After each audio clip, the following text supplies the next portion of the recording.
result of a collision, heartbreaking, or dropped phone. We called it crash alert. And Kaya became concerned. What happened? As any good friend would do. So she started calling and texting Susanna. No answer.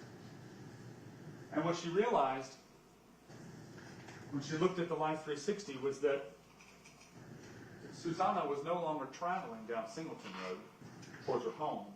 Instead, she was traveling at 40 miles per hour down Singleton, across Indian Trail, and onto Steve Reynolds Boulevard at 40 miles an hour. And you'll hear from the detectives, I believe her to be in a vehicle at that point. Her phone and her are traveling down Steve Reynolds Road before a crash alert occurs at the intersection of Steve Reynolds Boulevard and Oak Block Trace. There's an apartment complex there. Kaya, concerned for her friend, not being able to get in touch with her, calls Rose. Have you heard from her? No. Rose calls Susanna's boyfriend. Have you heard from her? No. Nobody's heard from her. Nobody knows where she's at. You'll hear from all her friends. None of them got text messages from her. None of them received any phone calls. No calls for help, no distress, just vanished off the face of the planet after 10:29 p.m. when her phone made a crash alert. And you'll hear her phone remained at that location until it died. Her phone never moved from that area, and you'll hear from everybody who canvassed, her friends, the police, everyone. Searched the entire area. Found no trace of her. They did not locate her phone. It's a busy area there on Steve Reynolds Boulevard. They did not locate her phone. They never found it. But it died at that location, and she wasn't there. And you'll hear from the detectives. They believe her phone was thrown from her vehicle at that time. Thrown from a vehicle at that time.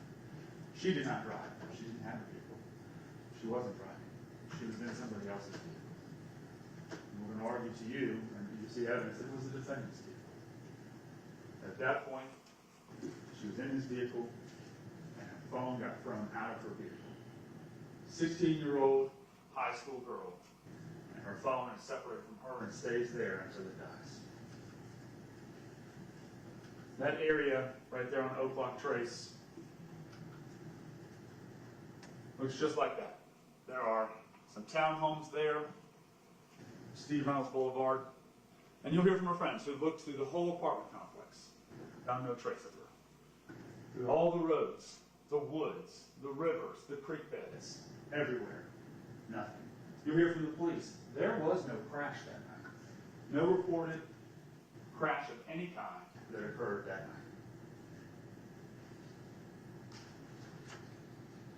And after that moment, nobody heard from her again. Her mother, her sisters, they didn't hear from her. And it was day after day after day with absolutely no word. You'll hear about the police investigation, where they looked, what they did, trying to find Susanna. Ultimately, with absolutely zero results. Not a single lead, no messages from her, no calls from her, no text to any friends, nothing. She vanished off the face of the planet after that moment. Well, what you'll hear is that her family had to endure 196 days of no information. 4,704 hours of absolutely no idea where their daughter was, where their sister was. 282,240 minutes. 16,934,400 seconds. Second after second of a mother having no idea where her child is. Not knowing what happened to her, where she went, who took her, what happened to her. Terror for that family. Second after second after second. Until February 6th of 2023. On February 6th of 2023, what you're going to hear is that a man named Matthew Gilbert was driving down Highway 316 and pulled off on the side of Highway 316. He saw this trail that is right off the side of Highway 316. At that time, it was February, it was winter, there were no leaves on the trees, and it was pretty obvious like this. But in the summertime, you'll see that this area here is completely wooded. You can't even see the pathway, but in February, he was able to see the pathway. And it's a small little path. It's not even a road, it's just a pathway. And he had a little off-road vehicle, and he decided to go off-roading on the side of 316. And he drove down, got out of his vehicle, was walking around, when he stumbled across something that he'll never forget. In this area, right here on the side of Highway 316. This is in Decula, Georgia. The intersection right here, kind of in the middle of this map, is Drowning Creek Road.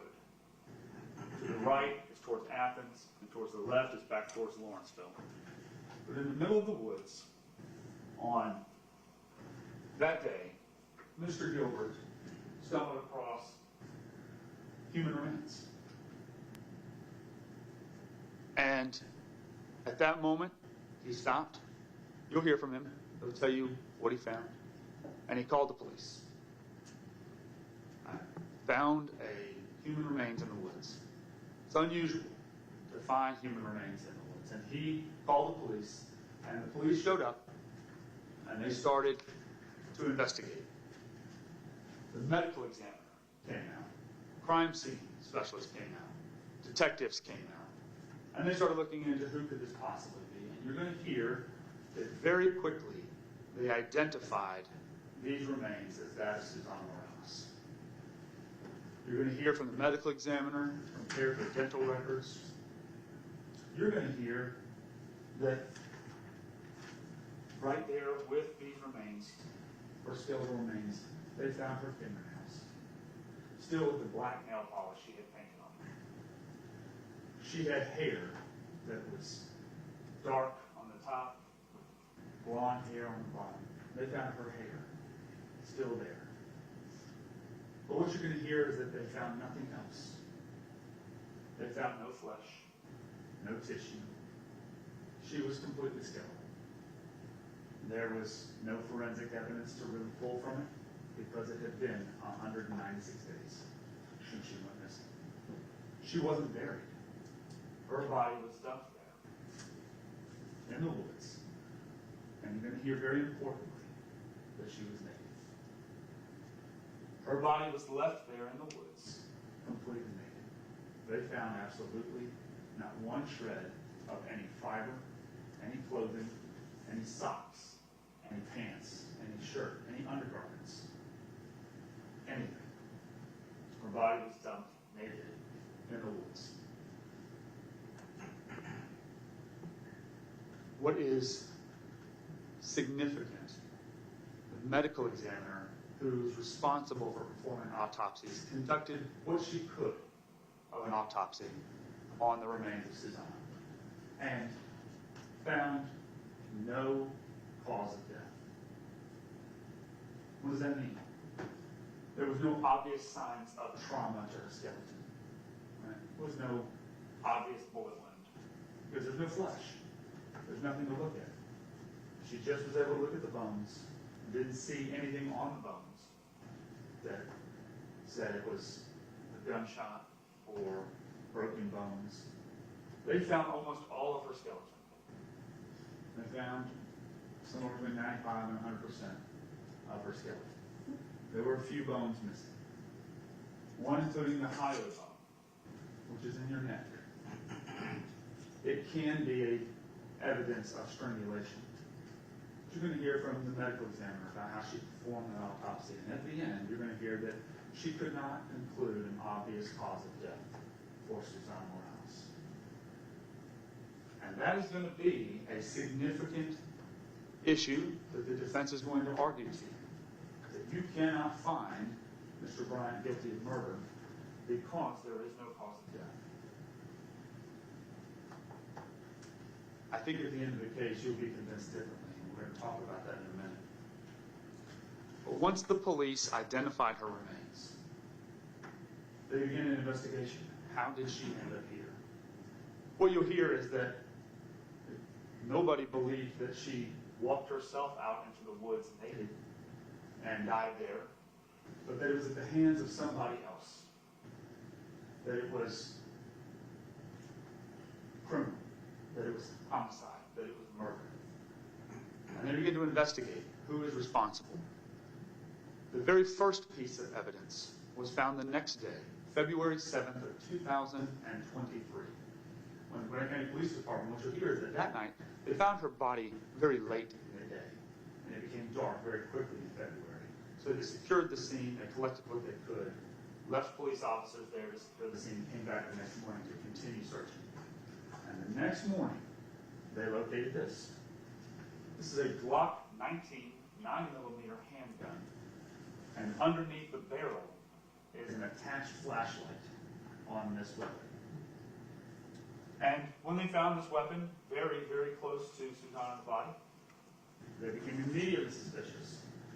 There's a gun in the woods near this girl's body. And so they wanted to know who it belonged to. And they found that it was registered to the defendant, Miles Bryant. So they began to do a little more looking. How could his gun end up out there? What they found, and what you'll hear, is that the following morning after she went missing, July 27th of 2022, the defendant called the Gwinnett County Police Department to report that gun stolen. He claimed that his vehicle had been broken into and that his weapon was stolen from the vehicle. He also claimed that his wallet was stolen from the vehicle at that time. You're going to get to hear that. You'll hear from the officer who took the report. And I want you to remember one important thing. He said to that officer, this is one police officer to another. At the time, he's a police officer. He tells the responding Gwinnett County Police Department officers, just put it on GCIC stolen. GCIC is the Georgia Crime Information Center. It's where people list stolen things for the police to know. Just you can put it on there, but I don't want detectives involved.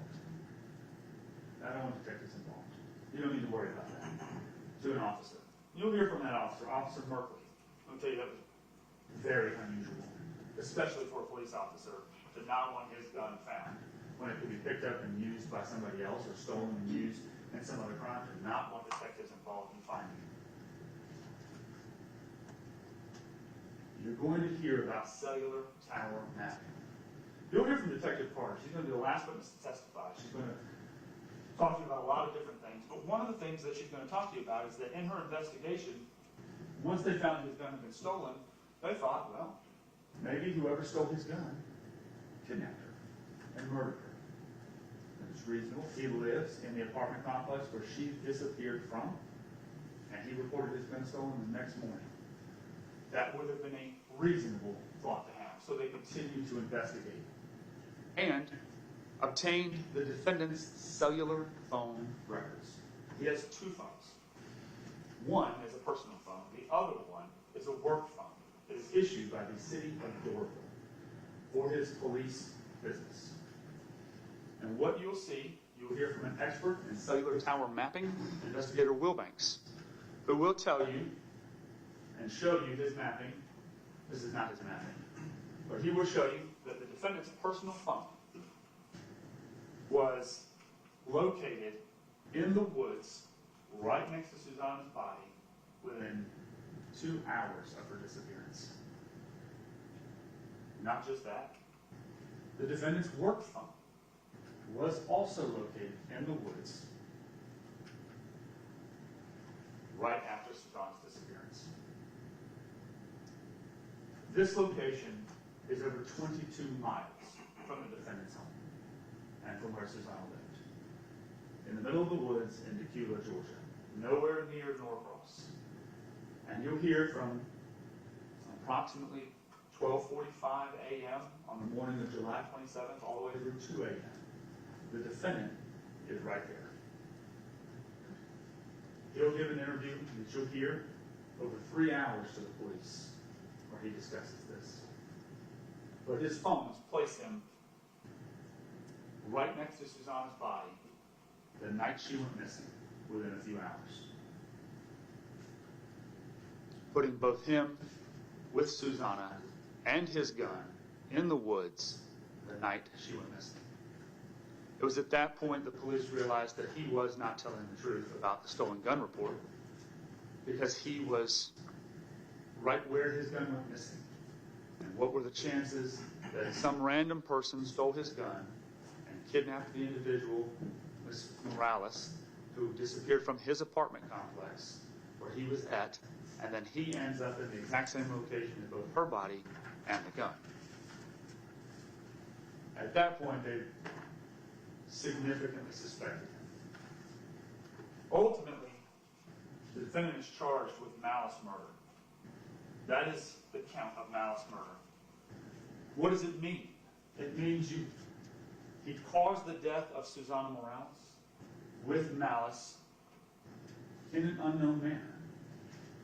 In many cases, we have gunshot wounds, we have stab wounds, we have injuries that we can point to and say, this is exactly how it happened. This is precisely how the death occurred. And in some cases, we don't. In this case, and in many murder cases, you'll hear, again, cause of death is not a material element. It does not have to be proven. And we can think of some examples about why that might be true. Any case where we never recover a body, how would you ever prove cause of death? This is a significant issue. We charged him in a manner unknown because she doesn't have a cause of death. But what we have to prove is that he was responsible. He did it with malice. What is malice? It doesn't mean hatred. It doesn't mean premeditation. Many states have premeditated murder, first-degree homicide, things like that we're used to hearing on television programs and things. Georgia doesn't have that. We have malice murder and we have felony murder. And in malice murder, it requires that you do it with malice. Well, what does that mean? That means the intent. You intended to kill this person. That's what it means. The judge will give you a full charge on what malice means at the conclusion of the trial. He is also charged in count 2 with felony murder. Felony murder is defined as causing the death of Susana Morales while committing another felony, and in an unknown manner. Felony murder is the idea that if you are committing a felony, and in the commission of that felony somebody dies, you are guilty of felony murder. And it can happen in numerous situations. It is a very broad statute. In this case, we are alleging that she died in the commission of him kidnapping her and taking her as she was walking home, her dying, and ending up in the woods. We also charged him with kidnapping, which means to abduct and steal her away without authority to do so. Now, he is a police officer, but you will hear no evidence of him arresting her, no evidence of him lawfully detaining her, no evidence of him doing anything related to the actual furtherance of the duties. Held her against her will, which caused her bodily injury. The bodily injury portion of this is pretty obvious. She's dead. Also, he is charged with criminal attempt to commit rape. Attempted to commit rape by kidnapping her. All it requires is a substantial step. We're not alleging to you that he did in fact follow through and rape her, just that he attempted to do so. In this case, all that is required in order to prove attempted rape is that he had both the intent to do that and he took a substantial step towards doing it. Right? Doesn't mean that he had to follow through all the way, but that he intended to. And you're going to hear things like the fact that she's found completely naked there in the woods. No other explanation for that. You're going to hear that less than 24 hours after the defendant kidnapped and murdered Susana Morales, he was back on shift working as a Doraville Police Department officer. Went into a Quick Trip gas station located in Doraville, Georgia. There behind the counter was a young woman working the counter. She knew the defendant. He would come in there regularly as a police officer on shift in Doraville. He asked to use her phone. Said that his bank account, he couldn't access his bank account on his phone. And so he borrowed her phone. But he didn't access her bank account. He went into her hidden folders on her phone. He selected a pornographic video that she had made of herself, and he sent it to himself. He texted himself her intimate video on her phone. He then deleted the message from her phone to hide any evidence that he was there. Less than 24 hours. This is around 10:30 p.m., July 27th. That night. You're going to hear other evidence. And lastly, you're going to hear a false report, or received a false report of a crime. This is him falsely reporting to Officer Murphy that his gun was stolen, when he knew very well that it wasn't. And part of that evidence that you'll hear is that right before placing the Gwinnett County Police Department call to report his gun stolen, which occurred around 10:30 in the morning on July 27th, he went back to the scene where Susanna's body was found. Went back out to the woods, all the way from Norcross. He got up that morning and he drove his car all the way back to 22 miles to the wooded area. His phone was placed there at around 9:30 in the morning on July 27th. What you'll hear is that likely he went back to look for his gun that he had dropped in the woods. That gun had a flashlight. At 12 at night, 1 o'clock in the morning, it's pitch black in the middle of the woods. And for whatever reason, he dropped or lost his weapon and went back to look for it. Not finding it, he returned and called the Gwinnett County Police Department to report it stolen. Didn't want detectives involved, but to report it stolen. You're going to hear a charge the judge already read out to you. Reasonable doubt. What is it? What does it mean? The state has a burden, which I gladly accept, of proving this case beyond a reasonable doubt. That he did every one of these things beyond a reasonable doubt. Sometimes it's great to define this in terms of what it's not. And the judge already told you, it is not all doubt.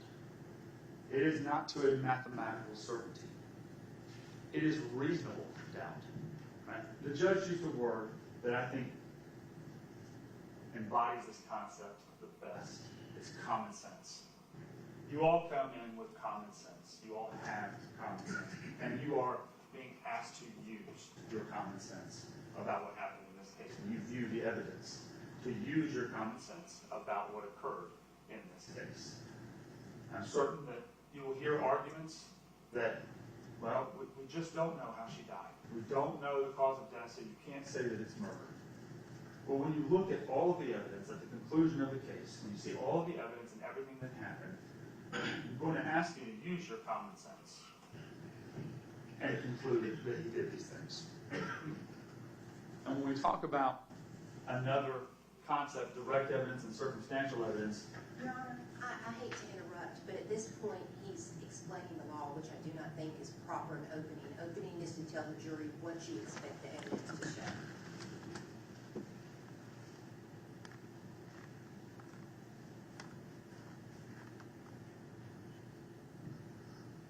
Mr. Dilfer, respond. Judge, I think that I'm permitted a little latitude to explain a few concepts that are going to be important for them to understand for the trial. I'm going to ask you to move on from this, and I'll explain that to them. So I'm going to sustain the objection.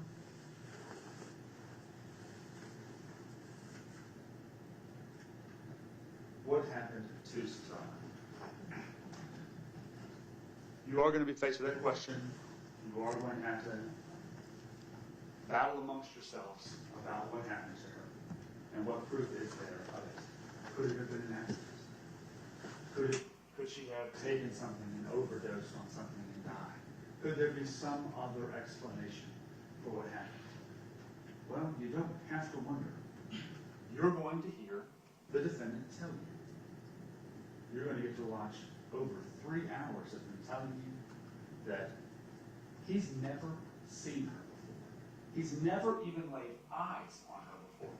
Doesn't know her, never seen her.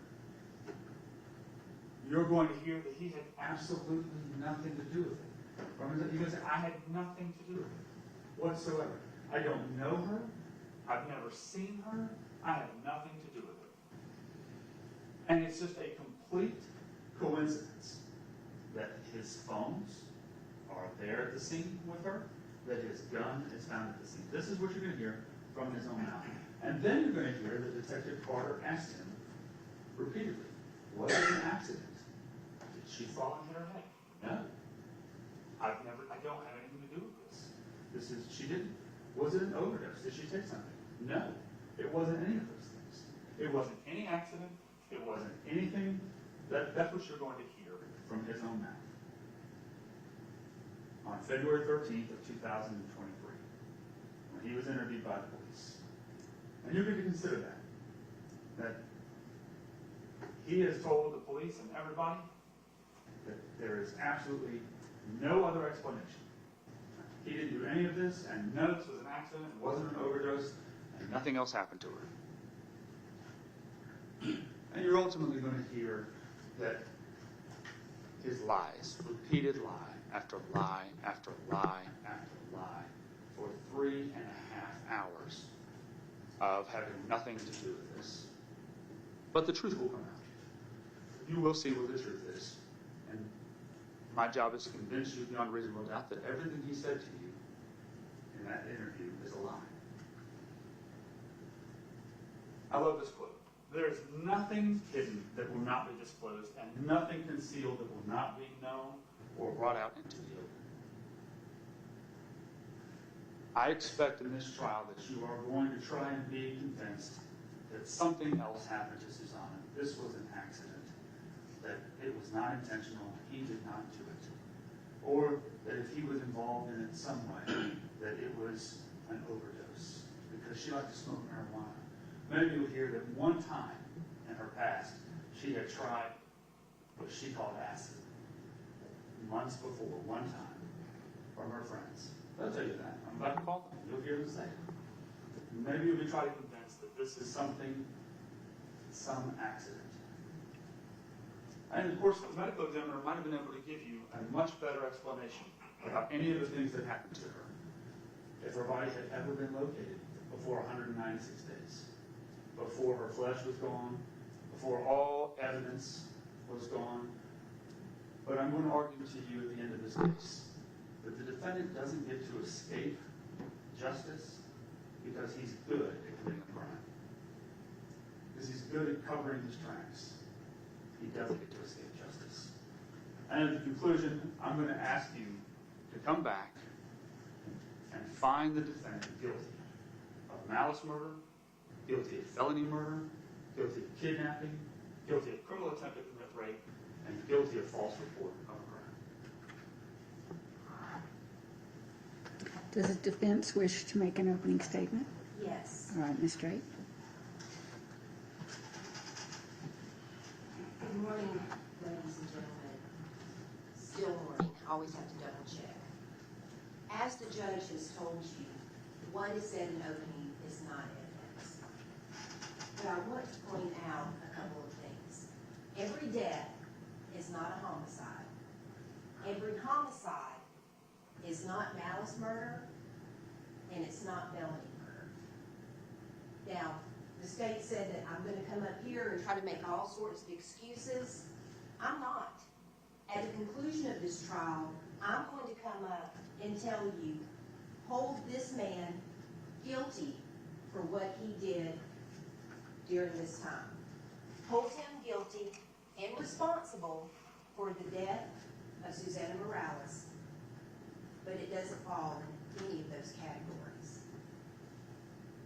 It is a tragedy what happened to Susanna Morales. She's a beautiful young lady. I have spoken briefly with members of her family. They're very, very nice. As a mother, I cannot fathom the anguish that they went through. Makes me very upset at Mr. Bryant. But you don't have to like my client. And in fact, at the conclusion of this trial, you're going to think that he is the most callous, uncaring coward that you have ever seen. However, he is not guilty of the murder or felony murder in this particular case. What you have from the state is speculation. We found this and we don't really know, but this is what we think happened. Particularly on the Life 360. They're not going to introduce to you any expert to explain the 360. You hear about it could have been a hard break, but no, they're speculating that it was thrown out of the car. Their whole case is based upon speculation. At the conclusion of the total trial, and you're going to hear from Miles Bryant, he's going to explain to you exactly what happened, and it is going to be supported by all of the evidence that the state is going to introduce to you.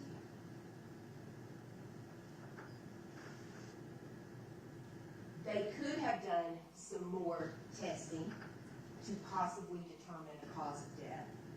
They did have hair, they did have bone marrow.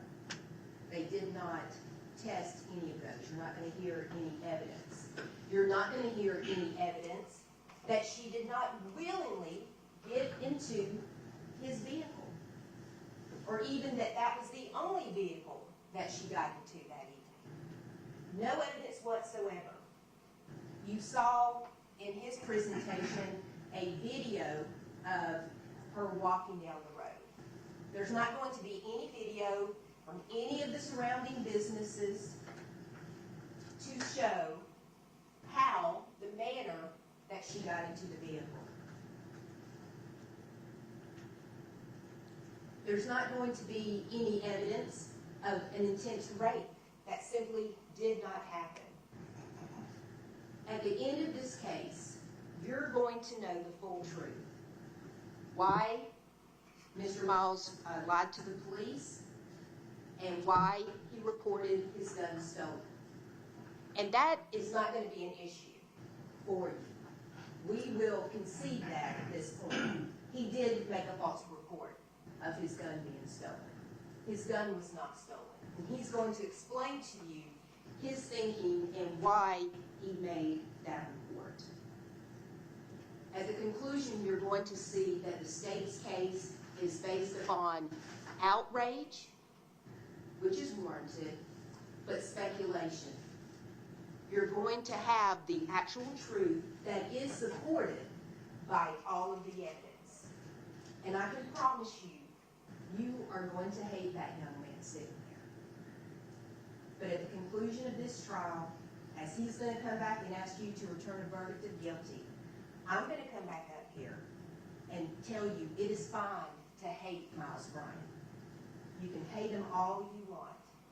However, I'm going to ask you to return a verdict that holds him accountable for his actions, but it's not murder, it's not felony murder, it's not kidnapping, and it's not criminal intent to commit a rape.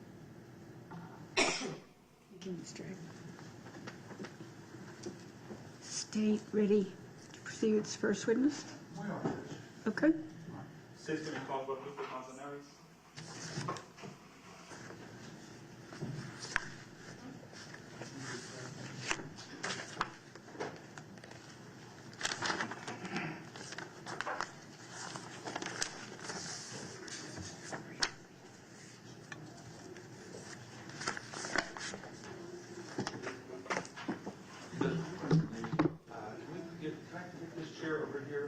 For the interpreter? Certainly.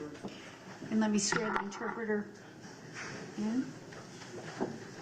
Do you swear or affirm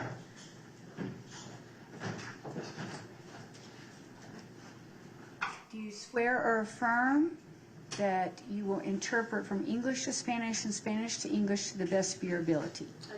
Are you a licensed legal interpreter? And would you state your name for the record?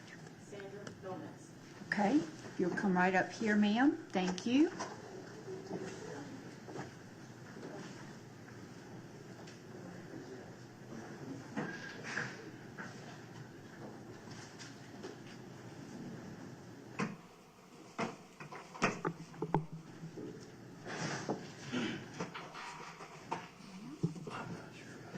Okay. Do you want to stand, or are you asking to sit? I'll stand first. Okay, so let's take that seat there. Ma'am, if you'll remain standing. If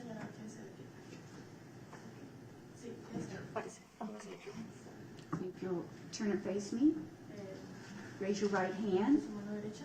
Do you swear or affirm Juro o afirma the testimony you're about to que el give testimonio que usted va a dar is the truth, the whole truth, es la verdad, solo la verdad and nothing but the truth? y nada más que la verdad?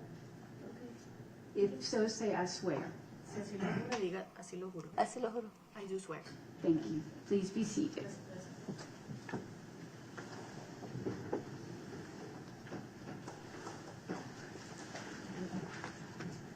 I don't want you to fall off. Okay.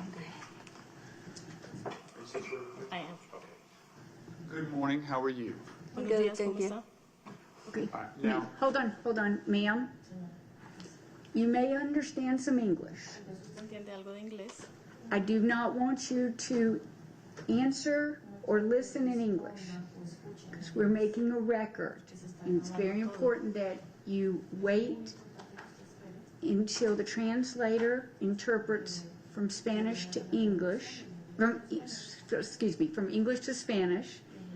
You answer her in Spanish, and then she will answer in English verbatim. Okay, thank you. how are you? Bien. Good. Can you tell us your name, please? ¿Me da su nombre, por favor? María Guadalupe Manzanares. María Guadalupe Manzanares. All right. And Ms. Manzanares, I'm going to ask you a few questions. If you don't understand anything that I ask you, just please let me know. Le voy a hacer algunas preguntas. Si hay alguna de ellas o algo que yo diga no entiende, por favor me dejan saber. Sí. Okay. Ya. Do you know Susana Morales? ¿Usted conoce a Susana Morales? Sí. Yes. And would you please tell the jury who Susana is to you? ¿Le puede decir por favor al jurado quién es Susana para usted? Mi hija. My daughter. And can you tell us when was the last time that you saw your daughter? ¿Y nos puede decir cuándo fue la última vez que usted vio a su hija? Julio 26 del 2022. July 26th of 2022. Can you tell us a little bit about Susana? ¿Nos puede decir un poco acerca de Susana? Es muy alegre, sonriente. Very joyful, always smiling. How old was she when she disappeared? ¿Qué edad tenía ella cuando desapareció? 16. 16. When was her birthday? ¿Cuándo cumplía años? 24 de junio. June 24th.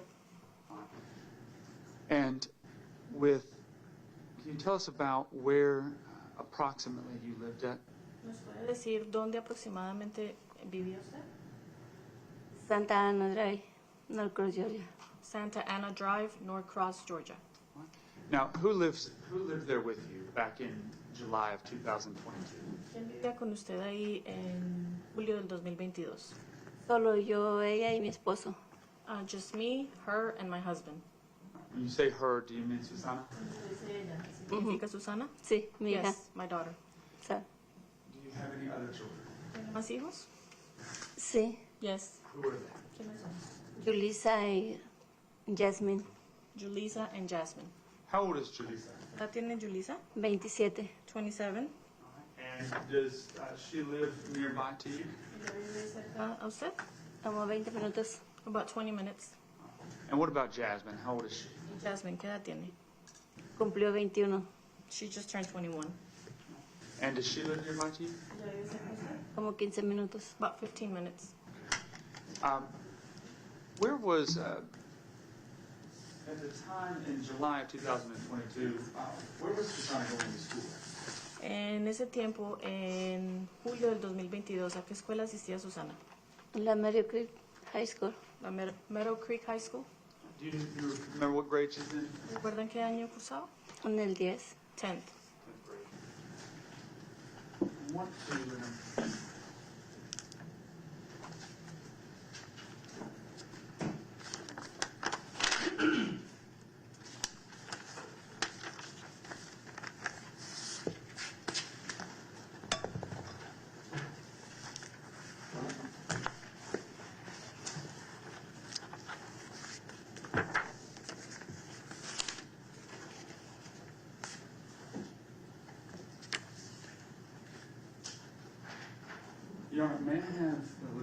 closer with me? Certainly. Thank you. I'm going to show you what I have marked as State's Exhibit number 21.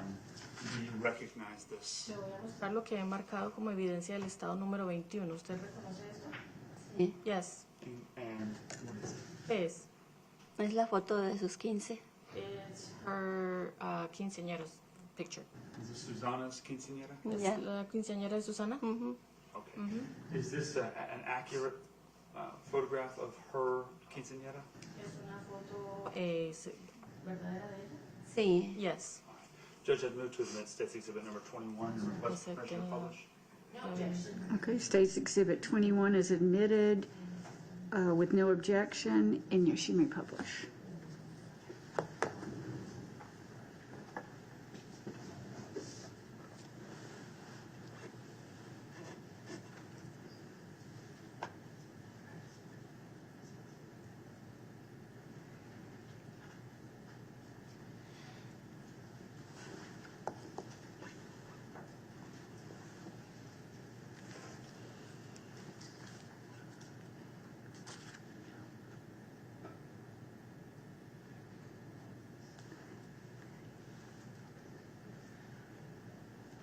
All right, having a little trouble with the technology. Can you tell us, where was this photograph, where was her quinceañera at? ¿Dónde fue la quinceañera de ella? Ella escogió ir a comer tacos en el Don Pedro, un restaurante mexicano. She chose to go eat tacos at El Don Pedro. It's a Mexican restaurant. Okay. And what kind of things did Susanna like to do for fun? ¿Qué clase de cosas le gustaba hacer a Susana para divertirse? Le gustaba escuchar música, tocar música, arreglarse, comer antojos. She liked to listen to music, she liked to play music, she liked to eat, she liked to dress herself up, all that. Okay. And I want to take a pause just for a second and ensure, since you're not speaking into the microphone, Ms. Gomez, can everybody hear appropriately? Okay, just all of a sudden. And can the juror in the seat outside the box see? Okay. Okay, great, thank you.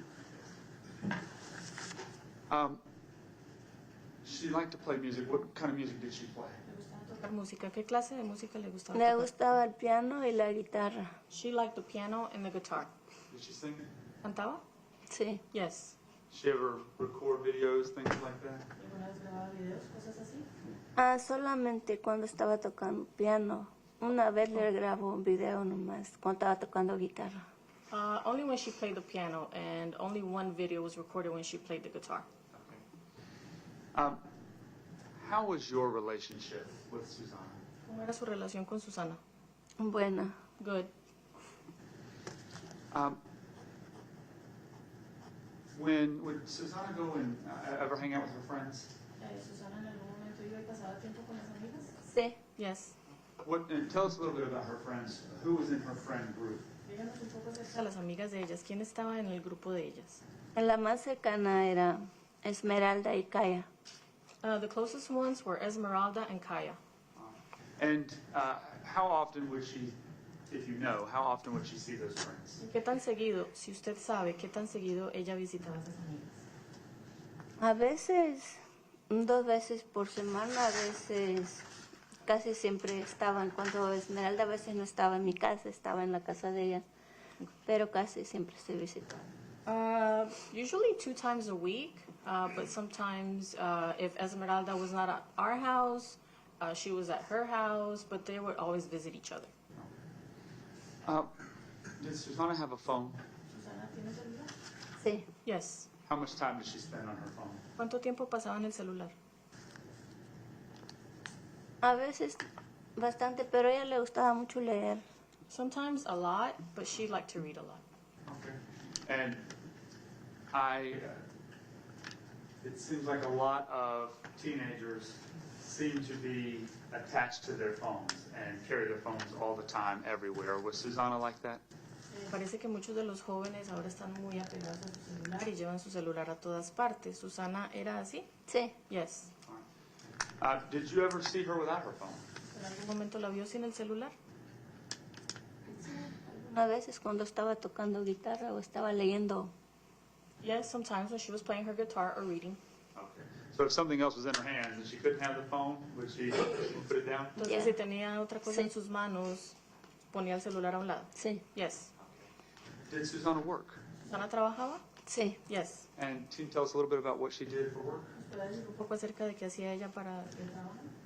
Ella tomaba orden, She would take orders. entregaba comida. En el McDonald's estaba conmigo. Perdón? Trabajaba conmigo en el McDonald's. She would deliver food. She worked with me at McDonald's. Okay. So, and what was her job at McDonald's? ¿Cuál era el trabajo de ella en McDonald's? Tomar orden. Take orders. Okay. Did she work in the drive-through or at the front? ¿Trabajaba en el drive-thru o al frente? Diferente a veces, en el retro a veces. Different. Sometimes in the drive-thru, other times inside. Did you get her the job working with you? ¿Usted le consiguió el trabajo para trabajar con usted? Sí, Yes. And how long had she done that job with you, worked at McDonald's? ¿Cuánto tiempo llevaba ella haciendo ese trabajo con usted en McDonald's? apenas empezaba. She had just started. And you say just started. Days, weeks, months, do you know? Cuando dice que apenas había empezado, días, semanas, meses. Como unos ¿sabe? meses, unos 6 meses. Months, maybe 6 months. Would you guys ride together to work, or did she get herself to work, or how did she get to work? ¿Ustedes se iban juntas para el trabajo o ella llegaba al trabajo? ¿Cómo llegaba ella al trabajo? No, se iba conmigo. She would come with me. Okay.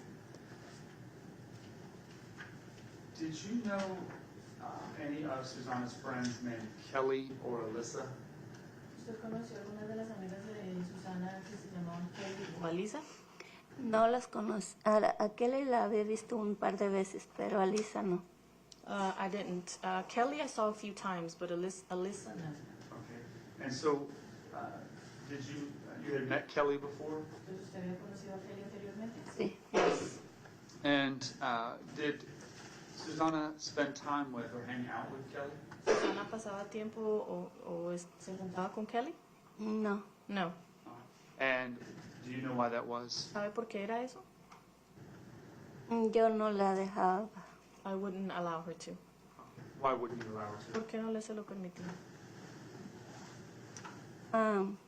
Porque a uno como padre, como madre, mira uno las amistades para los hijos.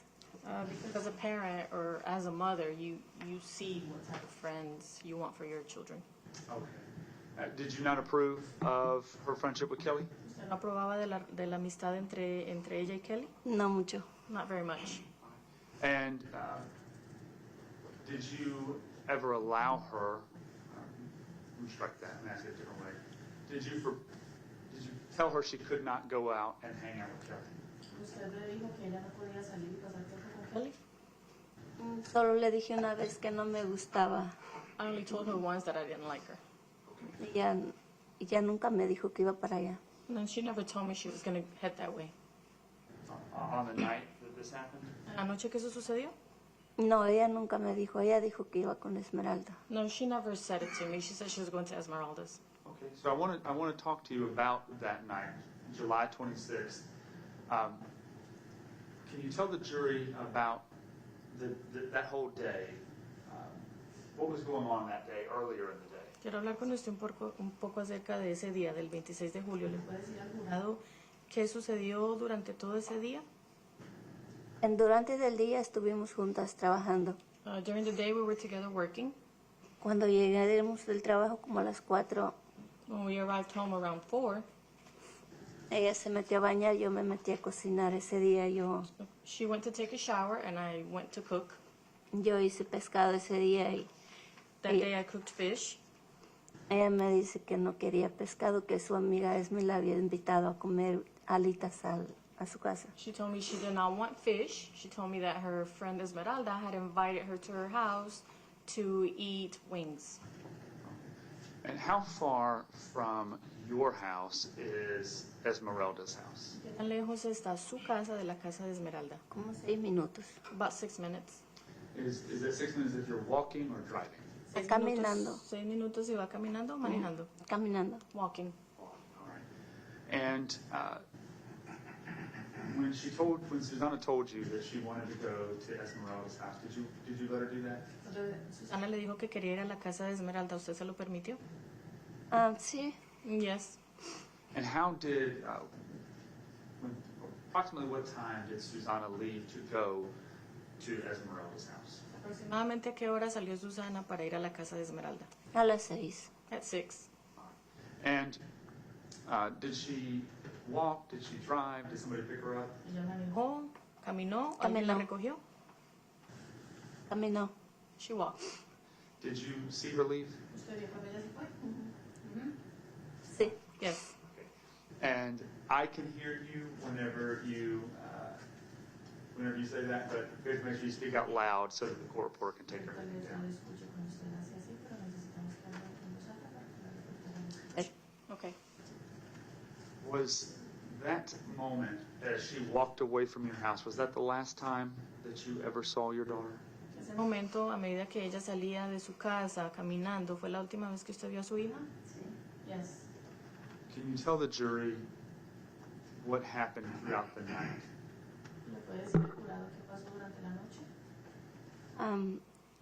Después de que se fue Susana, como a los minutos después le llamé para ver si había llegado. After Susana left, a few minutes later, I called her to see if she had arrived.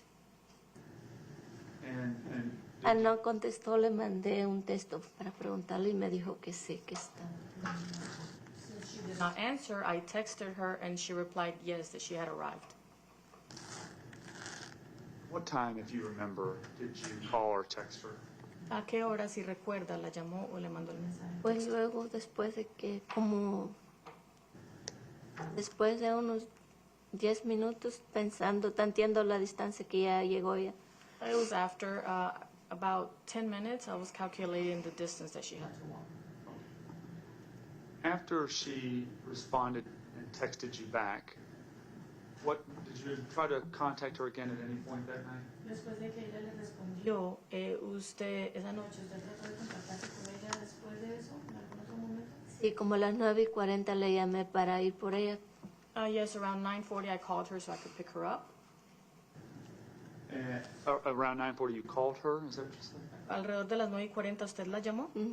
Sí. Yes. Did you talk to her? ¿Habló con ella? No, ella no me contestó. No, she did not answer. And what did you do at that point? ¿Qué hizo usted en ese momento? Le llamé varias veces. I called and called several times. Did you ever hear any phone calls or text messages back from Susana? ¿Alguna vez en algún momento escuchó una llamada o mensajes de texto de regreso de Susana? Nunca más. Never again.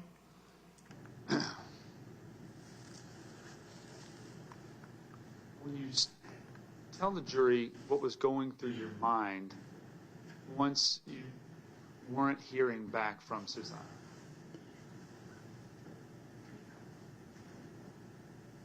Dígale al jurado qué estaba pasando por su mente cuando usted ya no supo más de Susana. Yo llamé a su amiga Esmeralda. I called her friend Esmeralda. No me contestó, entonces llamé a su mamá. She didn't answer, so I called her mom. You called Esmeralda's mom? ¿La mamá Esmeralda? Sí, Yes. Okay. And did she answer? ¿Y ella le respondió? sí. Yes. And what happened? ¿Qué pasó? Me dijo que nunca llegó Susana ahí. She said Susana never arrived there. And had you believed that that whole time that Susana had been at Esmeralda's house? ¿Usted creía que todo ese tiempo Susana había estado en la casa de Esmeralda? Sí. Yes. And once you found out that she wasn't, what did you think? Cuando usted se dio cuenta que no había sido así, ¿qué pensó? Pensé que había ido a casa de otra amiga, llamé a Kaya. Maybe I thought that maybe she Pero went ya to... estaba anoche y ya no me contestó porque tengo el teléfono de la mamá de Kaya, pero no me contestaron porque ya estaba de noche. I thought that maybe she went to Kaya's house, so I called her. She did not answer, so I called her mom because I have her number, but they did not answer because it was late at night. At what point did you think that something bad had happened? ¿En qué punto, en qué momento pensó usted que algo malo había sucedido? Después de que no me contestaba, yo pensé que algo le había sucedido porque ella siempre... After she didn't answer, I thought something had happened because she always, Aunque ella su teléfono está apagado, me llamaba del teléfono de sus amigas.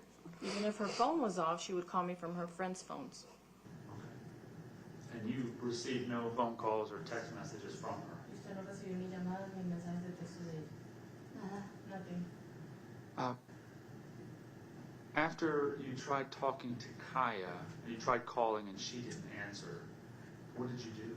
Después de que usted trató de hablar con Kaya, que trató de llamarla y no respondió, ¿qué hizo? Estaba preocupada y yo no sabía ni el teléfono de su novio, no lo sabía. I was worried. I didn't know her boyfriend's number. I didn't know it.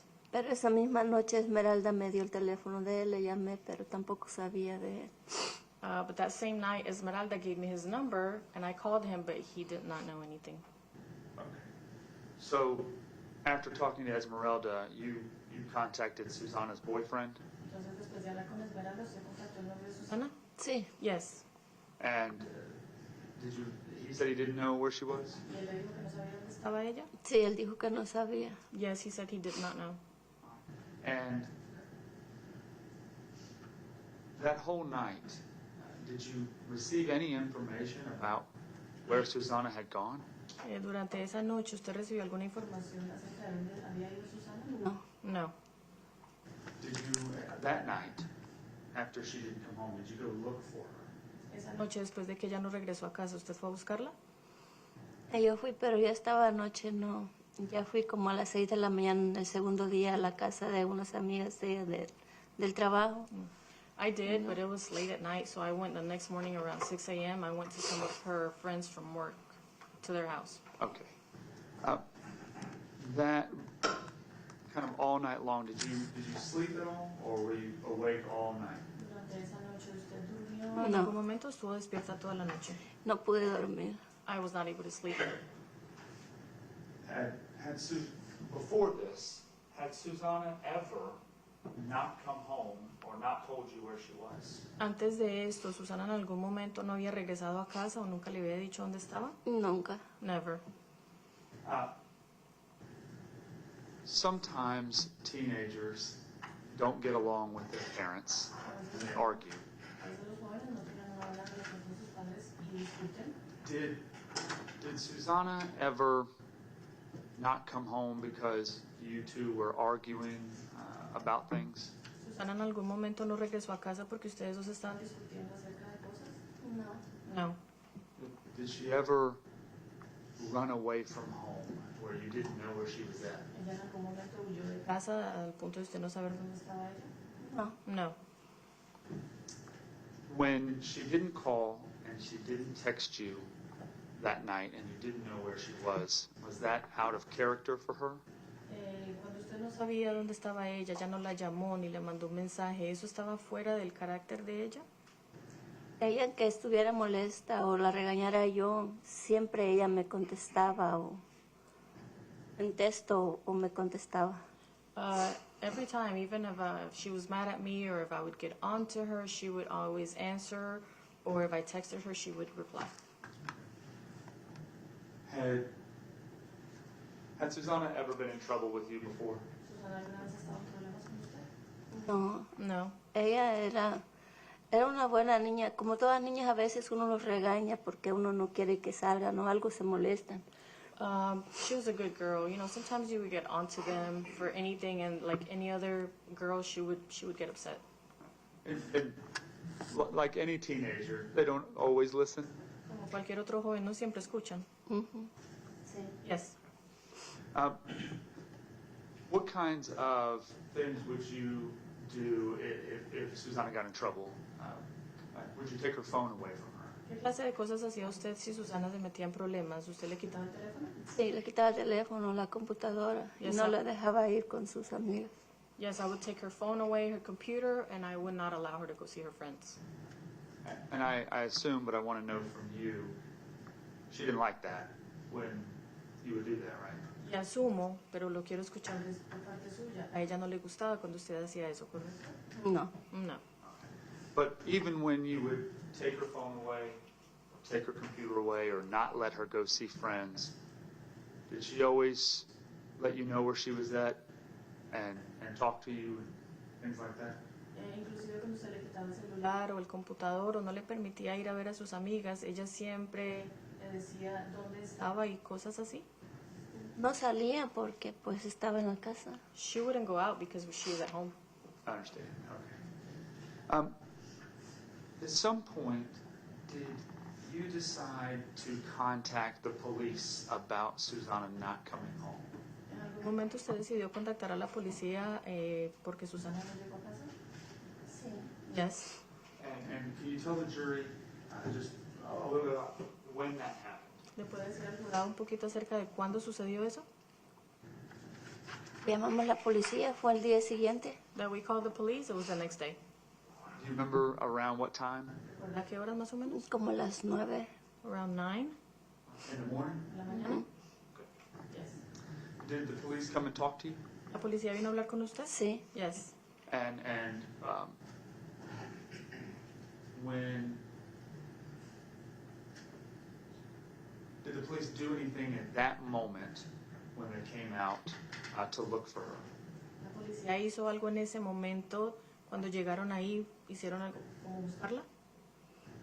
Dijeron que iban a esperar 78 horas, 48 horas por ahí, no me recuerdo. They said they were going to wait 78 hours, 48 hours, somewhere around there, I don't remember. Okay. And wait, did they tell you what they're going to wait for? Wait for what? Me dijeron que iban a esperar, ¿esperar qué? Para poder hacer un reporte, para poderla poner como desaparecida. To be able to file a report, to be able to do it as a missing person. Okay. You mentioned a moment ago that you went and looked for her around 6 in the morning. ¿Usted mencionó hace un momento que usted salió a buscarla alrededor de las 6 de la mañana? Sí, yo Yes. salí. I went out. Tell the jury where all you went to look for her. Dígale al jurado dónde fue a buscarla. Allí, no me recuerdo exactamente, pero es por la misma Singleton donde viven unas compañeras de trabajo que a veces ellas también se juntaban. I don't remember exactly, but it was around Singleton Road where some of my co-workers also live around there and they sometimes hung out. Okay. And after going to those locations, did you find any information about where Susanna was? Y después de ir a varios lugares, ¿usted tuvo alguna información acerca de dónde estaba Susana? En ese momento no. Not until that time, no. After you made the police report, did you and your family go looking and searching for Susanna in other places? Después de que usted hizo ese reporte, ¿usted y su familia salieron a buscar a Susana en otros lugares? Sí, la buscamos por toda la área de donde estaba su localización de teléfono, por los complejos, por la área de la high school, por el monte, por todo eso. Yes, we went out to look for her where her phone said she was around the high school, the woods. Okay. And did you find any sort of evidence of Susanna? ¿Usted encontró algún tipo de evidencia de ella, de Susana? La única evidencia que encontramos fue cuando iba de camino a casa del video que conseguimos. The only evidence we found was of the video showing her walking home. We were able to get that. Okay. You found that one video, did you ask other places for video surveillance? ¿Usted encontró ese video? ¿Le pidió a otros establecimientos para que le entregaran videos de vigilancia? Sí, pero no quisieron. Tenía que ser la policía que se los pidiera. Yes, but they did not want to. It had to be the police to ask for them. Okay. And how many times, just if you can give me an estimate, how many times did you go out and look for Susanna? ¿Y cuántas veces? Solo se me puede dar un estimado. ¿Cuántas veces salió usted a buscar a Susana? Todos los días, todas las noches, durante 7 meses. Every day, every night during for 7 months. Did you ever find any sign of what happened to Susanna after she disappeared? ¿Alguna vez encontró alguna señal de lo que le había pasado a Susana después de que desapareció? Solo llamadas que nos decían que No. la miraban y íbamos nosotros. No, only phone calls that we received of people telling us they saw her and we would go. Okay. So you would get phone calls from people with a tip, and you would go look in those locations? Entonces usted recibía llamadas con señales de personas y usted iba a esas locaciones? Sí, Yes. Did you ever find any evidence, any trace of Susanna in any of those places? ¿Alguna vez encontró evidencia, algún caso de Susana en esos lugares? nunca. Never.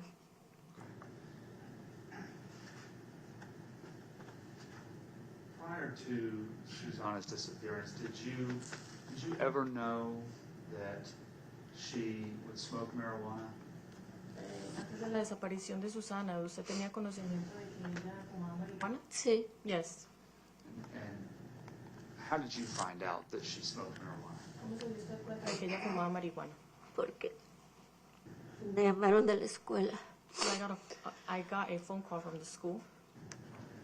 And do you remember when that was? ¿Recuerda cuándo fue eso? No, No. How do you know how often that Susanna would smoke marijuana? ¿Sabe qué tan seguido Susana fumaba marihuana? solo cuando iba con sus amigas, que yo sepa. Una vez en mi casa la encontré en su zapato escondida, pero yo la tiré y le dije, la regañé. Cuando, Only when she would go see her friends, and she did it once at home, and then another time I found it in her shoe hidden. I got onto her for that. You talked to Susanna about it, ¿Usted habló con Susana acerca de eso? sí, Yes. and you said she would smoke it with her friends. Would that be the friends that you didn't want her to hang out with? Usted dice que ella lo fumaba con sus amigas. ¿Eran las amigas con las que usted no quería que ella pasara tiempo? sí, porque yo después de eso yo vi videos y fotos. Yes, because after that I saw videos and pictures.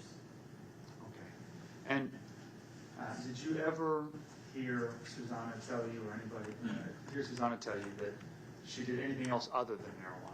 ¿Usted alguna vez escuchó a Susana o alguna otra persona decir que Susana fumaba cualquier otra cosa que no fuera marihuana? No.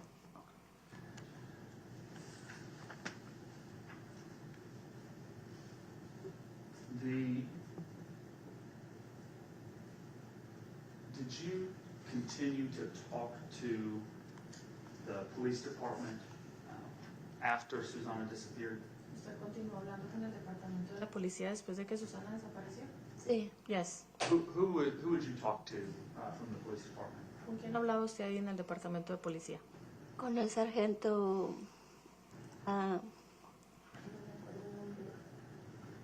Sergeant. Sergeant, I don't remember his name. Yes, all right. Sergeant. Yeah. Did you speak to Sergeant Biggers? yes, Sergeant Biggers? sí, Yes. I know sometimes the names are hard. Los nombres son difíciles. And how often would you talk to him? ¿Qué tan seguido habla usted con él?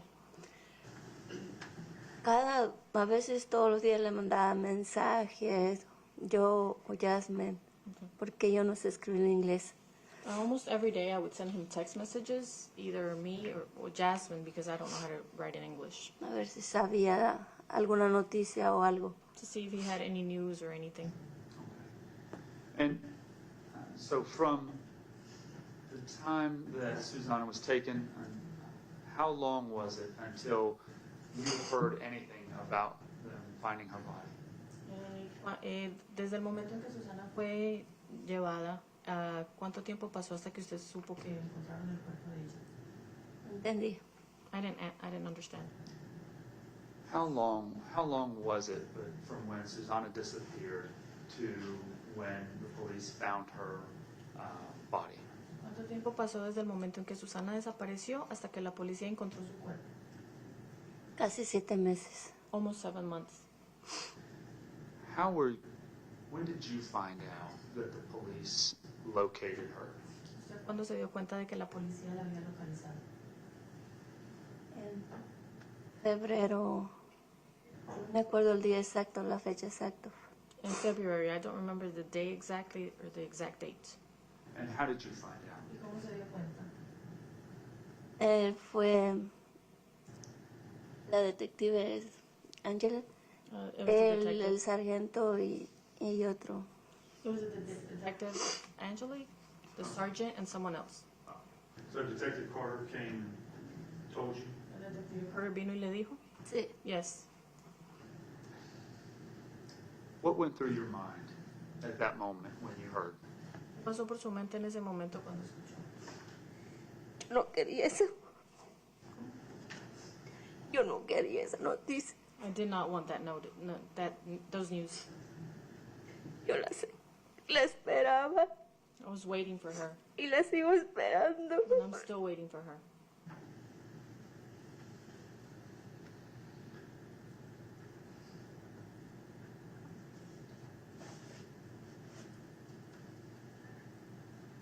Maria, would you like some water? Yeah, I want some water. There's water right here. It's okay. Gracias. Thank you.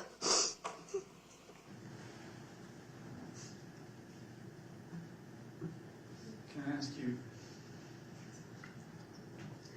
how long do you remember? I'm going to ask you different questions. When you heard that the police had charged the defendant with the crimes, did you know him? Cuando usted se enteró de que la policía había formalizado cargos en contra del acusado, ¿usted lo conocía? No, No. Had you ever seen him before? ¿Alguna vez lo había visto? no. No. Did your daughter, did Susanna ever mention to you or talk to you about the defendant? ¿Susana alguna vez se lo mencionó? ¿Habló con usted acerca del acusado? No, No.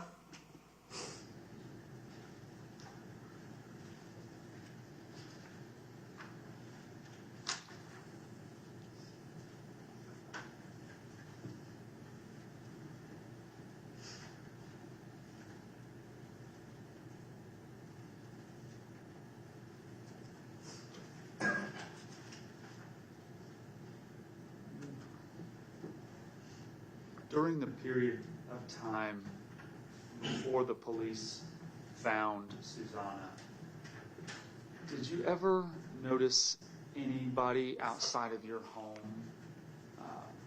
following you or parked in front of your home that was suspicious to you? Durante el tiempo que estuvieron buscando el cuerpo de Susana o antes de eso, ¿usted alguna vez vio alguna persona o algo sospechoso hacia afuera de su casa?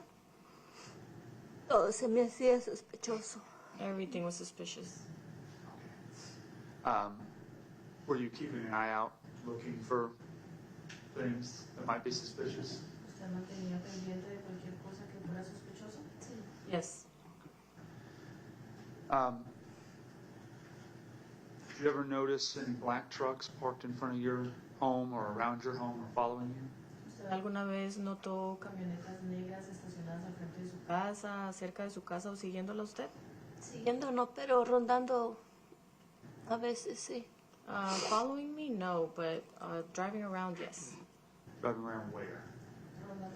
No, pasaba a veces una troca, como que bajaba la velocidad. Una vez le dije yo a mi yerno y a mi hija, le digo yo, eso está sospechoso. Pues a mí yo siempre andaba así, como con desconfiando de todo. It was one time, sometimes a truck would drive by and slow down. And one day I told my son-in-law and my daughter, I said, that's suspicious, but to me, everything was suspicious.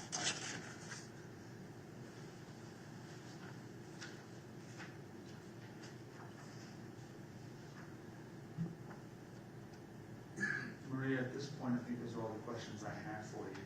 Ms. Drake may have some for you, and I'm sorry for your loss. Please approach.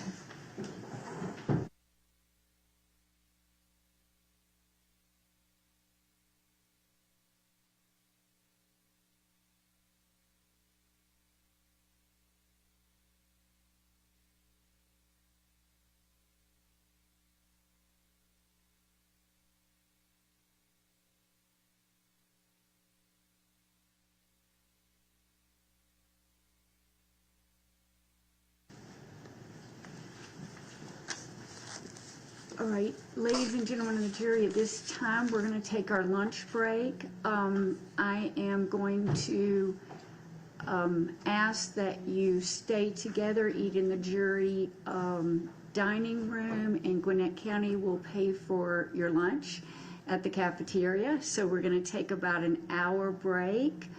And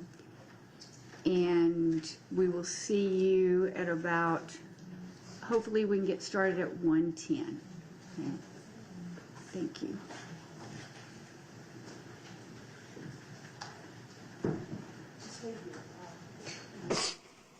If you'll leave your notes, that would be great, your notepads.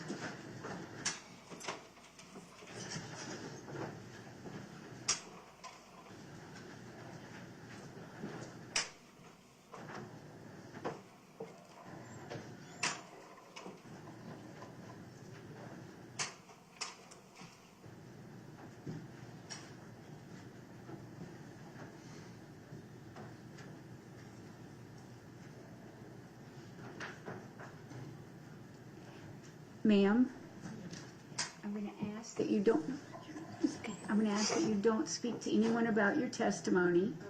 No hable con nadie sobre su testimonio. I've let the jurors go to lunch, Dejé a los jurados ir a almorzar. and we'll continue with your testimony after lunch at 1:05. Vamos a continuar con su testimonio después del almuerzo a la 1:05. Okay. Thank you. And you're welcome to bring a drink up if that, and we also have water here. Aquí tienen agua o puede traer su propia bebida si desea. Okay, thank you. We are off the record and adjourned till 1:05.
first witness. Yes.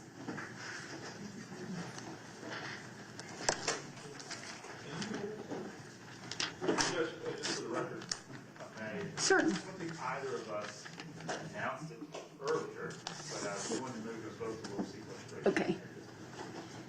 If anyone is in the courtroom who is anyone in the courtroom who expects to be called to testify? Yes, ma'am. There is? The defendant's mother is here, and we subpoenaed her as a witness. Ma'am, I need you to,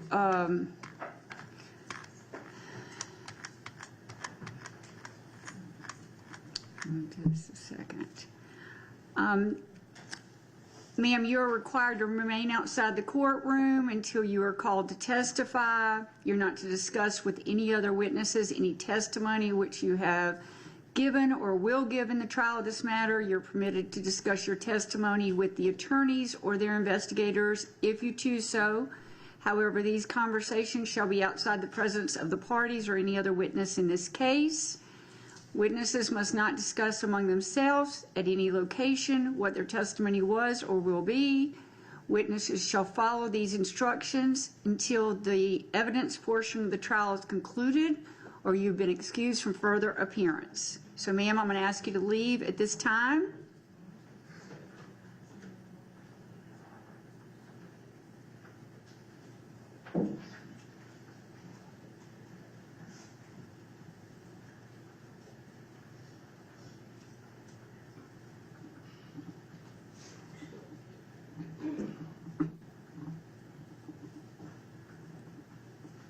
And I want to remind everyone in the courtroom that you cannot get up and exit or enter the courtroom except in between witnesses or on breaks when I'm off the bench.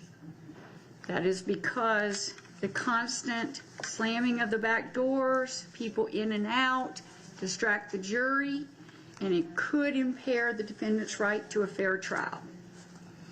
Any matters from the state that I need to address,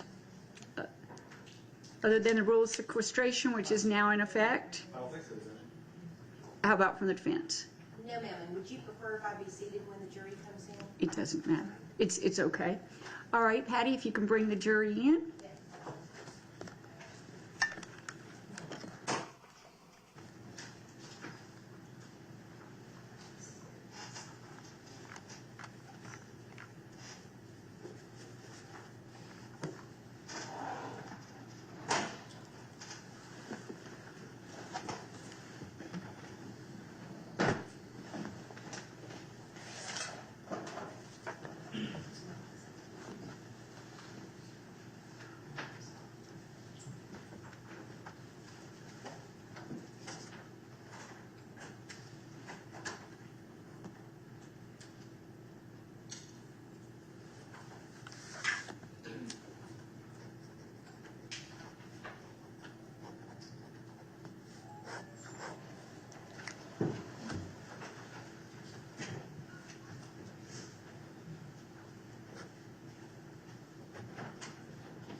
Good afternoon. I hope y'all had a good lunch.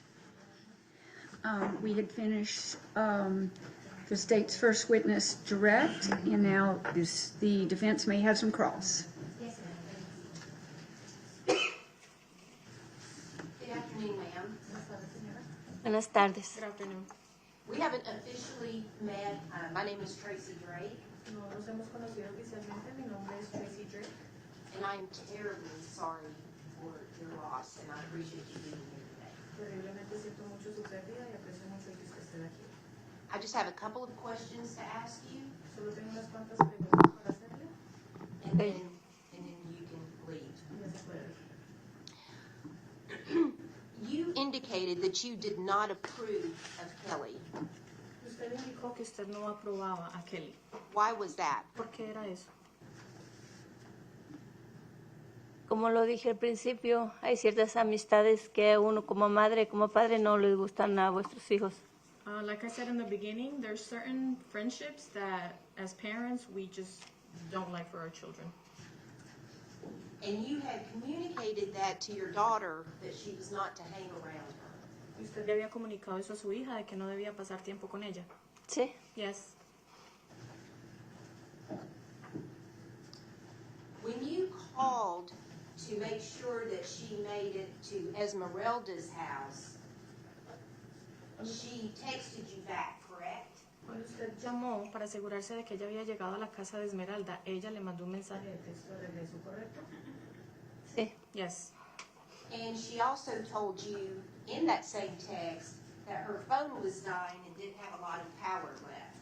Y en ese mismo mensaje de texto, ella también le dijo que el celular se le estaba muriendo y que no tenía mucha batería que le quedaba. Sí. Yes. That night, when you called sometimes I cut Esmeralda short to Esme, but Esmeralda's mother, Esmeralda got on the phone as well, right? Esa noche cuando usted habló con Esmeralda, a veces corto su nombre y solo digo Esme, esa noche cuando usted llamó a la mamá de Esmeralda, Esmeralda también estaba en el teléfono, ¿correcto? Sí. Yes. And you later found out that Esmeralda knew where your daughter had gone. Usted después se dio cuenta de que Esmeralda sabía dónde se había ido su hija. Sí, en el día siguiente yo me di cuenta. Yes, the next day I found out. She did not tell you that night when you called at all. Esa noche que usted la llamó, esa noche que usted llamó, usted no supo eso. De que no había ido a su casa, no supe esa noche. That she had not gone to her house? No, I didn't find out that night. I believe that the state asked you this question, so I apologize if you've already answered it. Creo que el Estado ya le hizo esta pregunta, entonces le pido disculpas si ya la respondió. Do you remember telling Detective Carter that you thought your daughter was addicted to pot? ¿Usted recuerda haberle dicho al detective Carter que usted pensaba que su hija era adicta a la marihuana? No, No. Do you remember giving an interview on January the 17th of 2023? ¿Usted recuerda haber llevado a cabo una entrevista el 17 de enero del 2023? no recuerdo las fechas exactas. I don't remember the exact dates. Would it help refresh your recollection if you had a chance to view that video? ¿Le ayudaría a refrescar su memoria si tuviera la oportunidad de ver ese video? Hay muchos, no sé cuál sería. There's many of them, I don't know which one it would be. Okay, we'll take care of that later on. We'll just move on. Adelante hacemos eso, vamos a proceder.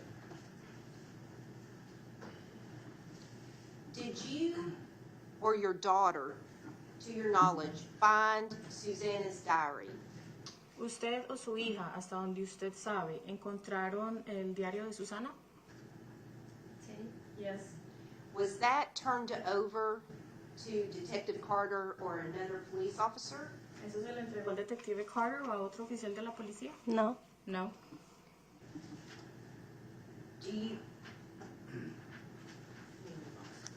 You stated earlier that Susanna never ran away, Usted declaró anteriormente que Susana nunca huía de la casa. but Yes. isn't it true that you told Detective Carter that sometimes she would run away? Pero no es cierto que usted le dijo al detective Carter que ella a veces huía. nunca he oído. No, She's never run away, no. You don't remember saying that? ¿No No recuerda haber recuerdo. dicho eso? no recuerdo. I don't remember. She would leave for extended periods of time when she got upset about something, though. Ella se iba por periodos de tiempo largos a la vez cuando se molestaba por algo. No, nunca. No, never. She never left the home. Nunca No. salió de la casa. Sí salía, pero con permiso. She would leave, but with my permission.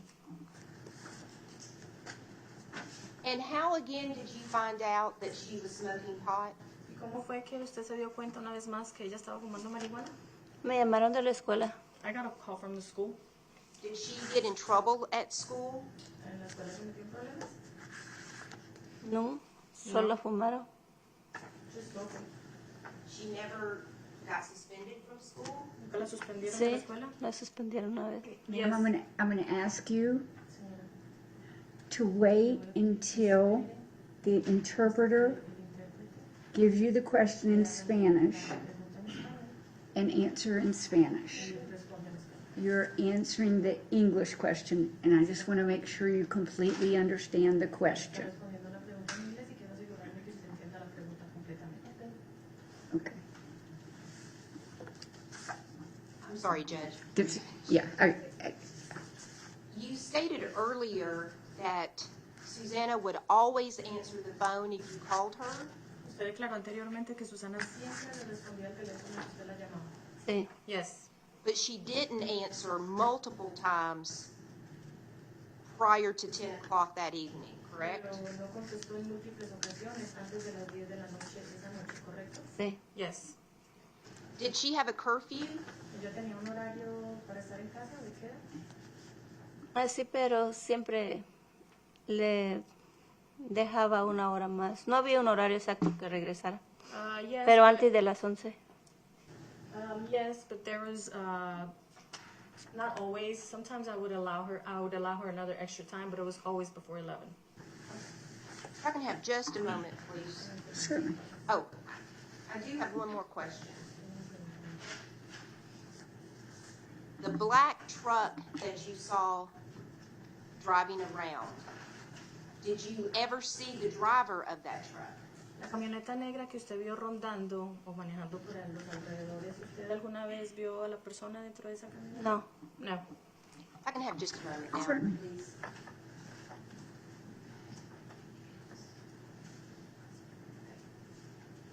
Thank you, ma'am, very much. I appreciate you. May we release this witness?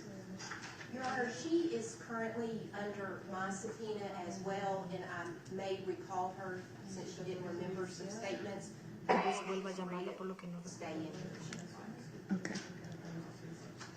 Ma'am, you are not allowed to stay in the courtroom because you're still under subpoena. No se le permite quedarse dentro de la sala de audiencias porque todavía está bajo situación de Okay, and don't talk to anyone about your testimony. no hable con nadie acerca de su testimonio. Okay, thank you. Judge, briefly, before you Certainly. call the next witness.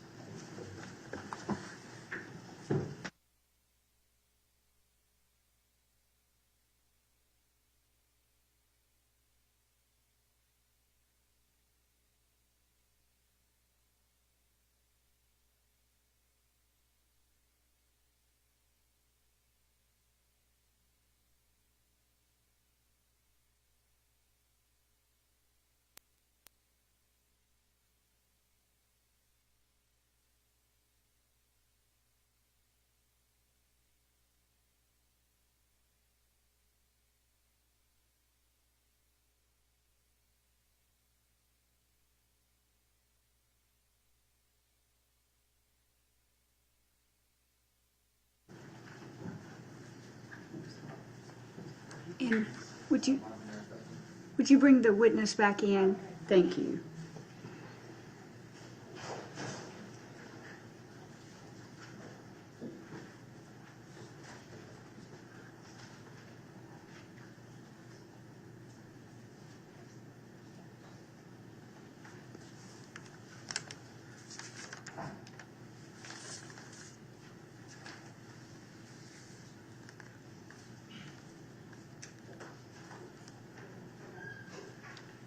I still have my interpreter. Ma'am, you can just stay there. Ma'am, I misunderstood the defense request. You are allowed to stay in the courtroom. Thank you.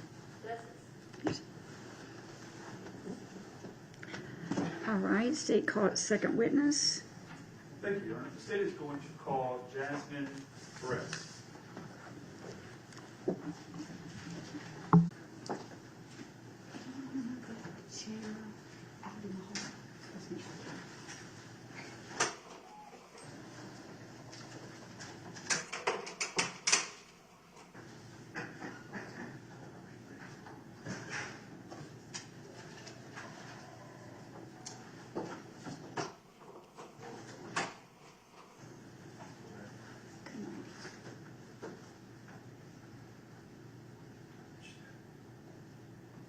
Good afternoon. If you'll remain standing, raise your right hand. Do you swear or affirm the testimony you're about to give in this case is the truth, the whole truth, and nothing but the truth? Thank you. Please be seated. Have you ever testified before, ma'am? No. Okay, these microphones are here. Everyone has to hear your answer, so I'm going to ask you to move closer. Okay. My court reporter, Sheila, right here, she's taken everything down, so she can't tell if you say so I might say, is that a yes or is that a no, because we want to get an accurate record, okay? Thank you. Good afternoon. How are you? Afternoon, good. Good. Could you go ahead and introduce yourself, please, to the jury? Yes, my name is Jasmine. Susanna was my sister. And Jasmine, what's your last name? Perez. And Susanna was your sister, so give me your family, not your entire family tree, but who's your immediate family? I would be just my mom, my older sister, and Susie. Just us three. Well, now it's more because, I got married, but Okay. back then, yeah, it was just us three. All right, so the family's expanding, but originally it's your mother, and that's the Maria. Yes. Lady who just testified? Mm-hmm. Okay. Yes, sorry. You have two sisters, so tell me about your older sister. My older sister, we're about 5 years apart, if I'm not mistaken. I was a little more closer with Susie because we still used to live together at the time. We were 23 years apart. Yes. So you and you call her Susie. Susie. Susana. So you and Susie, what's the age difference? 3 years. 3 years. So this occurred 2 years ago, or almost 2 years ago, July 2026. At that time, how old was Susie? 16. And how old were you? 19. All right. And at the time that that the incident here in this case occurred, where were you living at? I had already moved out, but I lived like 2 minutes away, like down the street. Okay. And were you living by yourself? Or with Yes, I others? was renting a room. Sorry? I was renting a room, sorry. Renting a room. Oh. And just roommates, or you said well, let me ask it differently. You're married now. Yes, I'm married now. Okay. And when did you get married?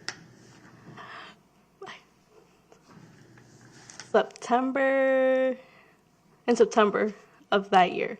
Of 2022. Oh my God, I'm so sorry if you hear me. I cannot remember. It was a year ago. Okay. It was a year ago. Last year. Mm-hmm. Okay. Is that a yes? Is yes, that a yes? yes. Okay, thank you. Sorry, ma'am. It's all right. It's not a problem. okay. It's all right.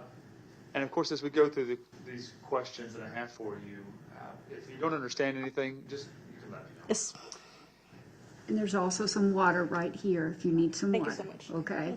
People don't feel free to just grab it and pour it while we're talking, but you can go ahead and grab it. If you want to grab some now, you can. And I think I'm okay. Thank you. All right. So, how long before Susie was taken did you move out of your mother's home? It had been only like a month or 2 months. Okay. Now, prior to that, so you were kind of just freshly out on your own at that point? Mm-hmm. Prior to Yes. that, had you grown up in the home with your mother, with Susie, there in the house? Yes. Okay. How would you describe your relationship with Susie? Well, I mean, like us sisters, we didn't have a perfect relationship. We would fight a lot. But as far as I can tell for her, she was a prankster of the family, the jokester. She was the one that would always make us laugh. If we were sad, she was the one that crack out a joke or make sure that we're okay. She had the most beautiful smile.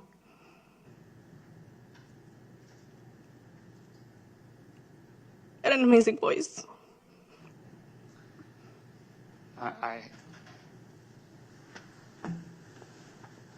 Did she like to sing?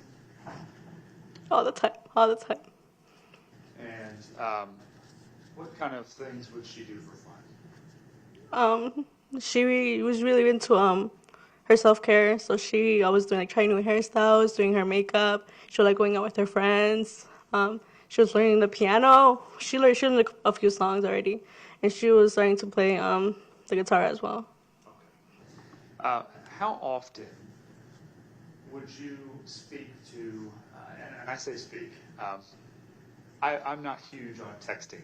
I don't do it a lot, but I do text. So I mean, talking to on the phone, texting on the phone, messaging on social media platforms, and seeing her in person, kind of everything combined. How often would you interact with your sister Susie? After I had moved out, maybe like once or twice a week. Okay. Now before that, before you had moved out the month or two before, would you see her every day? Yeah, I would see her every day. You feel like you knew her pretty well? I would say so, yes. And you know, I think we all can make assumptions about sisters. I have 3 of them, and so I know them pretty well. You said that, like all sisters, you didn't get along. Sometimes you argued.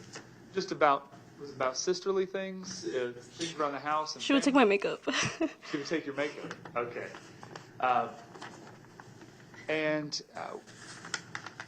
Around the time of when Susie was taken, how was her? You were talking to her about once or twice a week at that time. What was her? You use the word demeanor, but I'll change it. How was she acting? Was she happy? Was she sad? How was she feeling? I can tell she was happy. She was starting to go out with her boyfriend, Axel. So every time I would come over to the house, I was just talking, and I would be like, who are you talking to? And she would be like, I'm not gonna tell you. And then I would make her tell me, and then we would just like say hi over the phone. But she seemed happy. Okay. So initially, when the relationship was new with Axel, she kind of kept it to herself, but then. But I knew. You're a sister, so you have like a sisterly intuition about things. Okay. So, did y'all talk about boys often? When I would notice maybe she was talking, I would always ask her, and she would end up telling me. After like I was like, just tell me, but she would end up telling me. Okay. I want to kind of move into July 26th of 2022. That day, do you recall that day? Okay. And I know it's difficult to talk about it, so if we need to take any break or anything like that, we can.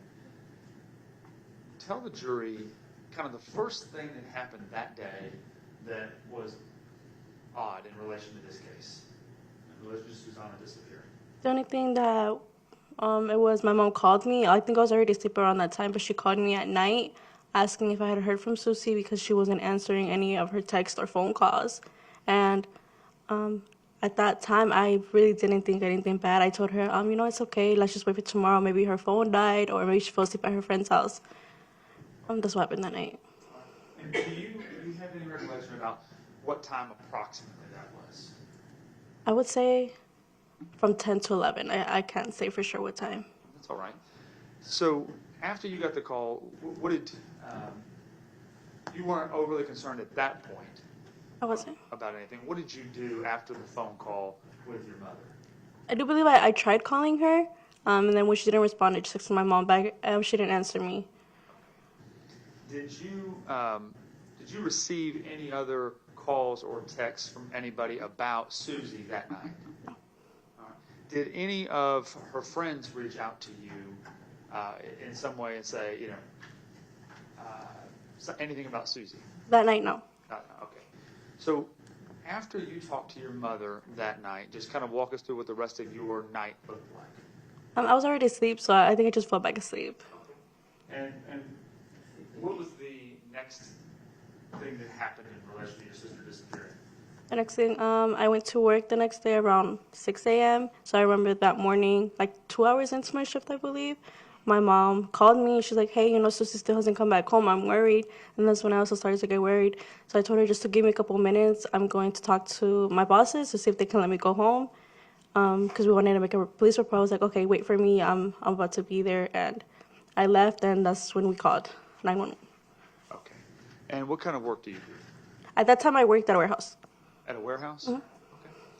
So, once you left, where did you go in order to file the police report? We called it at my mom's house. Okay. So, you went to your mother's house. Did y'all just call like 911 at Yes, that point? 911. Okay. And where did you meet the officers at? In the driveway at our house. Who all was present when the police showed up there? It was my mom, Axel, and me. And approximately what time, if you recall, did the police show up to take that report? I can't say for sure, but I think 9 a.m. from 10 a.m. Okay. So in the morning hours the next morning. Yes. Now, by that time, what information did you have about where Susie was at? I can't recall exactly how it happened, but I know at that time we already had the screenshots to the Live 360 about her on the way home, and then all of a sudden moving directions, and then the crash alert. We did have that, just those screenshots. Okay. And how did you get those screenshots? I can't say if Kaya sent it to me or my mom sent it to me because Kaya sent it to her. Okay. And did you know, you say Kaya, who is Kaya? One of her best friends. Now, did you know Kaya? Yes. All right, and how did you know her? Well, Susie would bring her to the house. That's how I met her. And then sometimes we would all go out together, or they would ask me to take them somewhere, or just give them a ride. Did you have Kaya's phone number? Did she have your phone number? Yes, So she could have sent you these text messages. she could Not have. text messages, excuse me. The screenshots of Life Yes. 360. Had you talked to your mother or anybody else about the night before where Susie was going or where she ended up going? No, just my mom. I'm sorry? You're asking if anybody else knew where she went? Well, by the time you called the police, the next morning when you showed up to the house and the police get called, had you talked to your mother or anybody else to learn more information, right, about where Susie was supposed to go the night before or where she actually went? I think Axel. I asked Axel because I know I did go pick him up, and he was there with us for the police report. So I believe that I asked him. I'm not sure. I can't remember if I did ask Esmeralda or Kaya or if my mom asked them on behalf of me. I'm not sure. I understand. So Axel, and who is Axel? Susanna's boyfriend. Her boyfriend? Okay. Now, you went and picked him up and brought him back to your mother's house, and so he was present along with you and your mother when you called the police? Yes. What was at that point when you talked to the police and made a report, did you speak mostly with the police? Yes, I did. Now, did you interpret for your mother? Yes. Now, and at that time, what was your understanding of where Susie had been the night before? Well, that day we learned that she didn't go to Esmeralda's house like she had asked, or told my mom she was going to. She went to Kelly's house instead, and we found out because of the Live 360. Okay. Your Honor, if I may at this point, before we go any further, if I could just have a continuing objection. Certainly. That way I'm not interrupting. Thank you, Mr. Wright. Sir. You said that she had gone to Kelly's house, and you knew that because of the Life 360. Yes. Okay, and what do you mean by that? How did you know that because of Life 360? Because I know Esmeralda lives in the neighborhood right in front of us, and she went to the apartment complex another way.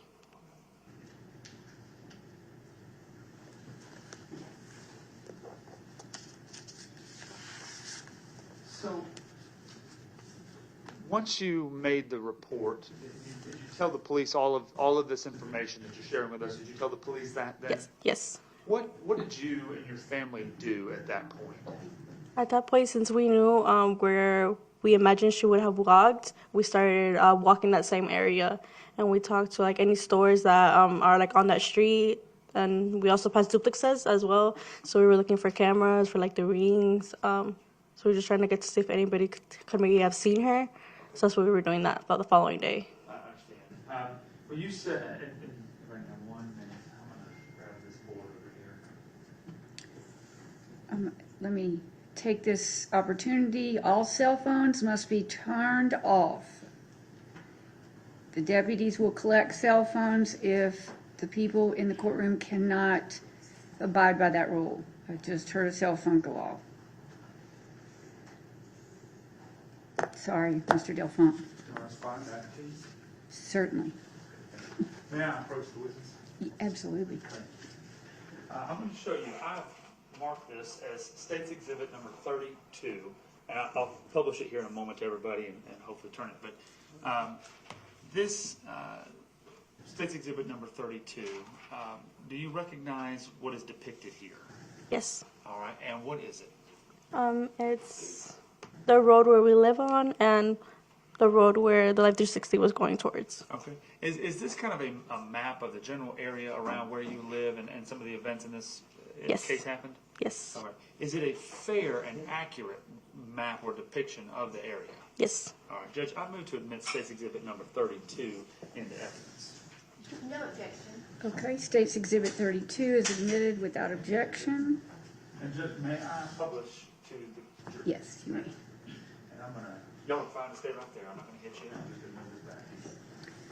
And if any jurors need to stand up or come into the well, meaning outside of your box to see this, just raise your hand. We'll make arrangements for you to be able to see this. All right. Now, and actually, because this is going to be really difficult to do, no matter how I arrange this, is it all right with the court and with you if you can step down and we can show some things on here for me? Is that all right with the court? Absolutely. I'm going to ask my bailiffs to reposition themselves to maybe the front row. Or that, yeah, that'll be fine in front of the door. Thank you. Perfect, right there. Jasmine, you come right up here for me. All right, now, I just want you to, and maybe I'll switch with you. You can stand over here. I just want you to point out a few things to the jury. Would you identify on this map just what roadways, what are the major roadways here that we're looking at? Reynolds, Dillington, Reynolds, and this one that I completely forgot.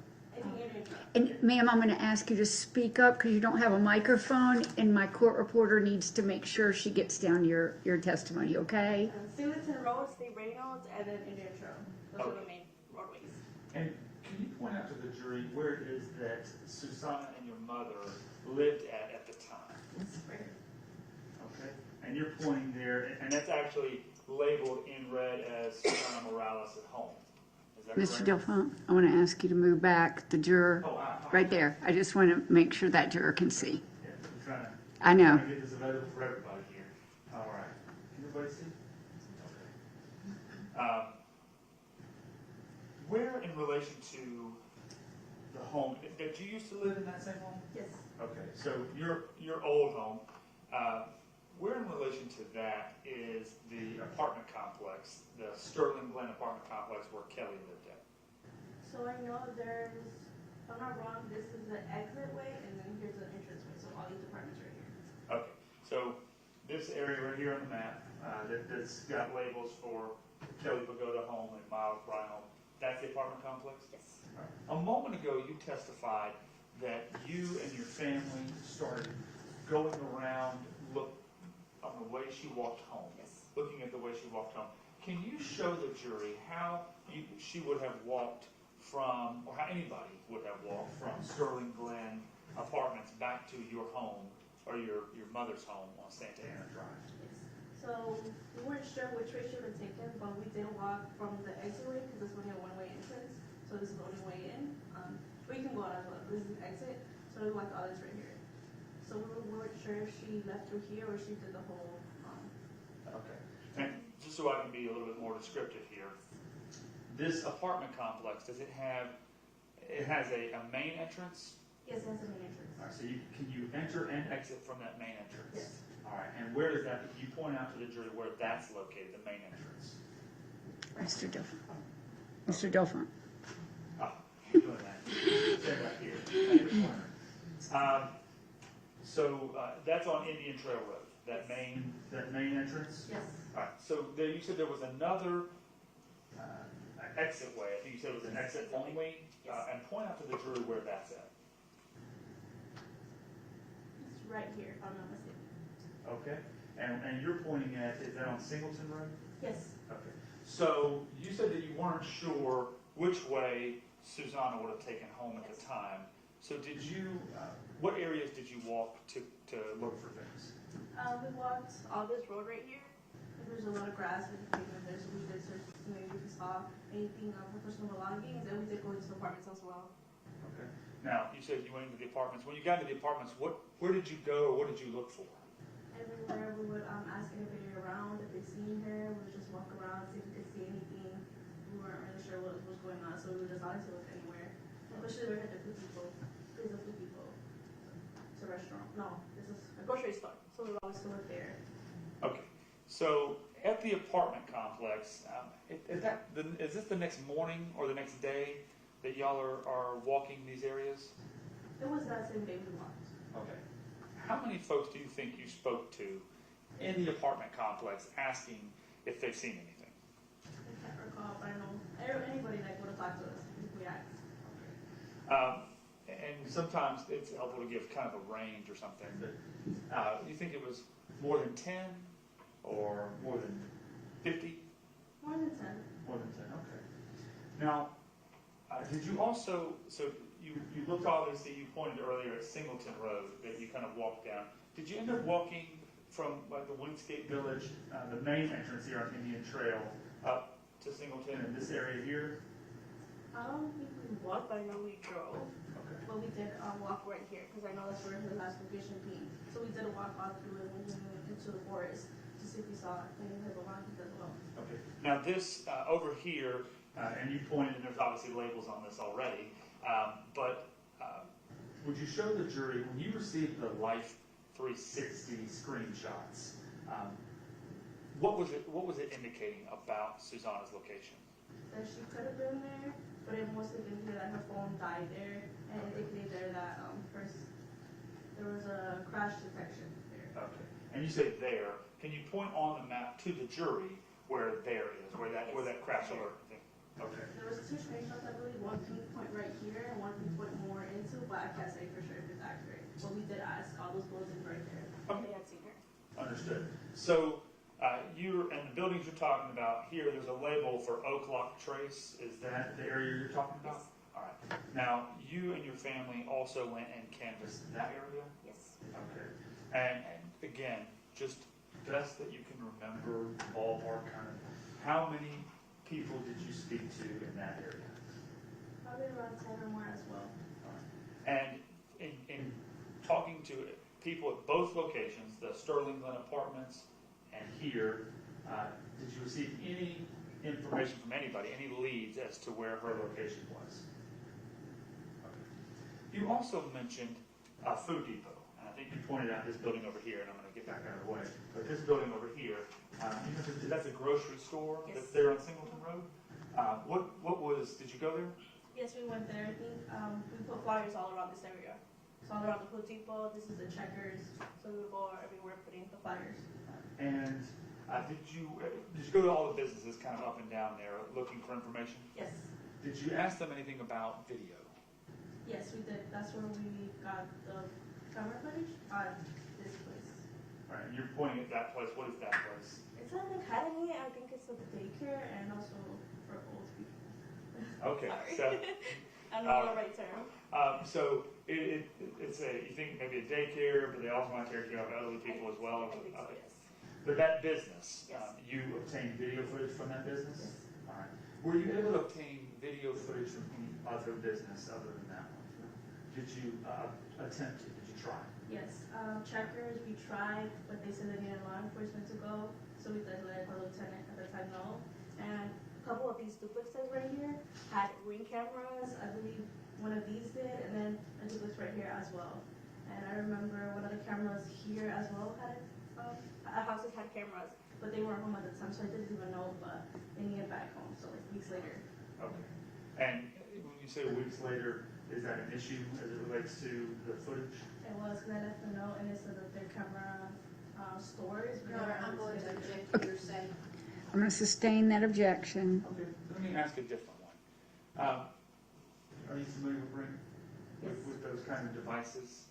Are you familiar with any kind of, I use the term retention period, but what I mean is how long those devices keep and store video footage? Your Honor, again, I'm going to object. There's no foundation that there is a definitive time frame or that it cannot be manipulated manually by the owner of the ringtone. I'll hear.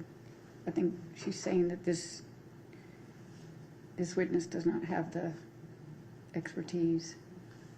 What I believe is what you're saying. I'm not really sure what her objection is, Judge. Okay.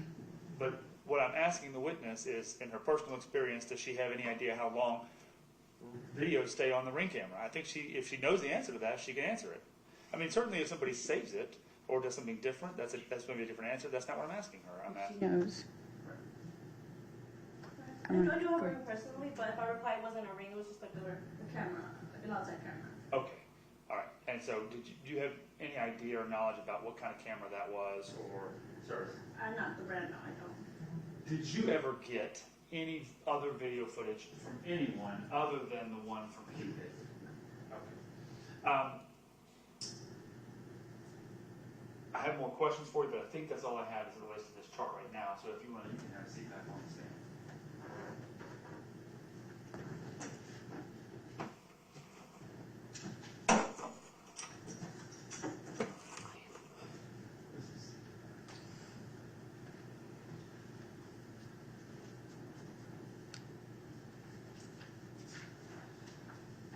So that day, we've talked about the looking and the canvassing that you and your family did. After that, did you participate in any other attempts to locate Susie?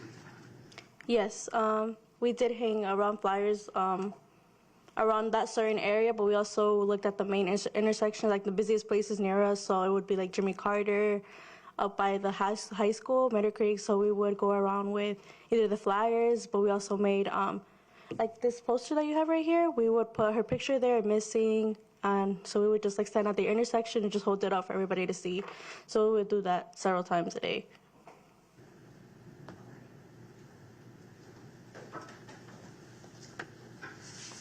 So you would stand even in the middle of an intersection, not in the middle, but kind of on the side of the intersection? Yes, like at the cross points, we would stand right there. Did anybody ever reach out to you or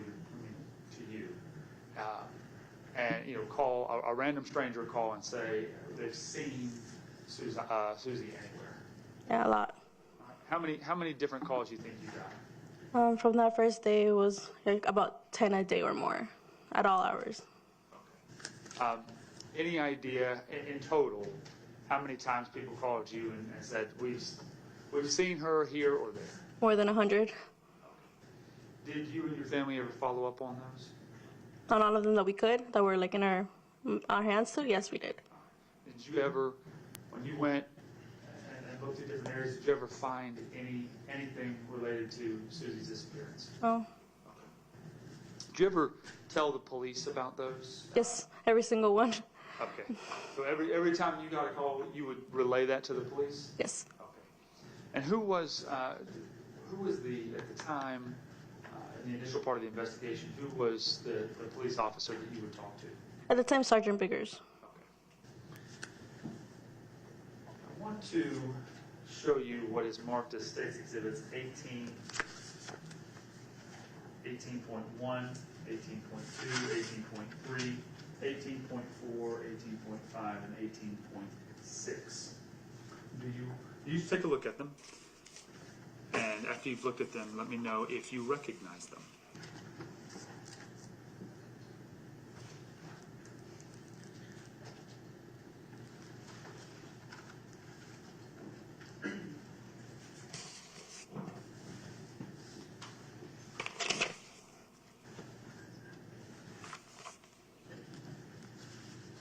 Yes.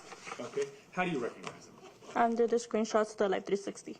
Okay. Now, very generally, the screenshots of Live 360 are the screenshots of Live 360 that you received the morning after Susie disappeared. Yes. Right. Do these photographs here appear to be fair and accurate representations of the screenshots you received of the Live 360 notifications? Yes. All right. Your Honor, I'm going to move to admit at this time State's Exhibits 18 through 18.6. Okay, any other objections? Okay. States 18.1 through 18.6 are admitted without objection, except the continuing objection is on the record. For the record, because I labeled things a little differently, I had it as 18 and then 18.1 through 18.6. Sorry about that. Not a problem, I just want to So, make sure.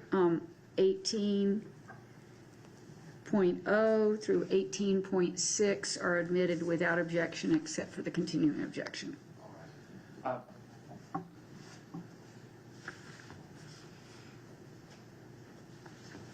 Also,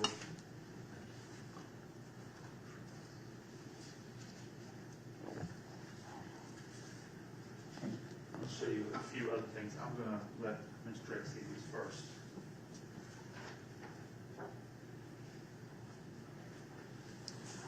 Do you need some water?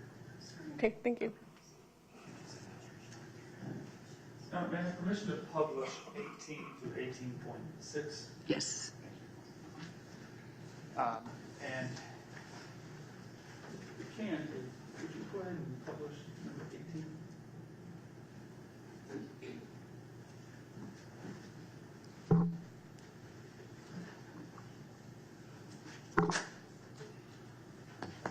And is the glare bothering any of the jurors? I can turn that light that's right over the video. Everybody can see? Okay. This out of the way, just so that it doesn't block anything.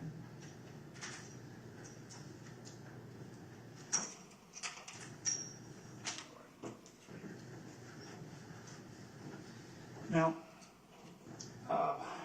is it possible to zoom in on that?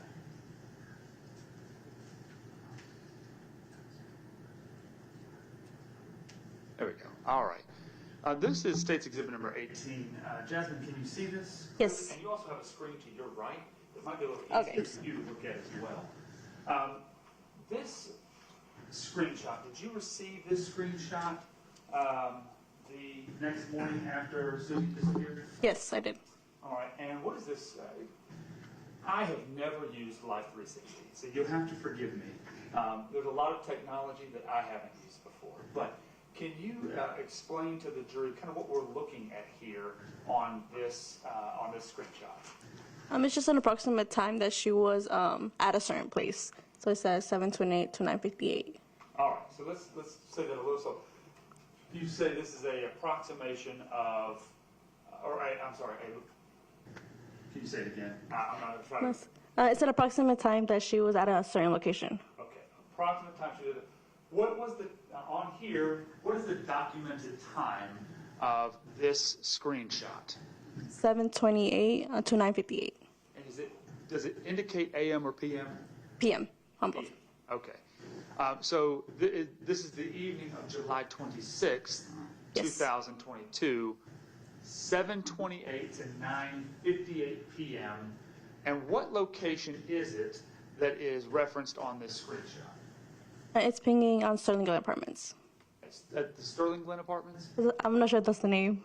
Is that what you said? I'm sorry. Yes, that's what I said. Okay, fantastic. Sterling Glen Apartments. Even if you're not sure that's the name, let me ask you, is this the apartment complex that we were looking at and we've been talking about where Kelly lives and where you guys went and canvassed? Yes. Okay. And if we could go to the next one, 18.1.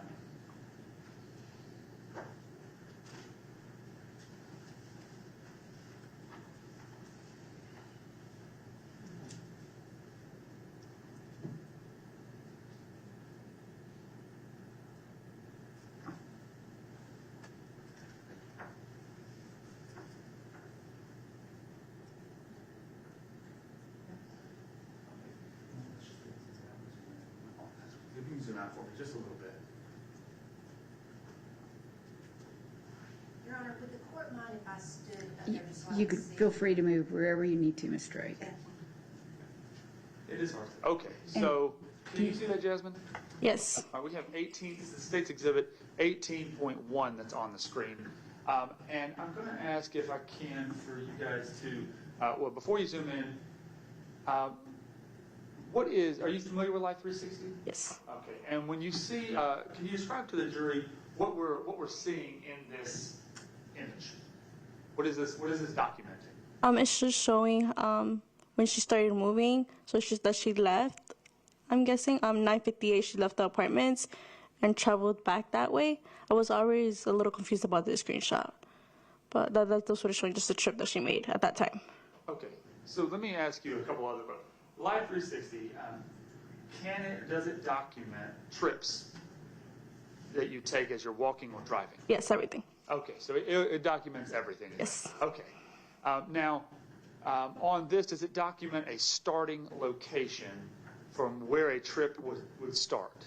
Yes, the white circle. White circle. And where is the white circle located at in this screenshot? And the Sterling Glen apartments. Okay. And when does it say that the trip begins? At 9:58. 9:58. Is that p.m.? p.m., yes. Now, there are some lines as I look at it. I don't know anything about Life 360, but there's some lines that go from point to point. Mm-hmm. Kind of looks Yes. like a jigsaw puzzle or something on here as I look at it. But is there an ending location on this trip? Yes. All right, and what indicates the ending location on here? The little other location icon, the black one. Location icon, and I'm just going to walk up here just so I can make sure I'm clear. Are you talking about this one? Yes. Okay, so the white dot here is the beginning. Yes. And this dot here is the ending. Yes. Okay. And does the screenshot document an ending time? Yes, 10:07 p.m. 10:07 p.m. Okay. Now, where is the ending at? It shows the exit we were talking about of the apartments, but I can't say for sure where it's pinged at. Okay, so, and I'm not looking for an exact location, but just generally, where is it at? The apartments, Okay, the apartments as well. All right, I think, sorry. and that's okay. Can we move to State's Exhibit 18.2?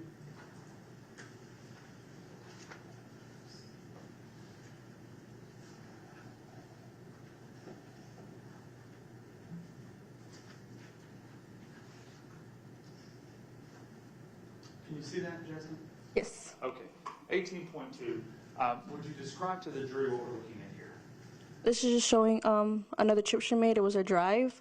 So there it shows the time for about how long, and it should show, yes, it shows the speed at the bottom. Okay, and would y'all mind zooming in just a little bit on this one?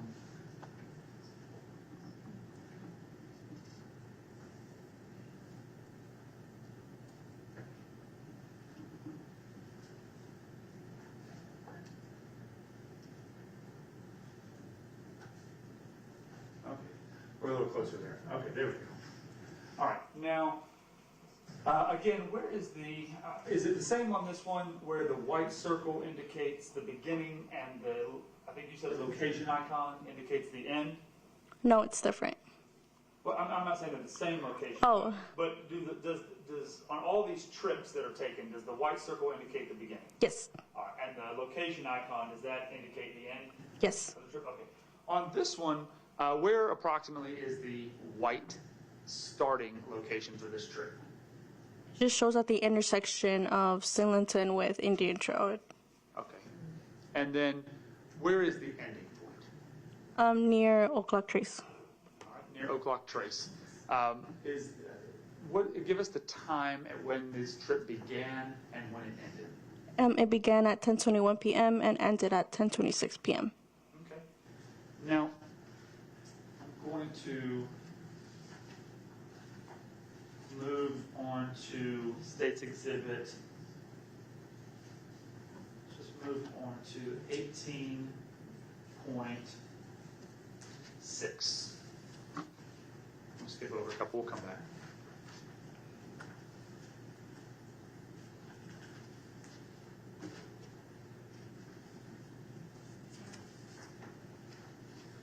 All right, and yes, thank you very much. You already read my mind. So I'm going to zoom in. What are we looking at here, Jasmine? Can you see that? Yes. Okay, and what are we looking at? It's a notification that Life 360 sent that it detected a sudden motion. Usually they send an alert. If there's like a sudden stop, it does alert you in case of an accident or anything. Okay. And was this screenshot sent to you as well? Yes. Okay.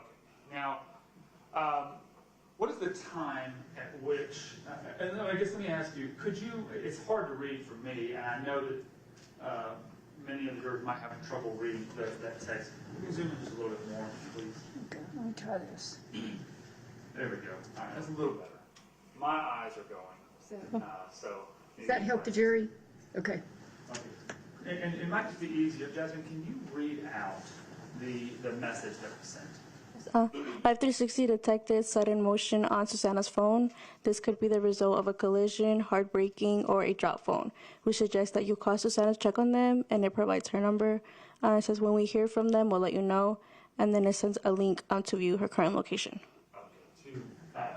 So that allows the person who receives this. What does the link allow the person who received the message to do? The link, it'll just take you to Life 360 and it'll show you her most updated location. Okay. And this message, we're going to move now to States Exhibits 18.3, and then we'll go to 18.4. But let's just start with 18.3 if we can.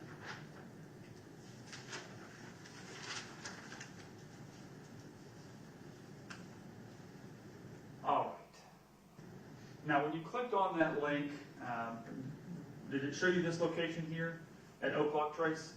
Yes. Well, I wasn't able to click on it, but that was the what it showed when you clicked on it. Okay, how do you know that? I'm just familiar with the app, so I know that's what it would show, her last updated location. Okay, so when you click on that, it shows the last updated. Okay, I understand. Yeah, it shows up there under Susanna, last updated now. Very good. Now, these screenshots are not from your phone, right? No. All right. The 18.3, and if we could maybe zoom in a little bit on this for me. Maybe the bottom half of it. All right. The last location that this image displays, what is the location? Near Oak Block Trace, on State Road, sorry. Now, on this one, it's a little different because instead of having a white circle or a location icon, it appears to me to be a photograph, perhaps. What is that photograph of? It would be the contact picture that they had for her, saved for on the phone. Okay, for whom? For Susanna. Okay. So, for Kaya, she had that photograph saved as The profile picture. profile Yes. picture. Okay, I understand. And where does, on this particular one, it says that she has been in this location since when? 10:30 p.m. Okay. Also, if we can go on to 18.4, please.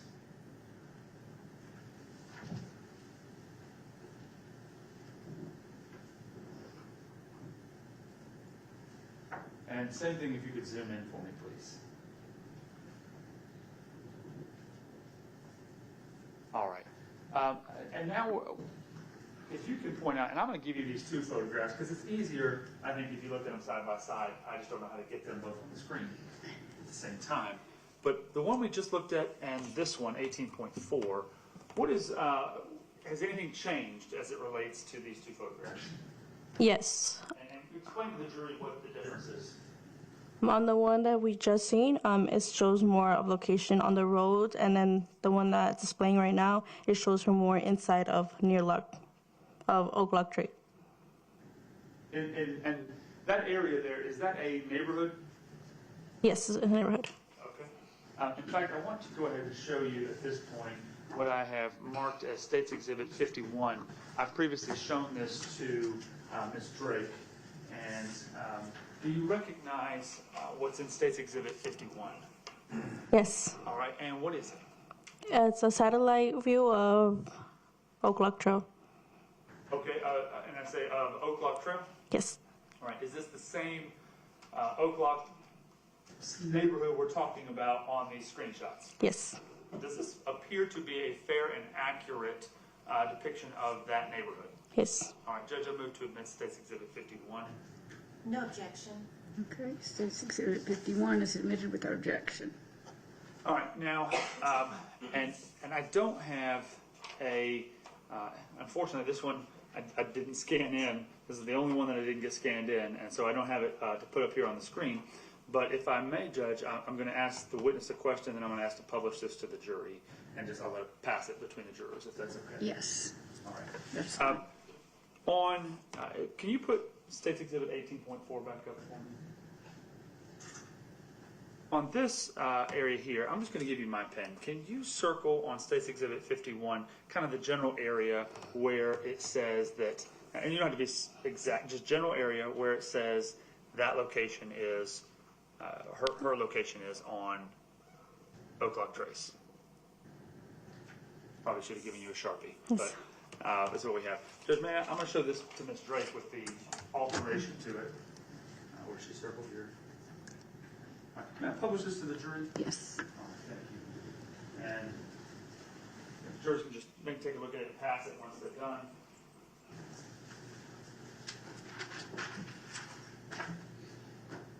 You got these screenshots, and then because of those, you went and started looking and canvassing the area for Susie? Yes. Okay.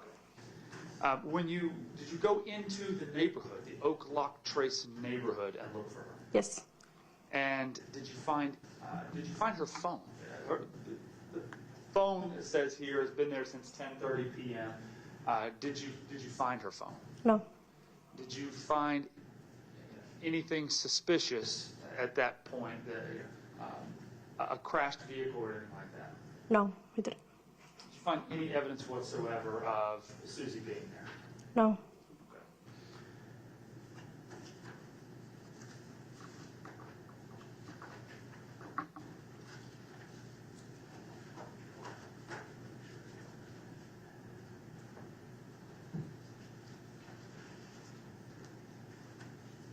I want to show you what has previously been marked as State's Exhibits 34 and 35. I showed these to Ms. Drake.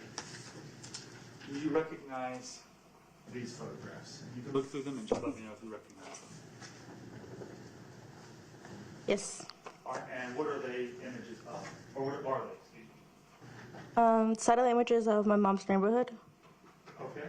And do they appear to be fair and accurate representation of that area in your mother's neighborhood? Yes. All right, Judge, I move to admit State's Exhibit 34 and 35. Yes, 34 and 35. 34 and 35. Yes. No objection. All right, State's Exhibit 34 and 35 are admitted without objection. May I publish them, Your Honor? Yes, you may. All right. Can you put up 34 for me, please?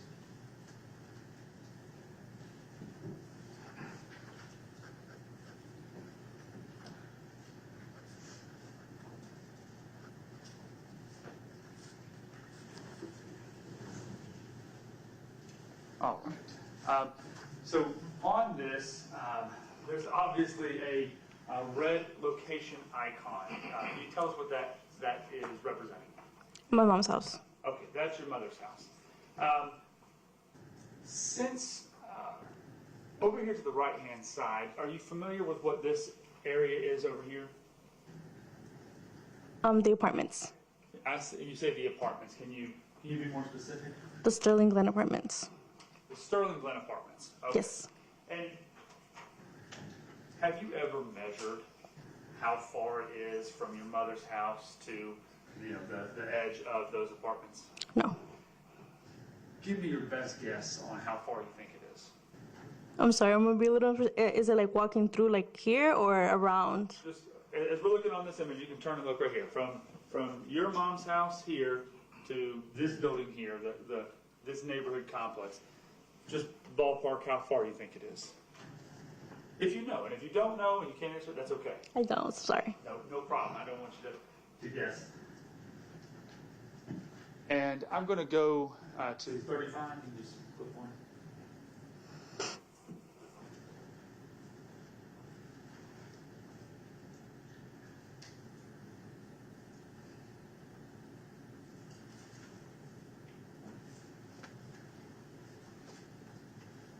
All right, and similar, although maybe from a little bit of a different angle, the red icon here, the location icon, what is that location?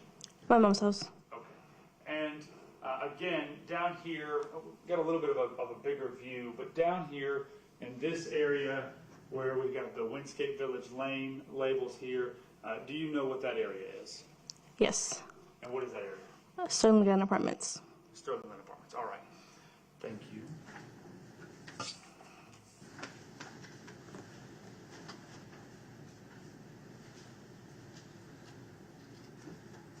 The last piece of evidence I need to show you here is State's Exhibit number 24, and I should have shown this to Ms. Drake if I didn't already. I just want to make sure.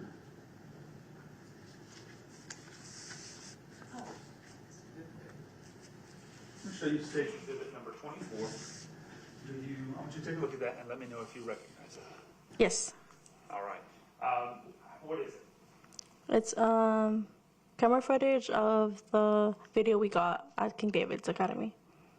The surveillance footage? Yes, surveillance footage, yes. All right. Walk me through, how did you obtain that footage? So that day, I remember telling you that we walked the whole place, so we went to several businesses to see who would be able to give us that footage, and they were one of them that did help us out. So I remember talking to a couple of people, and so we were able to figure out the guy in charge of all the electronics and stuff, and he was able to provide us with that footage. Okay. So, have you viewed that? Yes. How do you know that you viewed that disc? My initials are there. Okay, so you put your initials on that disc after you viewed it? Yes. Is the footage that's contained on that disc a fair and accurate copy of the footage you obtained from King David Academy? Yes. Okay. Judge, I move to admit State's Exhibit number 24. 24. No objection. All right, State's Exhibit number 24 is submitted without objection. In the video, were they able to download the video and give it to you, or how did you actually get the footage that's on this disc? The one that's on there, we just took a recording with my phone. Okay. Now, so you, in describing, kind of walk us through what's happening in the room as you're obtaining that footage. And then we were just, he was asking us for an approximate time that we think so he can check. So we provided the time on the Live 360, and that's when we were able to see her walking direction to my mom's house. Okay. Would you go ahead and display?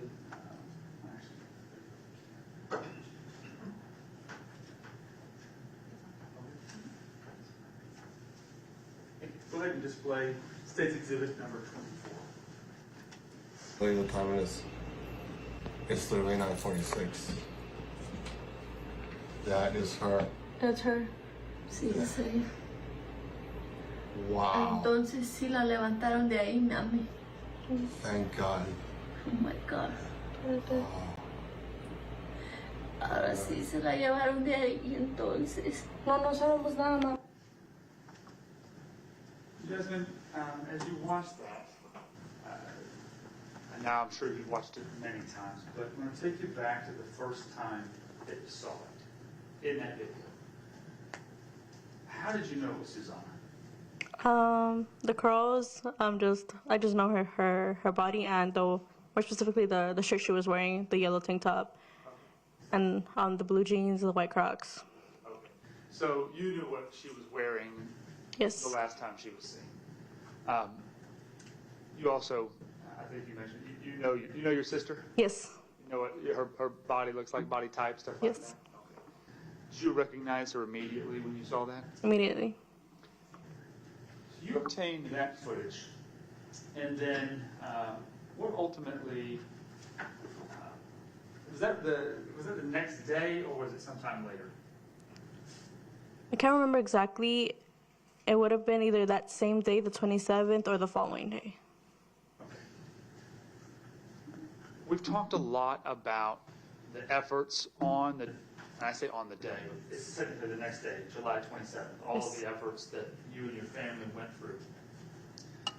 After that, let's move past that initial day or two. Did you go ever looking and canvassing other areas, looking for your sister? Yes. And How many times do you think? More than 20.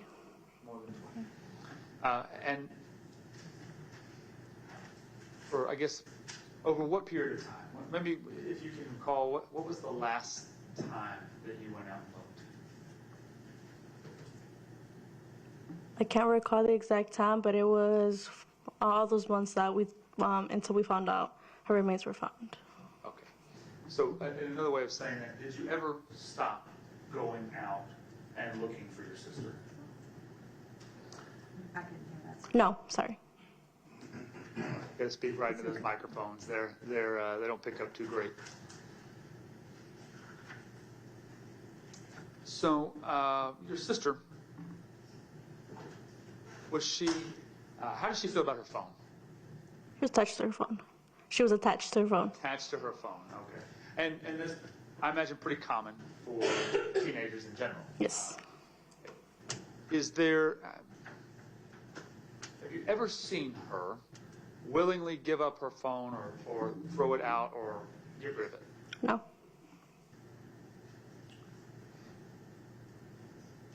The area there at Oak Lock Trace that we were just talking about, we've looked at the maps now. Are you aware of any friends or family that Susanna would have had any business going to see there that night? No.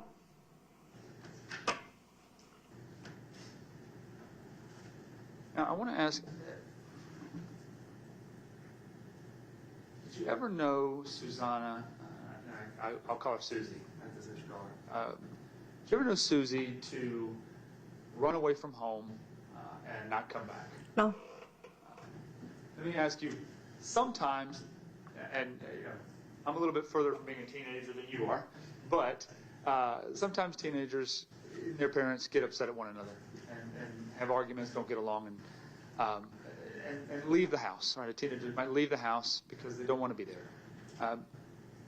Did Susie ever, that you're aware of, ever leave her home and not because she and your mother or you and her got into an argument, leave the home? No. Okay.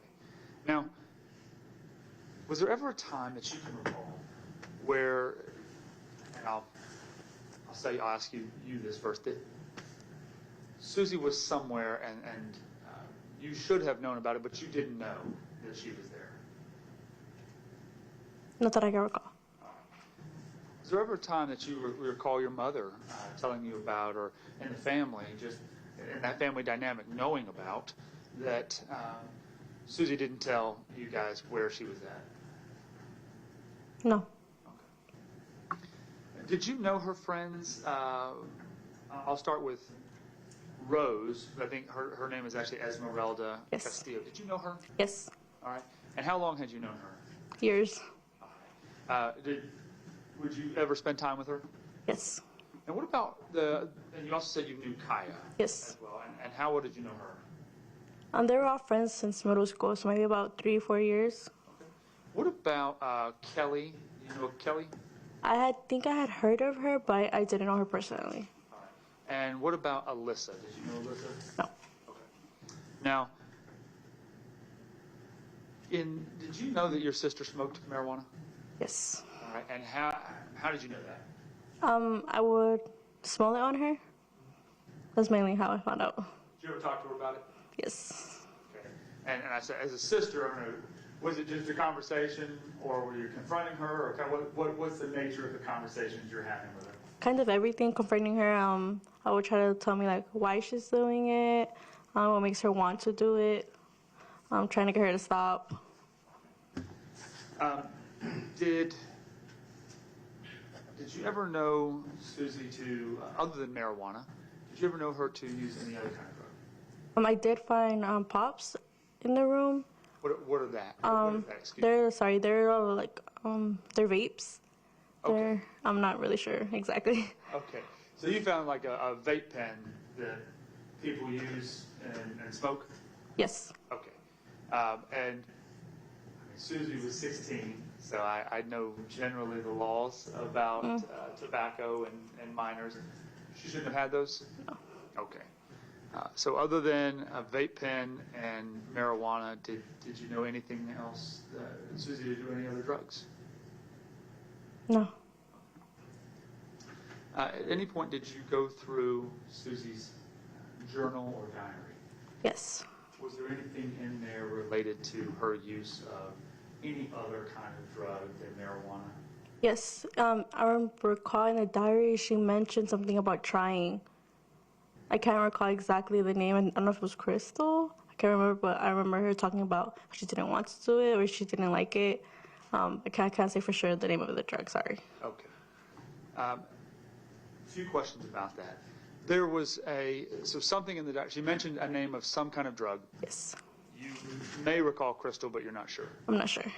Do you know, you said though, what else did she say about doing that drug? It was just that. Okay. That she, I think she just wrote about how she felt. I can't remember exactly, but I do recall saying she didn't like it. She didn't like it? Yes. Okay. And do you have any idea, do you recall, I don't know if Susie dated her journal entries or diary entries, but was there any indication as to how long before she disappeared that entry was made? I would assume a couple of weeks because it was one of the first pages she had written more after that. Okay, it was one of the first pages. One of the first pages. And do you have any idea how long she had been writing in that? I don't. Okay. So there were other entries after that? Yes. And I assume based on the number of entries and stuff like that, you came up with maybe an approximation in your mind? Yes. Okay.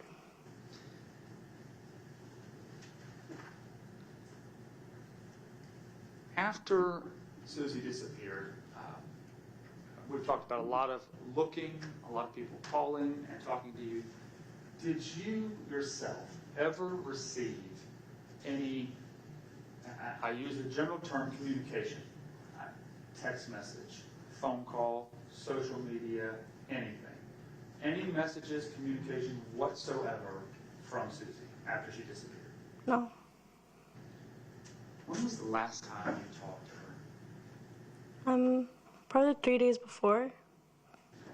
I texted her. You texted her. So after that text, a few days before, no calls, texts, or communications with her after that? No. How did you hear about the police finding her body? It was the day of the funeral. I can't recall if either Carter or Sergeant Biggers texted or called me, but they just let us know that they had something to tell us, and so we came down to the police station, and that's where they informed us. Okay. And at that time, when you found out... No, I'm sorry. I'm confusing my days. It wasn't the funeral. It was... I think they were going to go with us somewhere. I think to get more of her dental records, if I'm not beginning. I remember them come to the house. I was at my mom's house, and then when they got there, we were already going outside, and they asked us to go back inside to talk. And that's when they informed us. I'm sorry about that. No, that's not a problem. I appreciate you correcting yourself. That's, what went through your mind when you found out? A lot of things. I couldn't believe it. I didn't want it to be true. I wanted to see her. I wanted proof that it was actually her. I didn't want to believe that it was her because up to that point we were still expecting for her to come home. Did the police, or did you otherwise find out generally the area where her body was found? Yes. Is there that area in Decula, in the woods there, anybody around that area that Susanna would have had any reason to go see? No. No friends or family that she would have been visiting there? No. Now, at some point, were you made aware of the person, that the police charged somebody with her death? Yes, that was the day of the funeral. Day of the funeral. Yes. And now obviously, we're a long ways from that, but did you at some point see his photograph? Yes, when the news published it, I believe. Okay. Let me ask you, did you recognize him? No. Had you ever seen him before? No. Had Susie told you anything about a Miles Bryant? No. Had Susie told you anything about a guy she was seeing that she hadn't told anybody about? No. Had Susie told you anything about a cop that she was talking to, or that she met, or that she knew? No.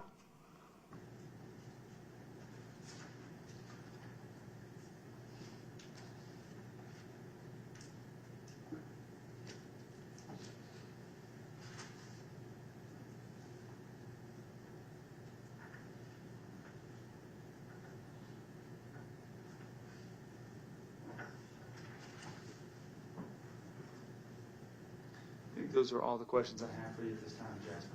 Okay. Mr. Drake is probably going to have some questions for you. Okay, I'm gonna give the jury a break. We've been going, and I think one of the jurors might need to stretch his legs.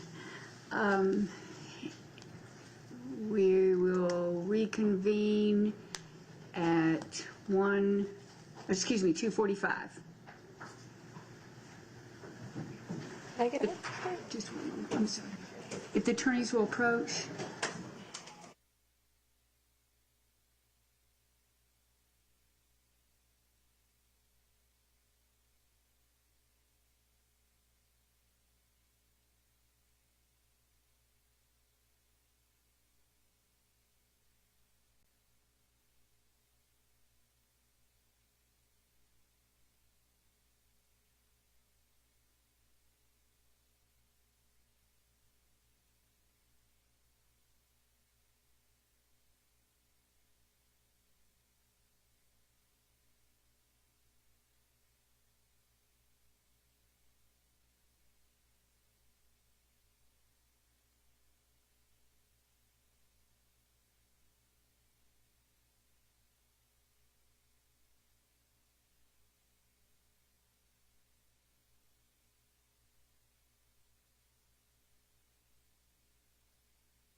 It's whatever it is. I just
I come off the bench, or if in between when witnesses are changing. I have issued that order because it was becoming disturbing, the amount of press and people in and out, and the doors were causing the jury to be distracted, and I want to ensure that Mr. Bryant has a fair trial. All right, anything from the state before we bring the jury in?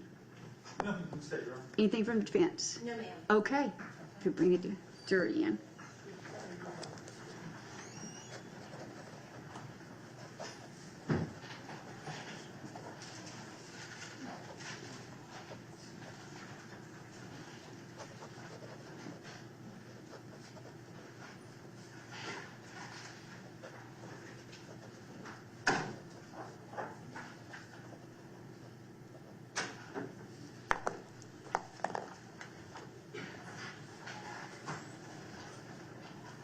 Your Honor, may I? Sure.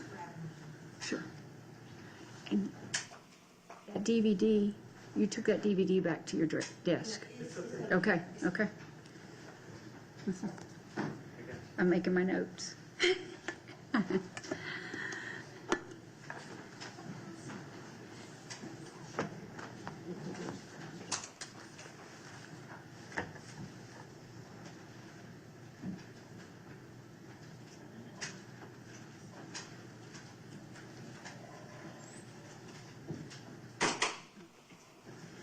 All right, is state ready? Is defense ready? Yes, Your Honor. And I believe the defense may have some cross-examination of Ms. Perez. Yes.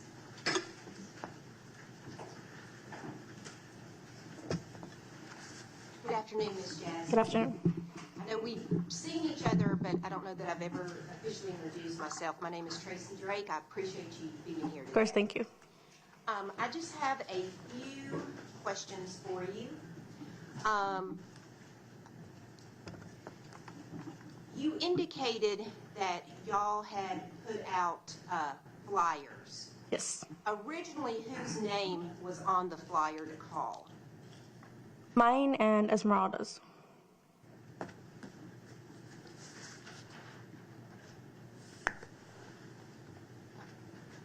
Do you recall speaking to Detective Carter back in January of 23 at the police department? You and your mom went in and spoke with her? Yes. Of course, y'all went in separately. Yes. Do you remember telling her that Esmeralda's number was on the flyer, so you had to make new flyers? Yes. Okay. You also told her you thought it was weird that Esmeralda wanted to be the first to know about everything? Yes. After the first couple of weeks, after Susie went missing, did communication with Esmeralda and some of her other friends kind of stop? Can't recall exactly, but I did remain with communication with Kaya and Esmeralda. Maybe not as frequently, but yes.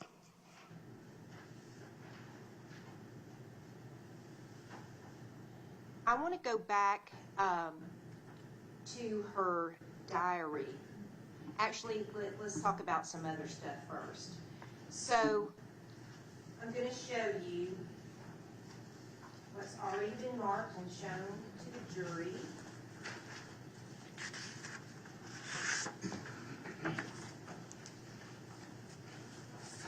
State's Exhibit 18. That indicates that she was at Windscape Village Lane from 7:28 until 9:58. Yes. Now, if your mom testified that she left the house at 6, do you know where she was at between 6 and 7:28? I don't. Did anyone ask her friend to send those particular screenshots? Sorry, I can't recall if we asked her or she just sent them. I'm sorry. Okay. And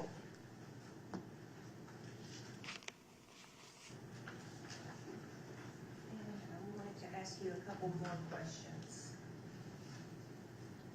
So on State's Exhibit 18.5, which again has already been entered into evidence, this is one of the screenshots that says her phone has been out of battery since 10:30 Yes. p.m. the previous day.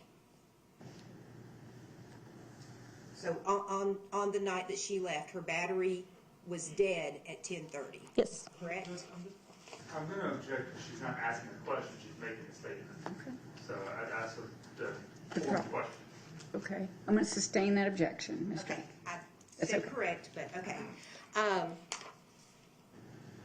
The crash or dropping or hard braking text was sent at 10:29.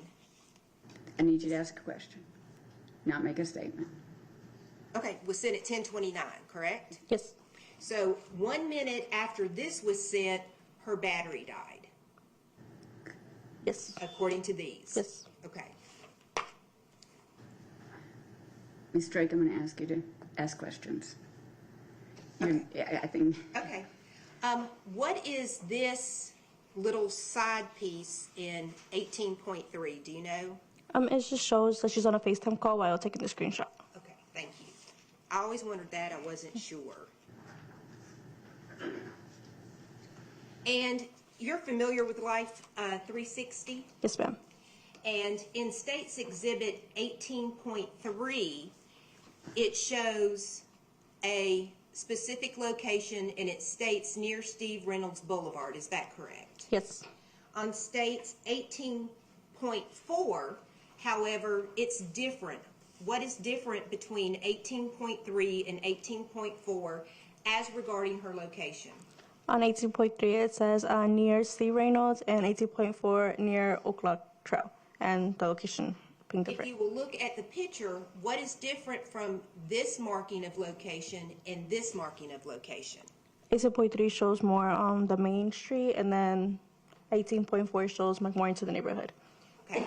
Does this big purple circle around the dot show a general location? Yes.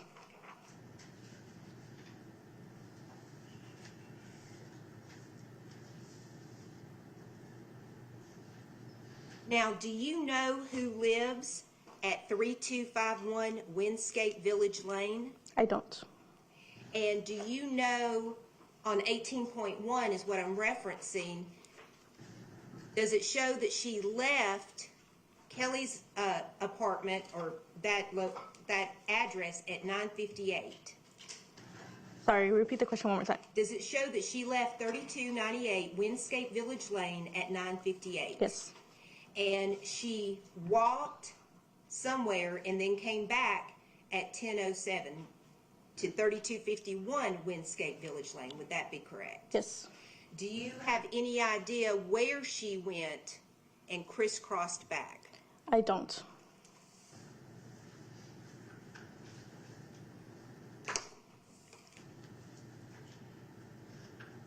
Now, do you have Life 360? I do.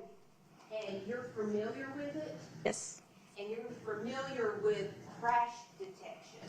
Yes. That little email or text, for lack of a better word, that was received. So you are aware that there are certain things that have to happen in order for that alert to be enabled. Yes. What has to be done for that to be enabled?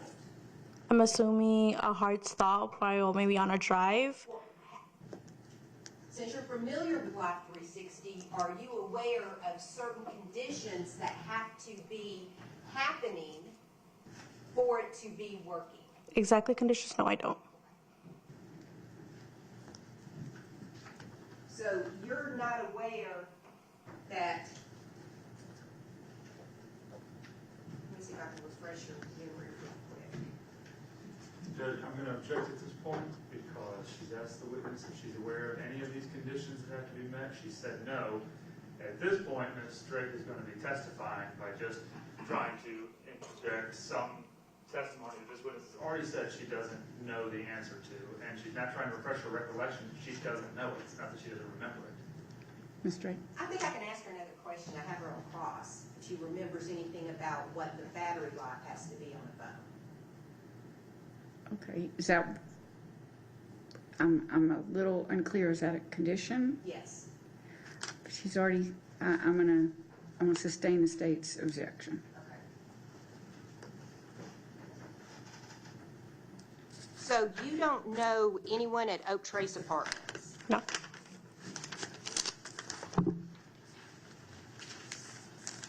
The video that was played for the jury, what time was that? What time was the video taken? I can't say for sure, but 9:40 to 9:50, I'm assuming.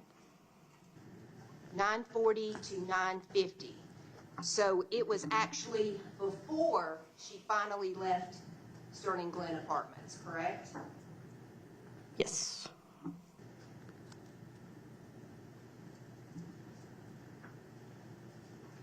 Okay, now let's go back to the diary. You mentioned you thought that she had tried a drug, something crystal. Would that be crystal meth? Can't say for sure. Okay. Do you remember giving that, well, you said you remember giving a statement to Detective Carter. Yes. Do you remember telling her that she had said something about grease lightning being in her diary? I can't recall. No, I don't remember. Okay. Do you also remember telling Detective Carter that it was something meth? Possibly, yes. I can't say for sure.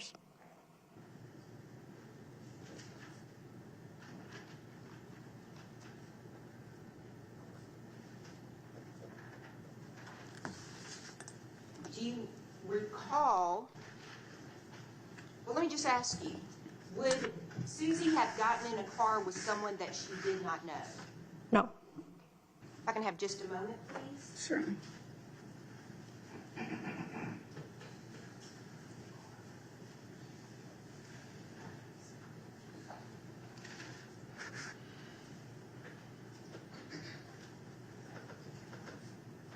One more question, and I promise I'll let you go.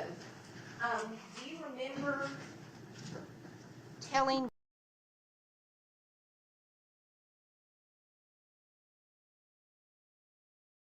I and we? I don't remember. Okay. That's all I have. Thank you. Thank you, Ms. Drake. State, have any redirect? Just very briefly, the surveillance video that you obtained from King David Academy, do you remember exactly what the time was on the video monitor? I can't recall the exact time, but I'm assuming more 9:48. I can't say exactly. I'm sorry. Now, you're using the words assuming, and assuming sometimes to me means guessing. Yes. And so my question is, do you have a recollection at all of what the exact time was? Your Honor, that was asked and answered. She said between 9:40 and 9:50. Judge, I think it's a slightly different question. She said she's assuming. I'm just asking her if she knows the exact time. I believe the answer was I'm assuming to the cross On 9:48. on 9:48. No, I believe she said 9:40 To my question, she to said 9:40 9:40 to 9:50. I'm assuming. I believe she prefaced it with assuming. Okay, maybe she didn't. I'm just trying to clarify, Judge. Okay. I'm going to sustain the objections. It's been asked and answered. Do you recall, when you went and got that video, was there any discussion about whether or not the cameras there at King David were off at all? The time on the cameras were off? Yes, I remember him telling us I was a little old, so it would. I'm going to sustain that objection. Ma'am, you can't testify to what someone told you. Oh. So, Sure. go ahead. Let me ask it a different way.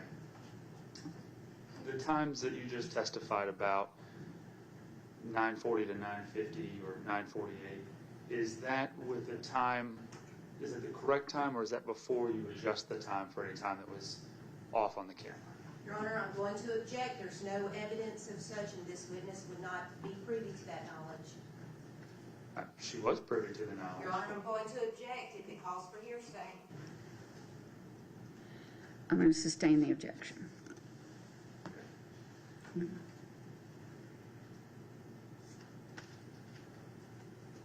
The video that was there that you got, the Life 360 application, 9:58, the time that Susie is starting the trip, walking home. Based on your review of the video from King David, is her being captured on that video at King David consistent with her leaving the apartment complex at 9:58 and walking home? Does that make sense? No, I'm so sorry. Okay, that's all right. That's all right. Another way to say it maybe is that if she left the apartment complex at 9:58, when you saw her walking in front of the camera at King David, would that be an accurate time? Her walking past, if she left at 9:58, walking home down Singleton Road towards her mom's house, her being captured on that King David video, would that be an accurate time that she was captured on the King David video? I'm going to object to the form of the question. It's a little bit confusing because he said, would that be when she left at 10? If he wants to say, is that the same path that she would have taken, that's different. Go ahead. You understand? I'm not understanding her objection. I'm not either. I want to overrule the objection. Go ahead. You can answer the question, ma'am. I'm sorry, I forgot. That's okay. It's okay. We've got the Life 360 application. It says the trip started at 9:58 p.m. Yes. When you looked at the video from King David, even though the exact time you're not sure of, does it appear that it would be consistent if she left the apartment complex at 9:58? Does it appear she would have passed by King David when that video was captured? Yes. Okay, thank you. That's the question I had. Daughter, may I ask some more questions? Certainly. May I approach again? Certainly. And I apologize, I don't believe I asked the court No, prior. you can feel free to move about the courtroom, Ms. Drake. Thank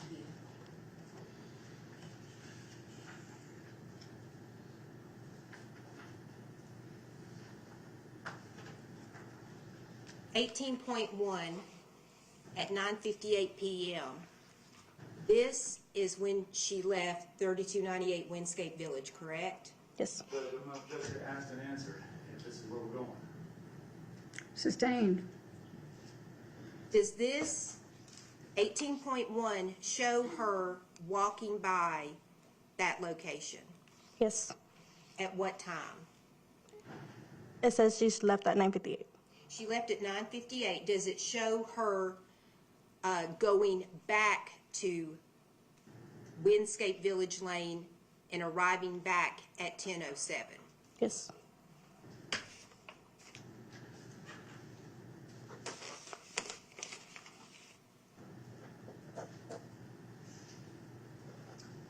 And there are other trips that she made after that time that we don't have any data for, correct? We don't know where she went from 6 until 7:28. Correct. That's all I have. When you were reviewing footage of King David, did you find any other footage of her walking past King David at any other point? I don't think we asked for it, no. Okay. Thank you. Okay. May we release this witness? Your Honor, like her mother, I also have her under subpoena, but she's more than welcome to stay in the courtroom. Okay. All right. Ms. Perez, you can step down. Don't talk to anyone about your testimony. You're still under subpoena, but you are, the defense has consented to you staying in the courtroom. Okay. All right. State, call its next witness. State calls Ms. Kaya Jones.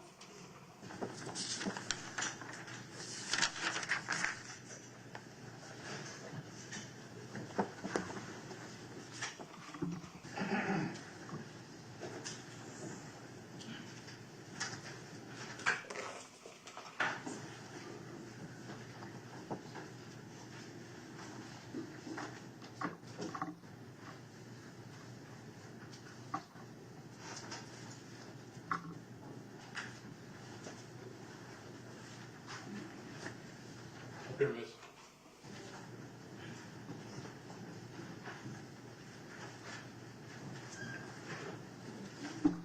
Watch your step and remain standing on the podium. Raise your right hand. Do you swear or affirm the testimony you're about to give in this case is the truth, the whole truth, and nothing but the truth? Thank you. Please be seated. Ma'am, have you ever testified in court? No, ma'am. Okay. My court reporter has taken everything down, so I'm going to need you to speak into the microphone and so that she can capture your words, because we have to take down everything in the courtroom. She can't see if you nod or say, uh-huh. We might say, is that a yes or is that a no? Okay. There's water right here if you would like to get some now or at any time. The attorneys are going to be asking you questions. If you'll just wait till they finish what they're saying, you may anticipate their question and start trying to answer it and answer at the same time, and then my court reporter can't take you both down. So just wait till the attorneys finish their question, take a breath, and then answer so that my court reporter can get an accurate record. Okay. Okay, thank you. Good afternoon, Ms. Jones. Hi. Can you state your full name? Kaya Jones. And can you spell your first name? KYA.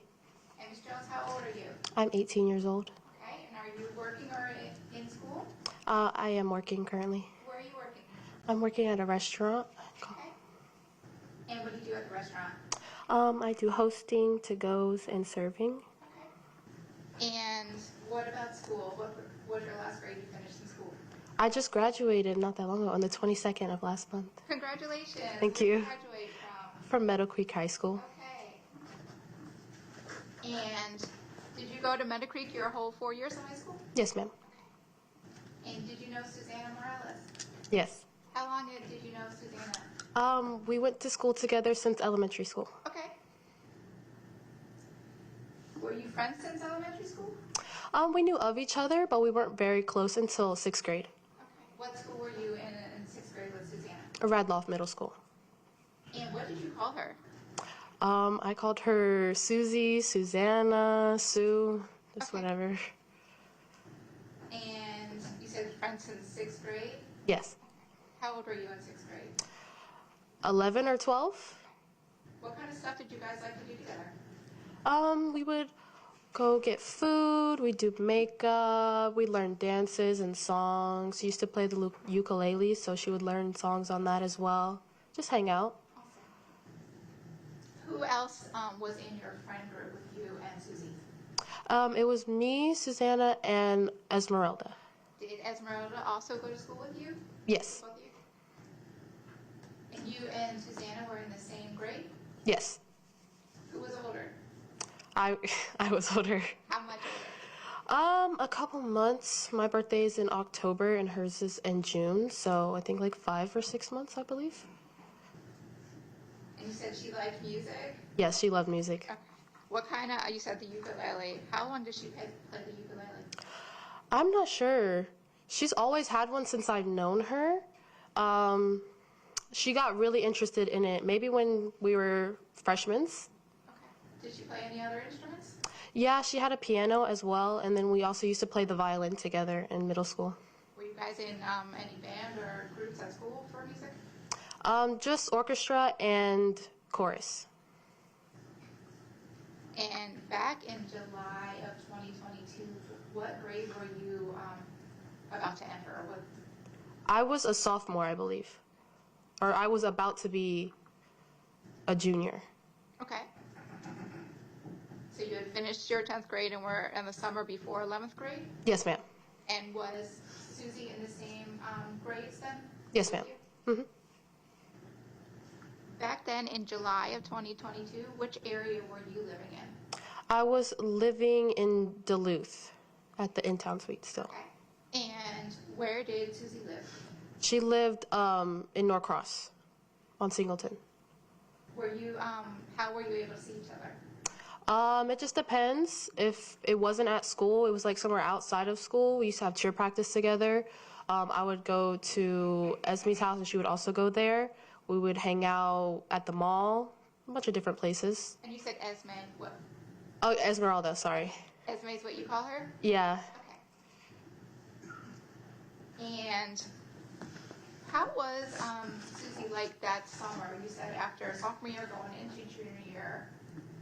How would you describe her? Happy, sad, funny? I think she was very happy. She was a very bubbly person, like, just had a really, like, shining personality. She was very sweet, very nice, very down to do anything with you.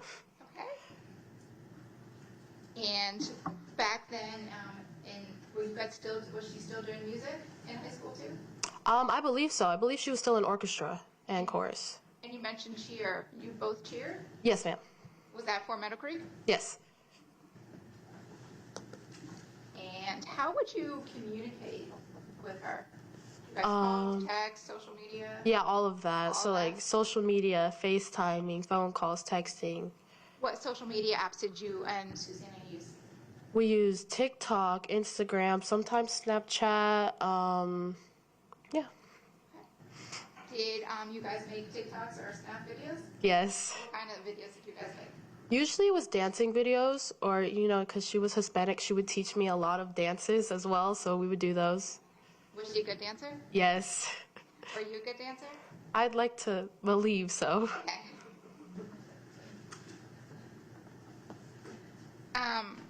When you guys hung out, whose house did you hang out at? Usually Esmeralda's house. Did you sometimes hang out at Susie's house? Yeah, sometimes. And at that point, how was her relationship with her mom? I mean, it was like any relationship a teenager has with their parent. It was, you know, I would say it wasn't bad. It was good. Did you know her mom too? Yeah. And you knew Esmeralda's mom? Yes. Did your mom sometimes talk about you girls? I think so, probably. Did Susie ever talk to you about getting in any fights or disagreements with her mom? Sometimes, but it wasn't anything that would worry me. You know, we all have fights with our parents, so. Okay. Did any of that summer back in June and July of 2022, did anything worry you about Susie then? No. She was doing okay? Yeah. Okay. And we heard some talk before that Susanna smoked marijuana. Did you know about that? Yes. How often would she do that? Pretty often, I would say. Did you know if she did any other drugs? I don't believe so. Did Susanna ever talk to you about running away? No, never. Did she ever talk to you about wanting to move out or go somewhere else? She wanted to live with Esme, but that was just because we were all so close. But never like she wanted to run away or like leave home. Okay. How often do you think you talk to Susanna? If not every day, maybe every other day.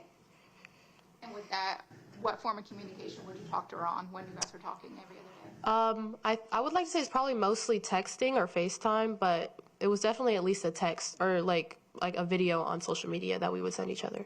Would you see her when you were not in school during the summer break? Yes.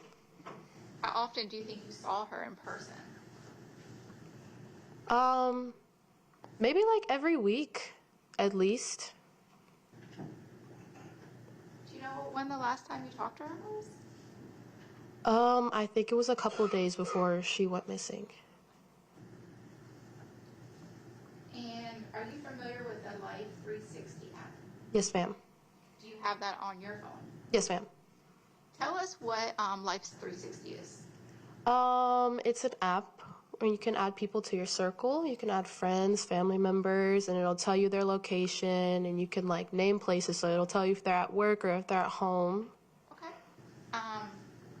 Did you have friends or people in your circle on Life 360?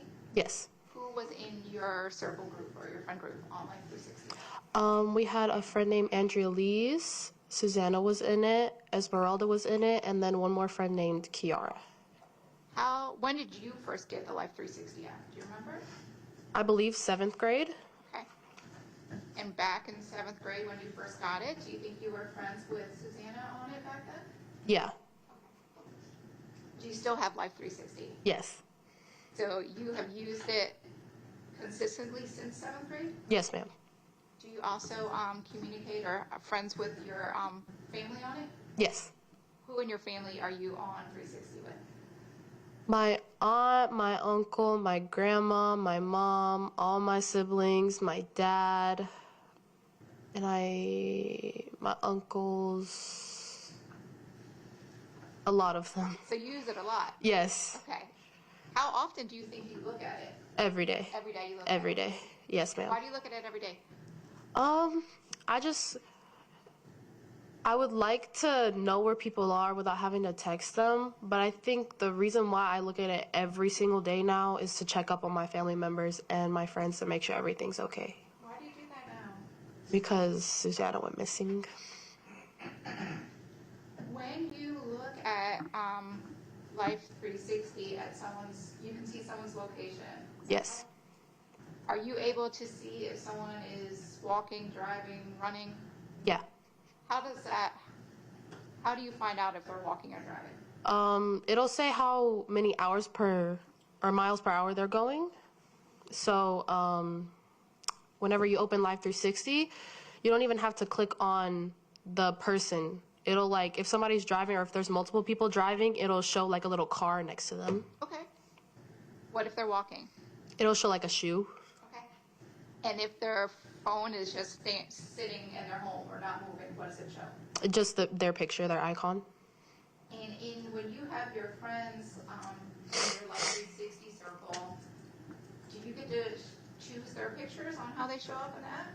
No, they choose their pictures whenever they sign up. Okay. So they can either have, is it always a picture or is it just sometimes just a regular icon? Sometimes it's a regular icon. They don't have to put a picture. If they don't put a picture, I think it's their initial. Okay. And when you said you look at it pretty much every day, based on you looking at it every day pretty much since 7th grade, is the person's location usually accurate on Life 360 as to where they are? Yes, very accurate.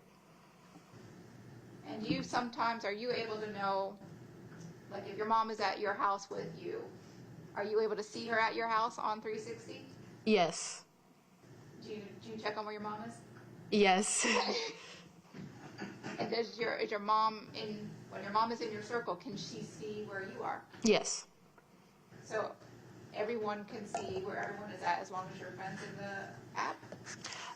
As long as you're in the same circle, because you can have multiple circles with different people in it. So your circle with Susanna and Esmeralda, was that the same circle as your mom and your uncles? No. Okay. How many circles back in July of 2022, how many circles did you have? I believe I had 3. Okay. And your circle with Susanna back in July of 2022, who was in that with you? Well, I had her in 2 different ones. I had her in one with, like I said, 2 other people other than me, her, and Esmeralda. But then I had one with just me, her, and Esmeralda. Okay. So both of them were just friend groups? Yeah. And since 7th grade till now, when you've had the Life 360 app, how many times have you ever gotten a crash alert? Just that one time.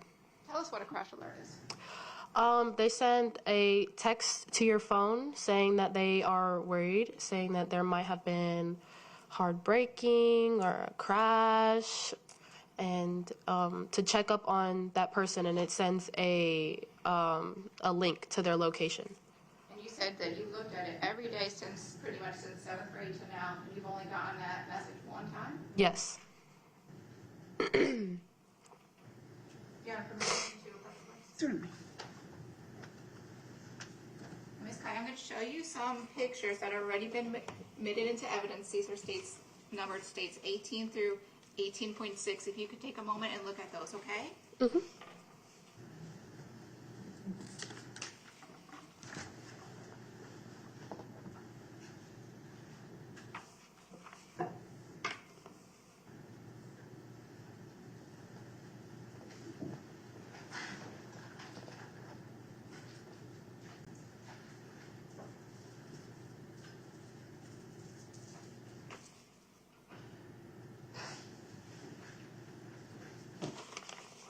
Okay. Do you recognize those? Yes, ma'am. You've seen all of them? Yes. And did you take those photos? I took the screenshots, yes. And the one of the hand on 18, who took that one? I think my mom might have taken like the picture of the phone, but I recognize the screenshot as the picture I took. And that picture of the hand, is that your phone? No, that's not my phone. Do you know whose phone that is? I'm not 100% sure. It might be my mom's. Maybe it's Jasmine's phone. I'm not 100% sure. And those pictures that you took, once you took them, the screenshots, what did you do with them?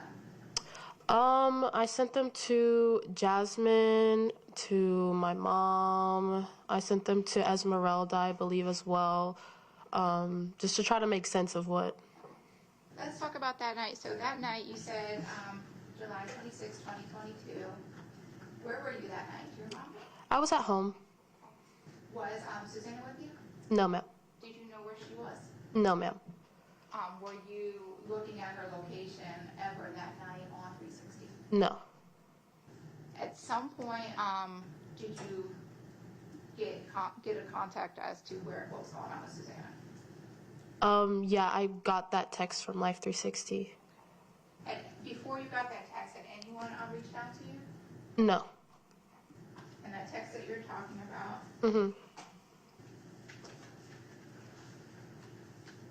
talking about 18.6, is that the text you're talking about? Yes, ma'am.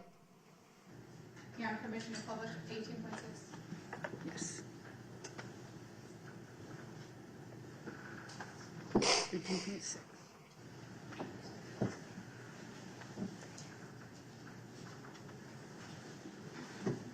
You've got a screen right here. Yeah, these pictures are going to be on the screen behind you as well as the screen right there in front of you, okay? Okay. So you said you got this text. Do you remember what time you got the text? Almost around 10, I believe. Okay. So we see in 18.6, can you see the time of the text message? Yes, ma'am. And is this your phone that we're looking at this text? Yeah, the one in the picture. In this picture? Okay. Yes, ma'am. And what time did this text come in? 10:29. And when you got this text, did you know where Susanna was? No, I did not. Were you awake when you got this text? Yes. What did you do when you got this text? I tried to call her, and she didn't answer, and so I called Esmeralda because I thought they were together. And did Esmeralda answer? Yes, she did. And the links we see in state 18.6, a phone number. Do you know whose phone number that is? That's Susanna's phone number. Okay. And we see a link at the bottom. Did you click that link? Yes, ma'am. What did that link show you? It showed me her Life 360 location at that Oak Ridge apartment, the one right next to Kelly's. I'm going to give you the pictures back. If you go through them and tell me when you click the link, which picture was it that pulled up?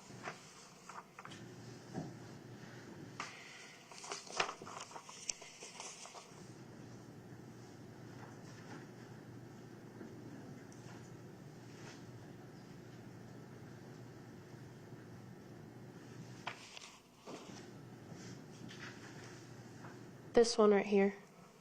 And you're showing us 18.4? Yes, ma'am. You got a permission to publish 18.4? Yes.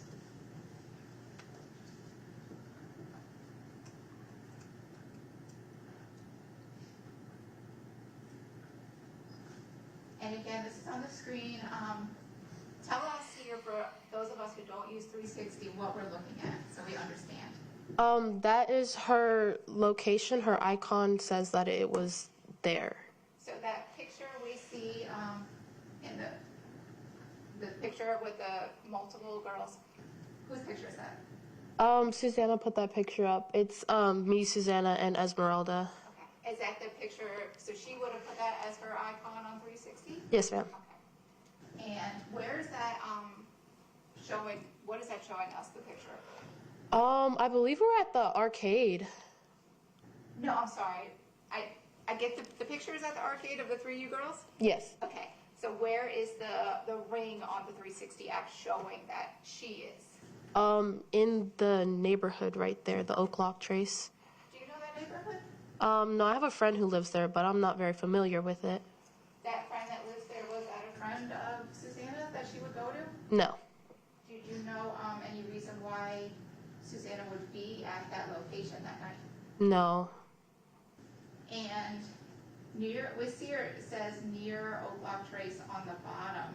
Mm-hmm. What, and then it says since 10:30 p.m. yesterday. Tell us what those mean.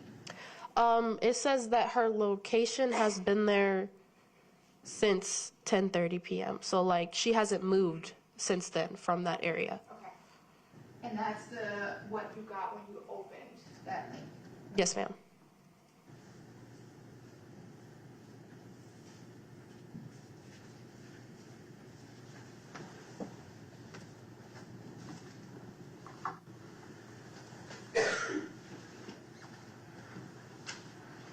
And you said you called Esmeralda after you couldn't reach Susie, and you talked to Esmeralda. What did you do after you got that alert that night?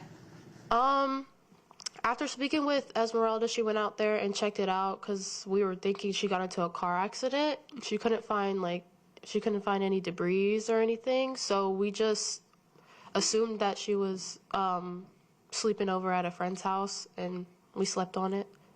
Did you go out to that location that night yourself? No, ma'am. Okay. But you said Esmeralda did? Yes. How did you know Esmeralda went out there? I was on the phone with her the whole time. You stayed with her on the phone the whole time she was out there? Yes, ma'am.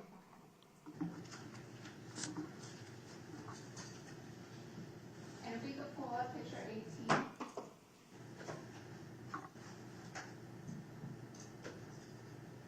So this picture that's admitted into evidence as 18. Can you explain to us what this is showing us?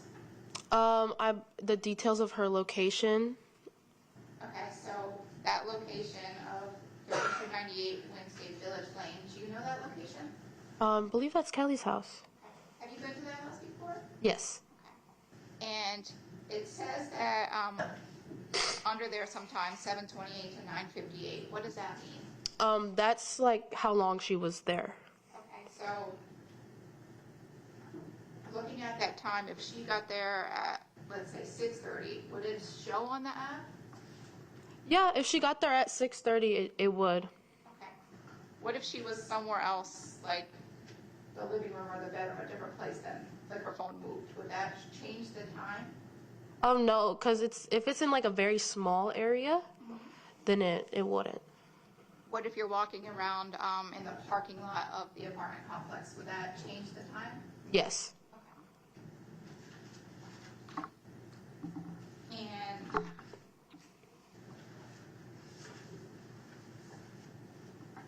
we could bring up 18.1.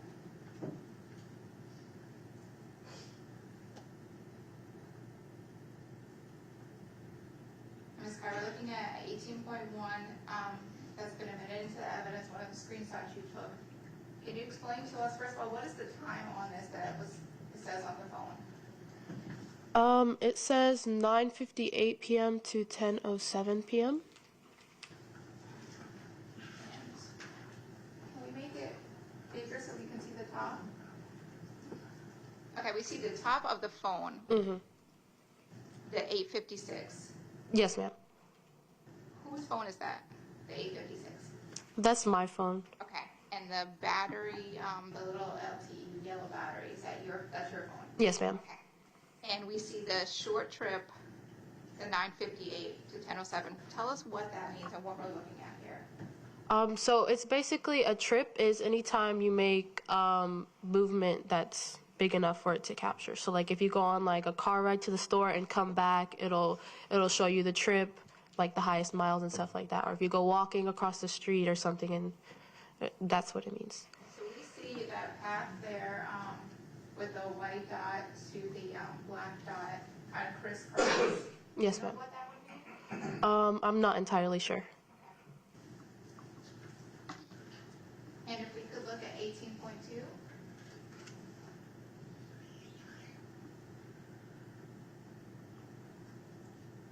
And again, you took this screenshot, right? Yes, ma'am. tell us what we're looking at here. That shows her driving from the front of her neighborhood. Did Susanna have a car? No, Susanna did not have a car. Did she drive? No. Okay. Do you know at 10:21 p.m. Who she would be driving with? No, I don't. I'm sorry. Okay, that's okay.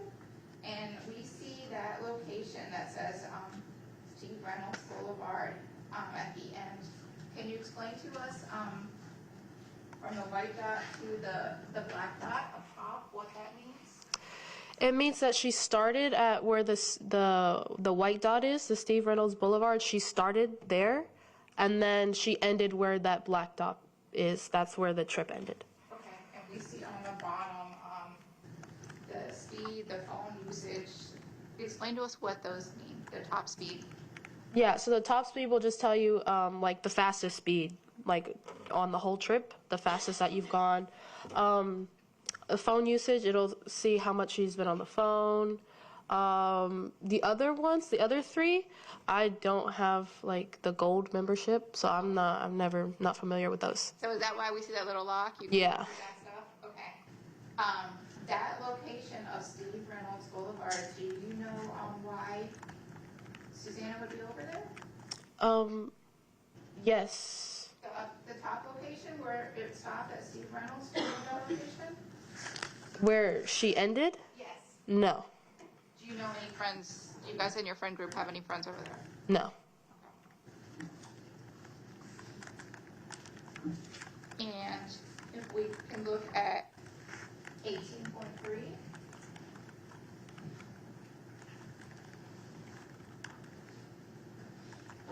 And so we see at the top, what time is this on your phone? 12:12. Okay. And tell us what we're looking at in this picture of the screenshot you took. This is Susanna's location, and I was on, that little box is a FaceTime call I was on with Esmeralda. Okay. And yeah, it's a screenshot of her location. Okay, and on the bottom where it says under her name by her picture, what does it say under her name? Under her name? Yeah. It says near Steve Reynolds Boulevard since 10:30 p.m. yesterday. What does that mean? It means that she's been at that location or near the location since 10:30. Okay. And if we could go to, and what, I'm sorry, what is the battery? We see under a little battery thing under Susanna's picture on the bottom. Yes, ma'am. What does that mean? It tells what her phone battery is. Okay. And what is the phone battery is there? 9%. And do you know, have you ever used the 360 app when your battery's dying? Yes. Tell me how that works with your battery. Whenever your battery is low, you can whenever somebody else's battery is low, you can send them a message to charge their phone. That's pretty much it. You just can see other people's battery lives to be able to let them know that they need to charge their phone. Can you still see someone's location when their battery is low? Yes. And in this picture of 18.3 where it's at 12, what does the battery say for Susanna? 9%. And we're going to go to 18.4.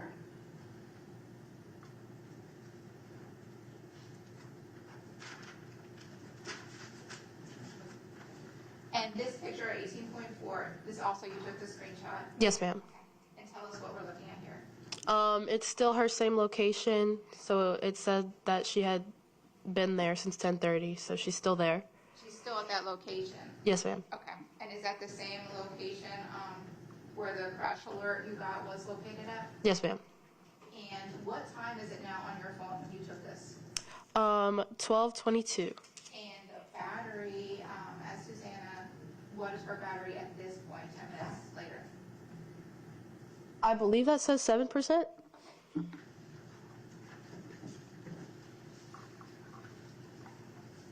And we're going to go to 18.5. This picture, tell us what we're looking at here on the That is whenever her phone ran out of battery, so it doesn't show the location anymore because her phone's out of battery. Okay, so we see that it says since 10:30 p.m. Does that mean that her battery's been out since 10:30 p.m. or since that's her location since 10:30 p.m.? It means that is where she was at, like her location since 10:30 p.m. Okay, so this is showing us on 18.5 that she has been at that location off Steve Reynolds since 10:30 p.m. Yes, ma'am. yesterday. Okay. And are we able to tell what time her battery went out? I don't believe so. But even though her battery is out, you're still tracking her location on her phone. Yes. And this says 8:56. Do you know, is that 8:56 in the morning or the night? I'm not sure. Because we see it says, it was Susanna's was last updated 15 hours ago at the top. Mm-hmm. So would that be the next morning? Or you don't? I think it's PM. Okay. It's okay if you don't know. And again, that crash alert you got, you've only ever gotten one. Yes, ma'am. So if you drop your phone off the table at your house, you don't get a crash alert? No, ma'am. And if your battery runs out, do you get a crash alert or? No, ma'am.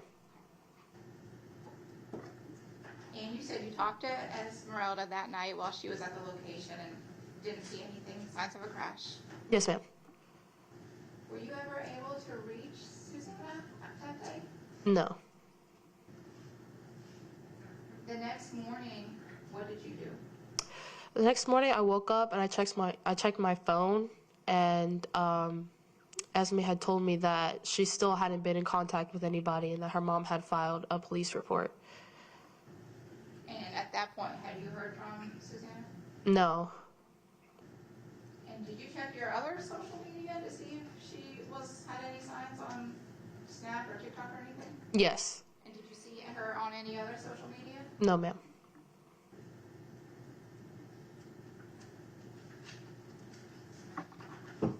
Did you take any steps to look for Susanna? Yes. So, the night after she went missing, me and some of my family and friends went to the location that it said she was last at in that neighborhood and looked around. I even asked my friend if we could look at her ring footage or maybe if she seen or heard anything to let us know. Is that your friend who lived on the Oak Block Trace apartments? Yes. Okay. And did you look at that ring? Yes. There was nothing on there. Okay. Besides looking at that location, well, how long do you think you spent at that location? It was a couple hours. It definitely was a couple hours. Because we looked up and down the road, all in the neighborhood. There was like a shed in there that we looked in. Do you also use the Find My Friends or Find My on the iPhone? Yes, ma'am. Do you have Susanna on that Find My? Yes. Did you look for Susanna on the Apple Find My app that night also? Yes. What did it show for that? It's not very accurate on Find My, like it is on Life 360. So you find that Life 360 is more accurate than the Apple app? yes. And you said you searched that location on Oak Trace. Did you look at any other locations? Yes. I looked at the front of her neighborhood to see if we can find anything of hers, like any jewelry or like a croc charm.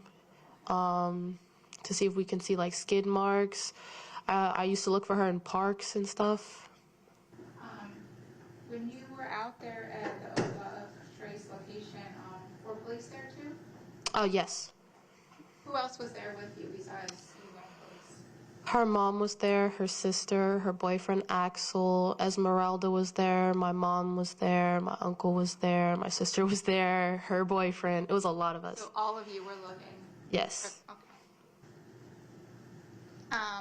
Those pictures that we looked at up there, did you give those to the police? Yes, ma'am. And you said you searched some area parks and stuff? Yeah. Did you also help hang up flyers? Yes. Did you ever hear from Susanna again after that? No, ma'am. How did you find out what happened to Susanna? I was with Esmeralda, and she had gotten a call from her friend. You need a minute?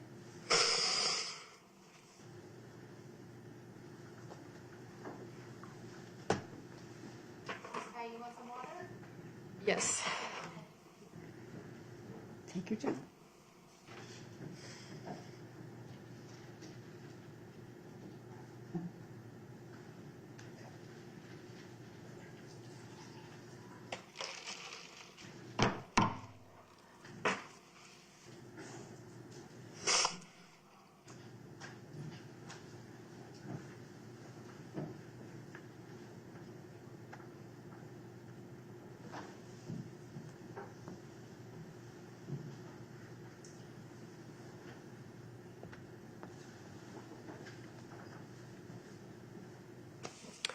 So I had asked you when you found out what happened to Susanna.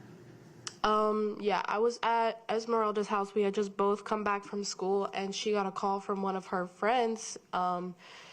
He told us he had something to tell us and to sit down, and then he sent us a screenshot of an article that came out saying that it was her. And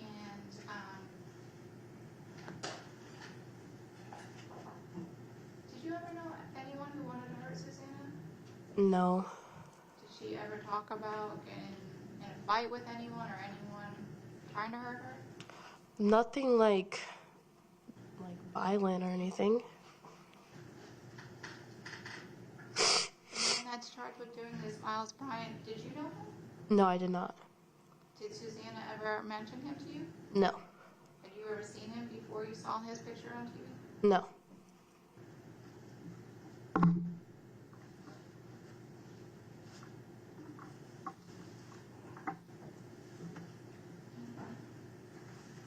You went to her funeral? I did. How was that? It was very... I'm going to object. I don't know the relevancy of that. I'll move on. Response. Okay.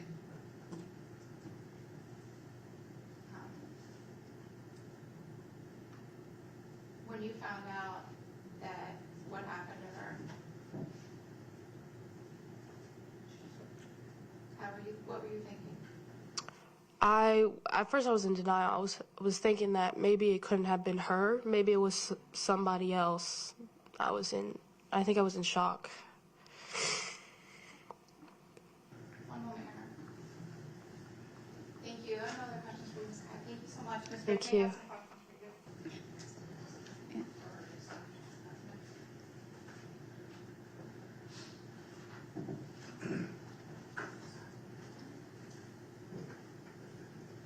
Is it Miss Jones? Yes, ma'am.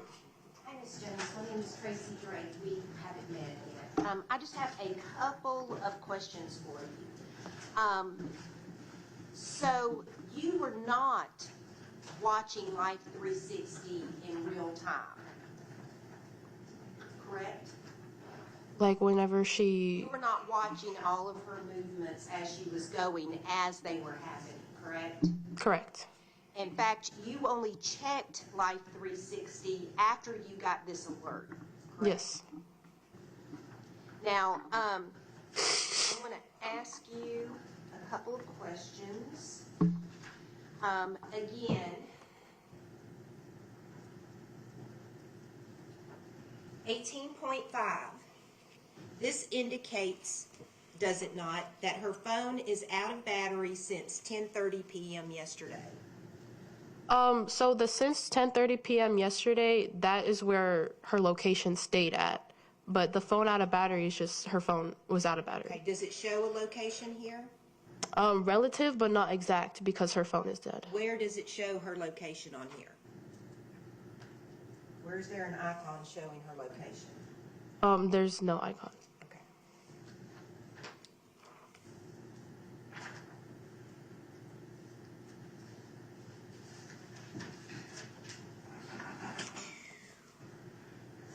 Do you know know anyone that lives at 3251 Windscape Village Lane? 3251, I don't believe so.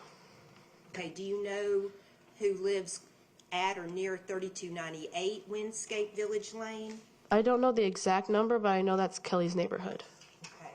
And you said the Oak Lock Trail is right beside Kelly's apartment complex? It's close by. Okay.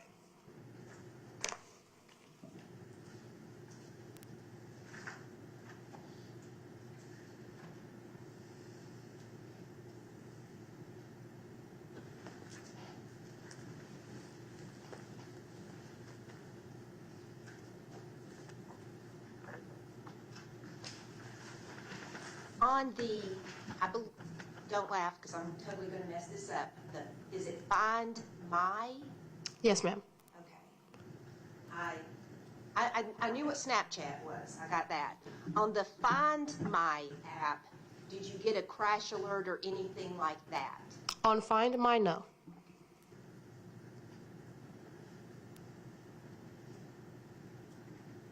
And I have Life 360. You have Life 360. I was very impressed that you created all these different groups. Maybe you can show me how to do that. Are you very familiar with Life 360? Yes, ma'am. So you're aware that for the crash hard break to be accurate, the battery life has to be at least 10%. I am aware now.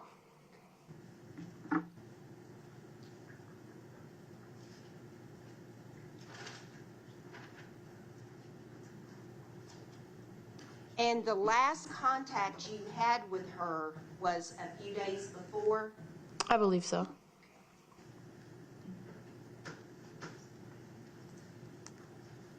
I just want to ask one more.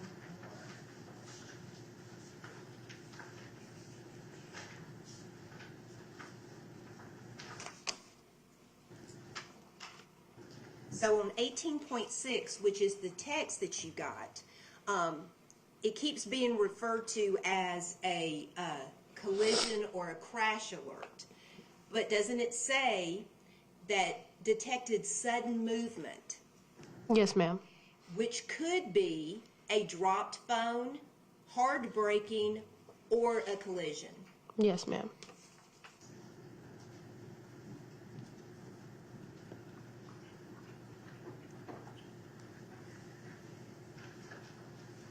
That's all I have. Thank you very much, ma'am.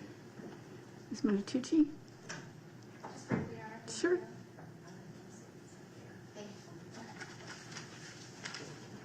Ms. Kaya, do you know if the Apple Find My app sends crash alerts? I don't believe so. I've never seen anything. Okay. And we're going to pull up again 18.3.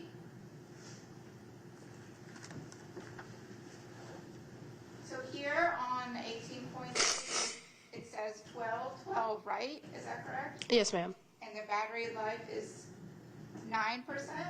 Yes, ma'am. So does that mean at 10:30 the battery life would have been more or less?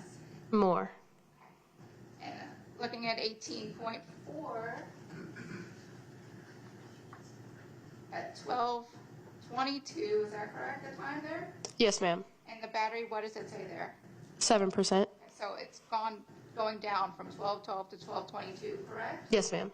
So again, at 10:30, the battery life would have been more than 10%? Yes, ma'am. Definitely. Thank you. One more question. But ma'am, didn't you testify earlier that this is a screenshot that you took with your phone? And Yes, you said ma'am. the battery life was your battery life? No, ma'am. That's not my battery life.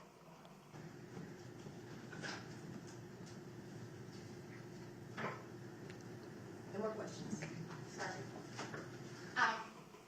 Ms. Kaya, were you watching the Life 360 Susanna's location at 12:12 to 12:22? Were you actively watching?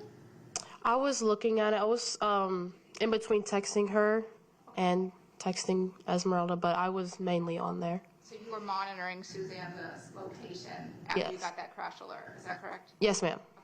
Okay, thank you. Sure. Okay, may we release this witness? Yes, ma'am. Okay, Yes. all right. Ma'am, you are released. You can remain in the courtroom or you can leave. State call its next witness. Thank you.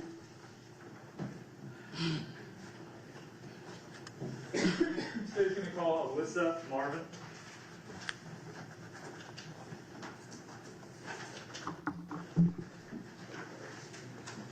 Eddie, would you pour some water for this witness?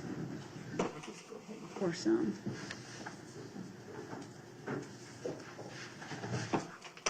Thank you.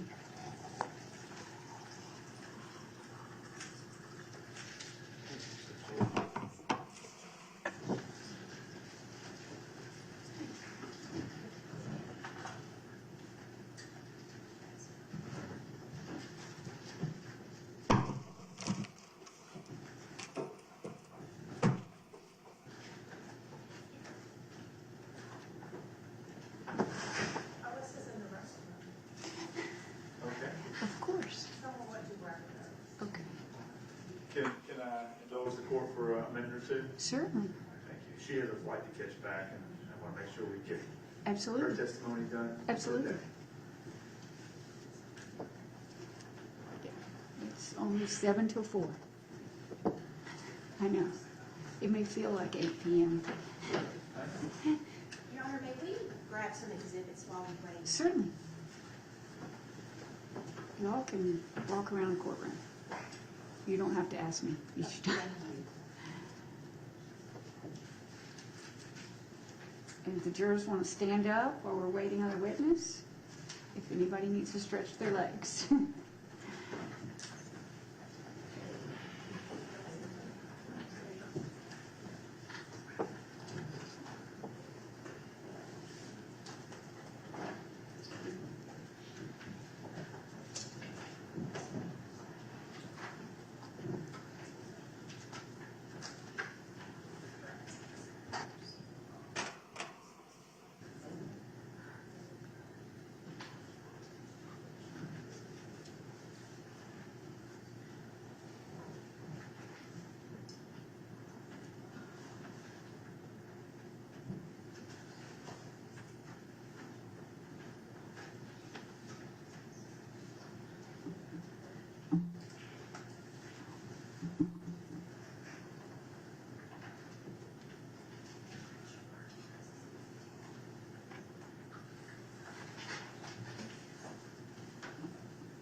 Come on up here. Thank you. Right up here, ma'am. If you'll come up on the platform, watch your step, and remain standing, and raise your right hand. Do you swear or affirm that the testimony you're about to give in this matter is the truth, the whole truth, and nothing but the truth? Thank you. Please be seated. Ma'am, have you ever testified in court? No. Okay, this is my court reporter, Sheila. She's taking down everything that you say. I've had my bailiff pour you a cup of water, and we have more water if you need it. You're going to have to answer audibly because she can't see you, so I'm going to get you to say yes or no. You can't really say uh-huh or uh-uh. You can't shake your head like you're doing now. Yes. And the attorneys may be they're going to be asking you some questions. Just take a breath after they finish their question, and then you can answer it. You may anticipate their question. You want to get out their answer, and you talk over them, and then my court reporter doesn't know who to take down. Okay. Okay? So just, and let us know if you need a break.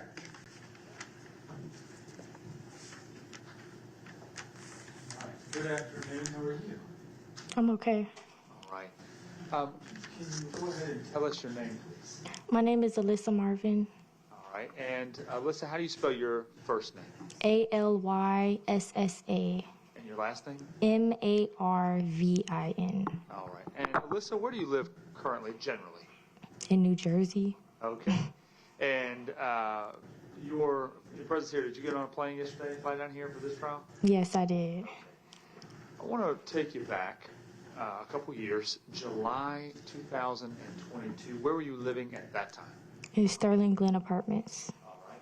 And here in Georgia? Yeah. Okay. And there at that apartment complex, are you from Georgia? Yes. Okay. And who were you living with at the time? My boyfriend's mom. Your boyfriend and his mom? Yeah. Okay, perfect. I'm going to show you a photograph. I've labeled this State's Exhibit number 50. Can you take a look at that? Do you recognize what's contained here in this photograph? Yeah, the apartment complex. Okay, the Sterling Glen apartment complex? Yeah. Does this appear to be an accurate aerial photograph of that apartment complex? No, it's accurate. It is? Yes. Okay, Judge, I move to admit State's Exhibit number 50. No objection. Okay, State's Exhibit 50 is admitted without objection. And Judge, may I move to publish this? Certainly. And ma'am, you've got a screen right here beside you. And I'm gonna, there's kind of a glare, so I'm gonna turn it down, and the attorneys may have questions for you about this exhibit. All right. Alyssa, can you see that clearly? Yes. All right. Could you tell the jury where, if you recall, do you remember what building you were living in at the time? I don't remember. The number. By looking at the map, do you know which of these buildings Yes. you lived in? And if it's all right with the court and with you, Alyssa, so the jury could see it a little bit better, this is a bigger picture up here. Could you point out which building it is to the jury? Be careful your step. Okay, right here. This one right here? Yes. Okay. Now, before you sit down, did you, let me get out of the way so everybody can see you, not me. Did you know Kelly Pagoda? Yes. Okay. And did she also live there in the neighborhood with you? Yes. Do you know which building she lived in? Like kind of behind. Oh, and I don't want you to fall. Huh? Don't worry about it. Up here somewhere? Yeah. One of these buildings? Yeah. Okay. So, you're down here on this side of it. She's up here on Windscape Village Lane North. I guess they're all Windscape Village Lane Northwest. Yeah. All the roads are named the same thing, but she's up here on this first one? Yeah. Okay. All right. Thank you so much. Now,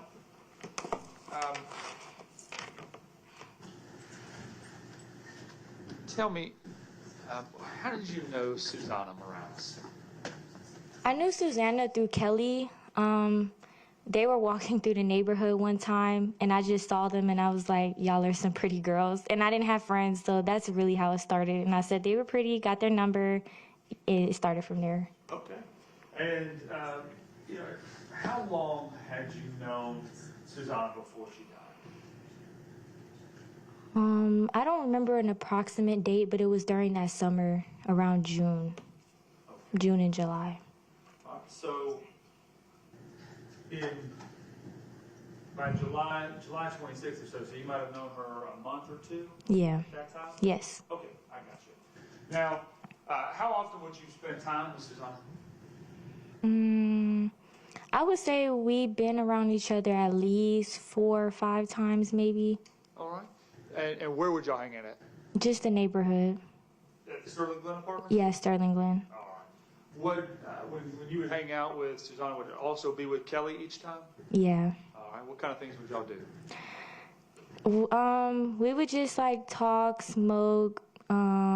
We would just really just chill and talk about stuff, you know. I do. What, you say smoke, you're talking about cigarettes, marijuana? Marijuana. Marijuana, okay. And Alyssa, when y'all would hang out, where in the apartment complex would y'all normally hang out at? Either the pool, the park, on my stairs, or in the laundry room. because they had laundry rooms, and that's where we would smoke, so when other people won't inhale it and stuff. Okay. So. I understand. So on this map, and you don't have to get up. I can obviously. I look at the map. I obviously see this is what I'm pointing at right here. Is this the pool area of the neighborhood? Yes. Okay. So y'all would spend time there? Yes. Okay. Now, the laundry room, were those in each building, or is it like one common? It's in some buildings, not all of them. Okay. Did your building have one that you hung out in? No. Okay. And so, would you go to a different? What building would you go to? Well, it was one time we went to a building, and I believe it was the first time we actually hung out, and we were smoking in the. You want me to point where or no? You can. That's fine if you feel comfortable doing that. Be careful your step. It was like right here they had a laundry room right here. Okay. Thank you. So while y'all are hanging out and talking, and, what are y'all talking about? What kind of things are y'all discussing? Honestly, I can't remember. Okay. Just odd and end stuff, or? Yeah. Okay. Let me ask you, did you ever talk about boys? No. Okay. Did you know whether Susanna was dating anybody at the time that you knew her? Honestly, I didn't know that because we didn't really talk about, boys and stuff. Okay, and that's all right. What was, I want to take you to July 26th, 2022. Did you see Susanna that night? Yes. Okay, and tell the jury, kind of walk us through that night. What happened? So the night of the 26th, Kelly and Susanna came to my apartment. It was like maybe around 7 or 8 o'clock p.m. And we started with doing piercings because my sister-in-law wanted a belly piercing. So we were doing a belly piercing, just taking videos. And of course we did smoke. And after that, she ended up, Kelly couldn't have company over after a certain time. It was a school night.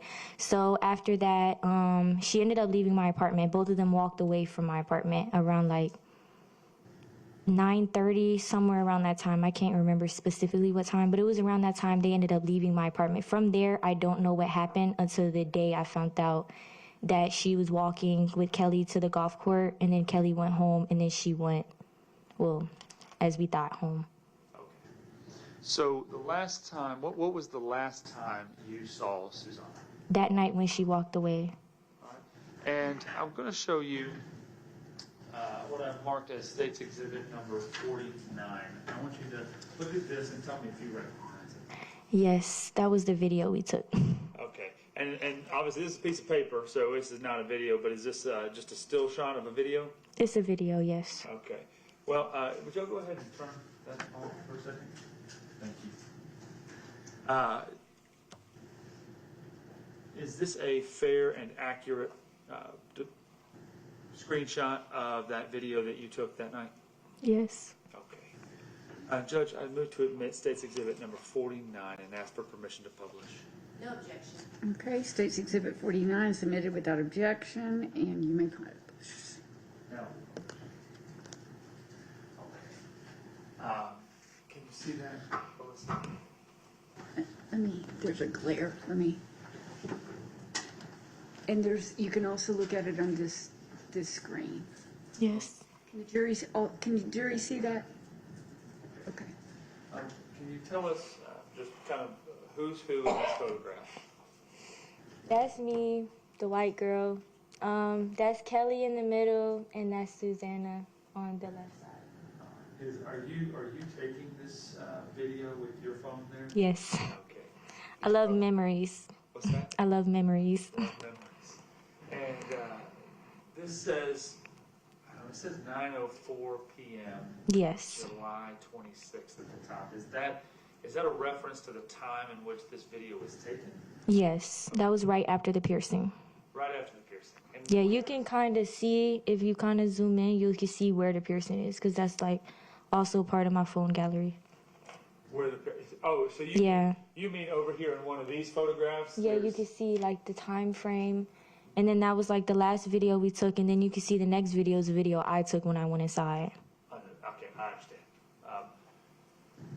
Where is this video taken at? On the stairs, at the top. At your apartment? Yes. Okay. 9:04 p.m., how long after this photograph do you think that Kelly and Susanna walked off? I can't remember exactly, but no more like after 9:30. Okay. Now let me ask you, why did they leave? What was, y'all were having a good time hanging out? Yeah, we were having a good time, but you know, I have a stepson, so there's a bedtime, and I had to get ready to go inside, and then they had a school night, so we're getting prepared for school. Okay. And so, walk me through, if you can remember best you can, kind of the conversation that's happening right there at the end of the night, right? As it's coming to a close and they're leaving, what are y'all saying? It was nice hanging out with you. I'll see you later. Okay. Where did, at that time, where did you believe that they were going? I just knew they were going home. Okay. Had that been the discussion? Everybody was going home? Yeah. And another way of asking this, maybe it's a little differently, is did Susanna or Kelly talk to you or say anything to you about, we're going to go party, we're going to go do more drugs somewhere, we're going to go meet some boys, we're going to, anything else? No. Okay. So it was, we're going home. Yes. Okay.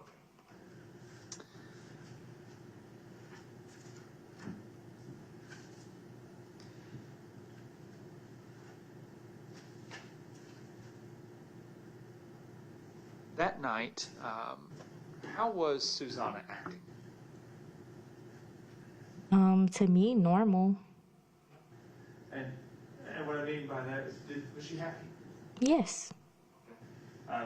Was she having a good time with you guys? Definitely. You could kind of see her smiling in the picture. Yeah. Did you have, as she left, Any concern at that point for No.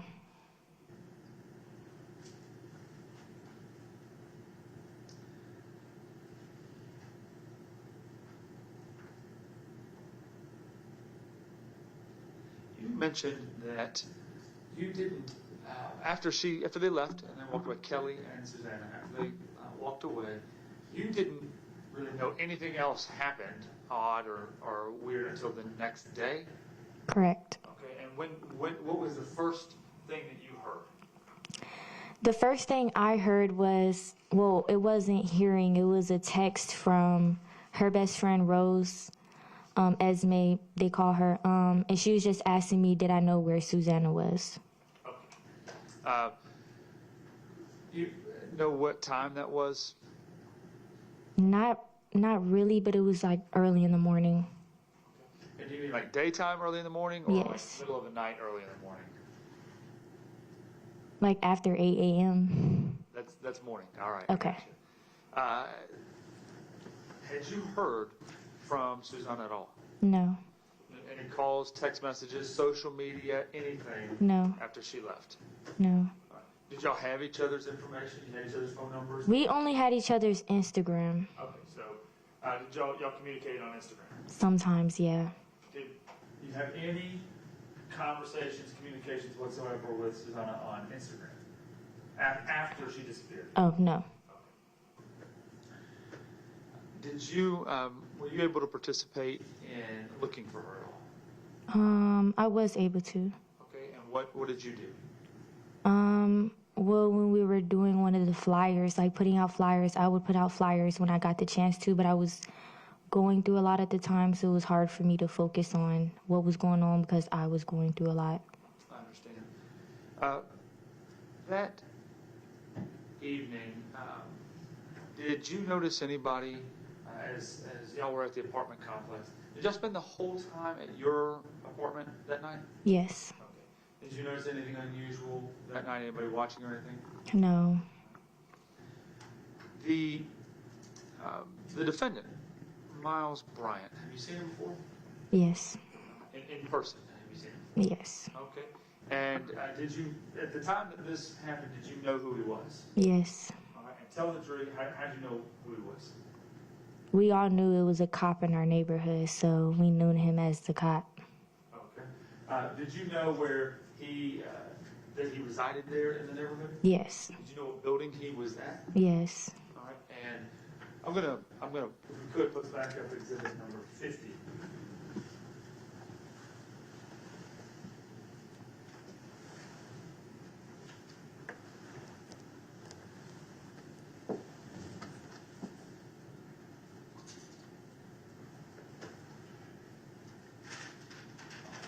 zoom in for me just a little bit?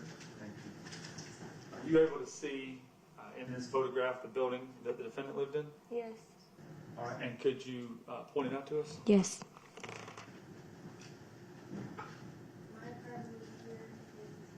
You have to speak up. I'm sorry, you had your head turned so the court can hear you. Mine was here, his was here. So yours is this building right here. Yes. Yeah. And then Yeah. his is this building right here. Yes. How'd you know it was his building? You can have a seat. I knew it was his building because his truck was always parked there and he always pulled up like in the same truck. All right, do you recall what kind of truck that was? I think it was a black truck. Black truck. Do you have a police car that was there as well? Yeah, Doraville. Okay. And so you said everybody knew who he was. He was he the courtesy officer for that neighborhood complex? I honestly don't know that. Okay. Now, had you ever had any personal interactions with the defendant before Susanna disappeared? Yes. And can you tell us what those are? So there was one time, well, there was multiple times he would drive by and, you know, he'll say hello and everything to everyone. And there was one time we were at the pool and it was me and Kelly. Susanna came after, like towards the end before we left, but we were there at the pool and he came with his backpack and he had, a drink with him and he had little shot cups and he had edibles and stuff, and he asked how old I was, and then when I told him my age, he like still wanted to talk to me but didn't talk to me because of my age, so he knew not to drink with me, but he wanted to drink with me before he knew my age, but he still offered the edibles. But then that was the interaction I had with him that night. And before we left, I believe it was the same day, we wanted to order pizza because, you know, it's a hot day outside. Someone wants to eat. We wanted to eat and we was going to order pizza. He offered us to give us a ride to get pizza, but we said no because we're underage, you're grown, so we said no to that. We ordered pizza. We went home about our day. That was like the one, like I could say face-to-face interaction, full conversation. And Susanna was with you Yes. during those? Yes. Now, the defendant, was he talking to you or talking to both of you? No, he was talking to me. Okay. I'm going to show you a Photograph, marked State's Exhibit number 39. Do you recognize that photograph? Yes. All right, and how do you recognize it? That was the night we were leaving the pool. All right, you said we were leaving the pool. I know who you're talking about, but That was the night me, Kelly, my stepson, Susanna, and my sister-in-law were leaving the pool to walk home. Okay. Now, you say you're leaving the pool. Is that the same incident you're talking about where the defendant had come to the pool to see you guys? Yes. Okay. Is that a fair and accurate, what is this photograph of? It's of Susanna holding my stepson because she loved holding kids. Okay. And is this a fair and accurate photograph? Yes. Yes. Judge, I move to admit State's Exhibit 39 and ask for permission to publish it. No objection. Okay, State's Exhibit 39 submitted without objection, and go ahead and publish. Would you publish it?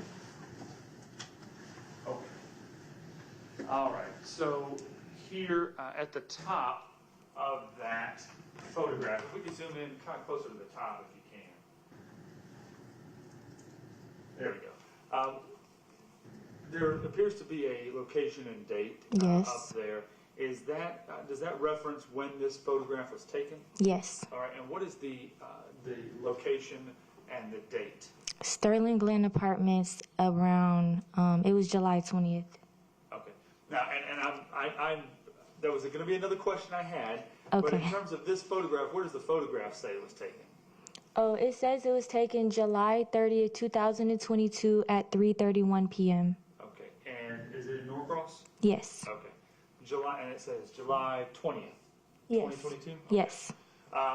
So that was, this photograph was taken about 6 days before Susanna was last seen. Yes. Okay. And this is your stepson? Yes. Yes. Thank you.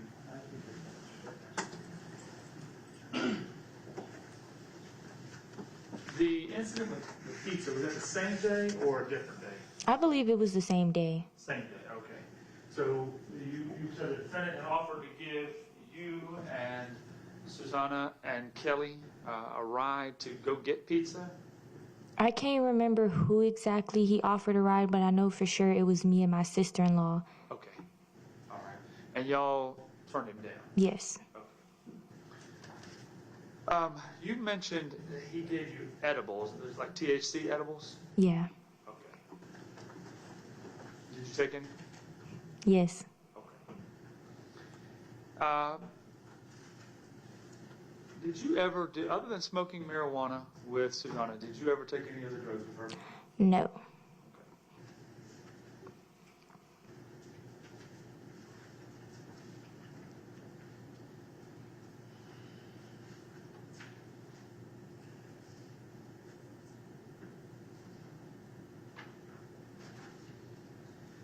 And after that day, as they walked away, have you ever seen or heard from Susanna again? From Susanna, after that day. which night? Which day? I'm sorry, I should have been more clear. After she disappeared, July 26th, and Kelly and her walked away from your apartment, have you ever seen or heard from her again? No. Alyssa, I appreciate you being here and taking the time. Ms. Drakeman has some questions for you. Does the fence have any questions? Hi, Miss Alyssa. My name is Tracy Drake. We have met. I know you've got to get going, so I'm going to make this quick. Do you ever remember calling Mr. Bryant 13? Wait, repeat that? Have you ever called Mr. Bryant 13? No, I don't know what that means. Okay. Has he ever hung out with you and your boyfriend? Not hung out, no, but passed by and said hello, yes. Okay. Like maybe have a brief little conversation and then go Yes. about each other's ways. Okay. And how old were you? And I'm sorry if you've already answered this. How old were you back in July of 2022? I was 17. Okay. And so legally an adult at 17, but still too young to drink, correct? Right. And your sister-in-law, how old was she? She was the same age as me. Okay.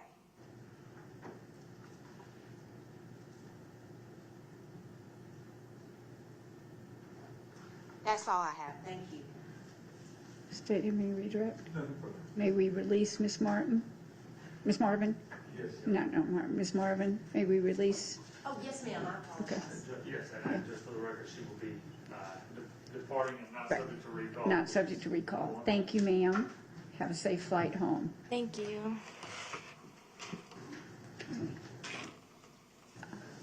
If the attorneys will approach.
Okay, ladies and gentlemen of the jury, we're going to take a 10-minute comfort break, and I expect we'll be releasing court 5:15, 5:30 at the latest, okay, tonight. So 10-minute comfort break.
Ready for the jury?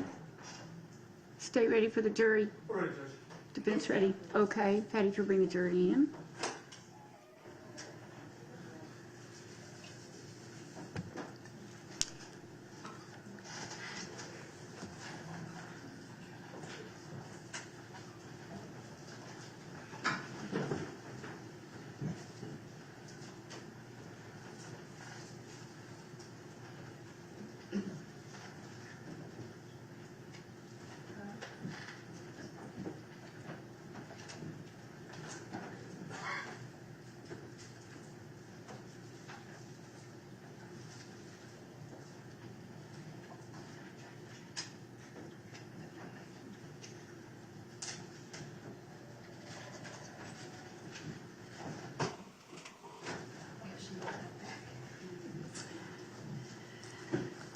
State call its next witness. Thank you, Judge. State will call Kelly Pagoda.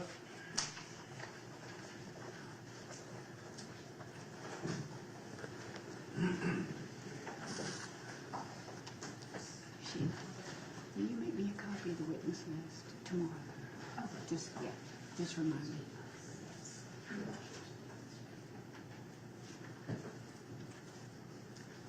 Your Honor, may we just approach real quick? Certainly.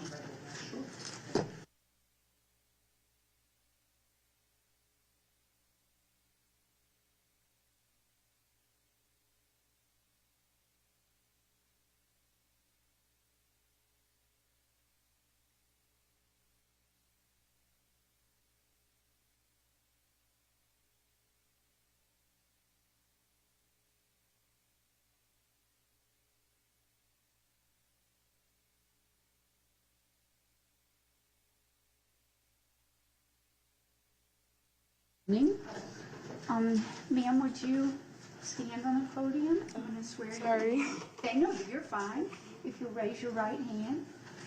Do you swear or affirm that the testimony you're about to give in this case is the truth, the whole truth, and nothing but the truth? Yes. Okay, if you'll please be seated. There's a trash can for you to get rid of your gum.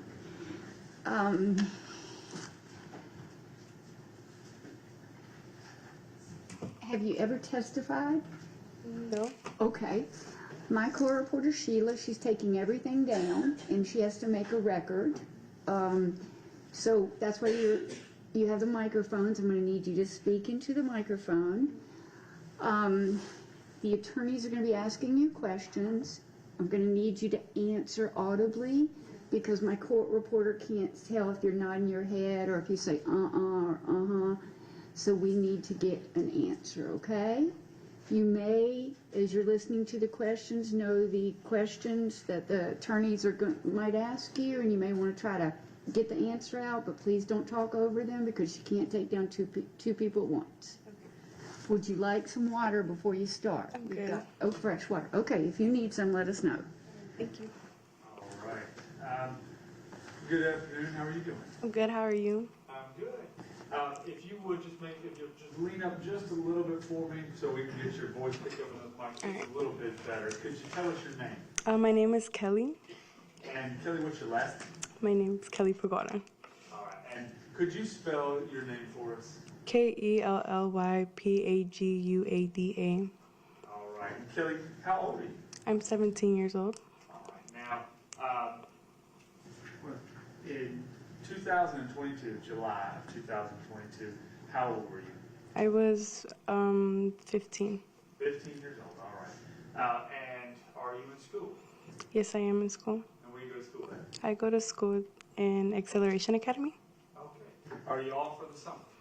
No, it's all year-round school. A year-round school. So no summer break for you? No. All right. Did you at least get a break today being here? Mm-hmm. Okay. I did. All right. So I want to ask you just a little bit about you. Where do you live at currently? I live at Sterling Glen Apartments. All right. And did you live there back in July of 2022? Yes, I did. All right. If you go ahead and put up for me exhibit number 50. It's already been admitted into evidence.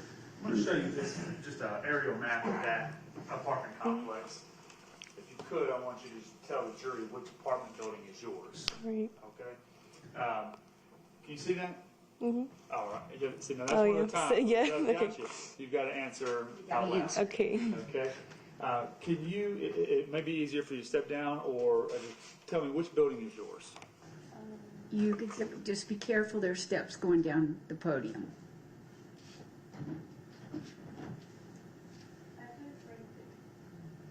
Where the little location icon is at? Right there? I think it's more towards this area. Okay. I know it's weird looking at it from an above view, but when you come into the neighborhood over here, It's like from the office area, you go down this way, so I live like right here. okay, right there. Ma'am, my court reporter can't hear you, I can tell. So, because that's okay. Just if you'll speak loudly when you're away from the microphones. Okay. I didn't mean to bring you back. If Mr. Delphine, if you need her down there, that's okay. I think I got what I needed, Judge. Okay. That's all right. Yeah, Kelly, whenever you step down and turn around, it's a little bit quiet. Okay. And that was my fault. So You're fine. Did you, at the time, how long have you lived there? About, I don't know, like 10 years probably. Okay. And so I imagine you got to know a lot of people there. Did you ever meet a girl named Alyssa Marvin? Yes, I did. Okay. And did you know which apartment building was hers?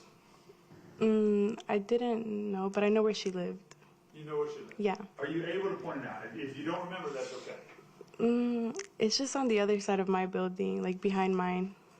Okay. And on your screen, so you don't have to step down again. Can you see where it is on your screen? It's right behind my building, like on the other side. So one road down. So I'm gonna come over here. Is this about where she lived at? Over here in this area? Yes. Okay.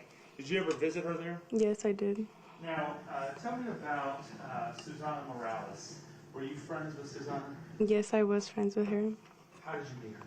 I met her at school in the restroom, and ever since then, we didn't stop talking. So, you met her, what school was it? At Meadow Creek High School. Meadow Creek High? I'm going to get you to come on toward the microphone, or you can pull them toward her. Yeah. All right, there's some tissue right there, ma'am. It's all right, you can take it. All right. Do you want some water? No, I'm fine. Thank you. Would you like some water? No, I'm fine. Kelly, you said that you met her there at the school, and were you guys kind of inseparable from then on? Yes, we were. And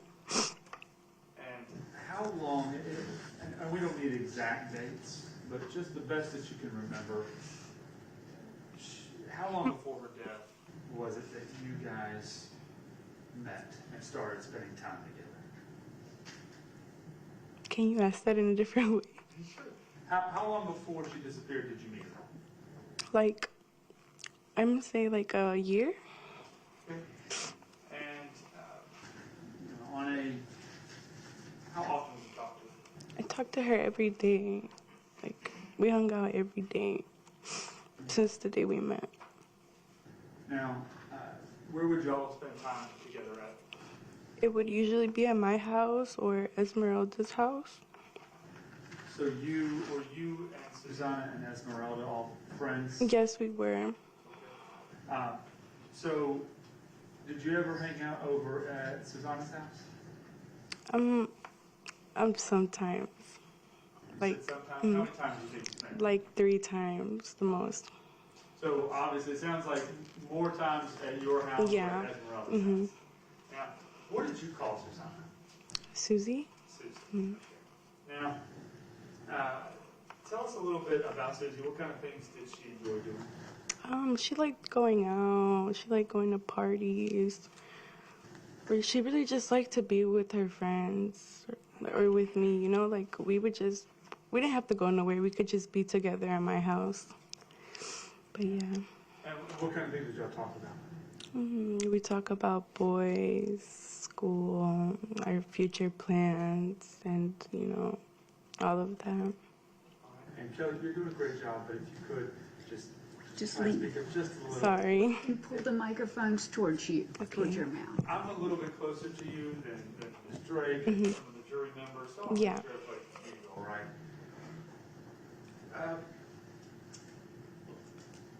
Was she happy? She really was. And when y'all would spend time together, would you oftentimes smoke marijuana together? Yes, we would. Okay.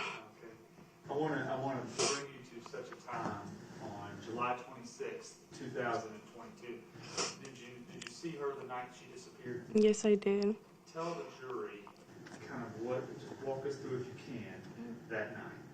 So basically, we just planned to hang out that night, and we ended up going to Alyssa's apartment, and we didn't go in her house, but we were just at her staircase, and I was piercing her sister-in-law, and we were just smoking. We were just hanging out, and then by the time it was like 9, I told her we had to go home because she could not sleep over at my house. It wasn't allowed. So then we ended up walking to the back of the gate to the apartments, and then I just said goodbye, and then I never saw her again. And so just a few follow-up questions about that. Would you put up Exhibit 49 for me? When you guys got together that night, how did Susanna get to your house? I think she walked, but don't quote me on that. I think she walked over to my house. Well, unfortunately, we are quoting you because it's all being taken. Sorry. No, you don't really know. Yeah, I don't. And that's okay. Did she just show up at your front door, or did you meet her somewhere? I don't know. I'm sorry. I don't remember. That's okay. Do you remember, and again, we're not looking for exacts. Yeah. Just approximately, if you best you can remember. Mm-hmm. Do you remember when she came over? It was in the afternoon, at 4, 6, because it was around the time my mom had got home, and she usually got home around that time. So yeah, 4, 6, in the afternoon, yeah. Do you recall,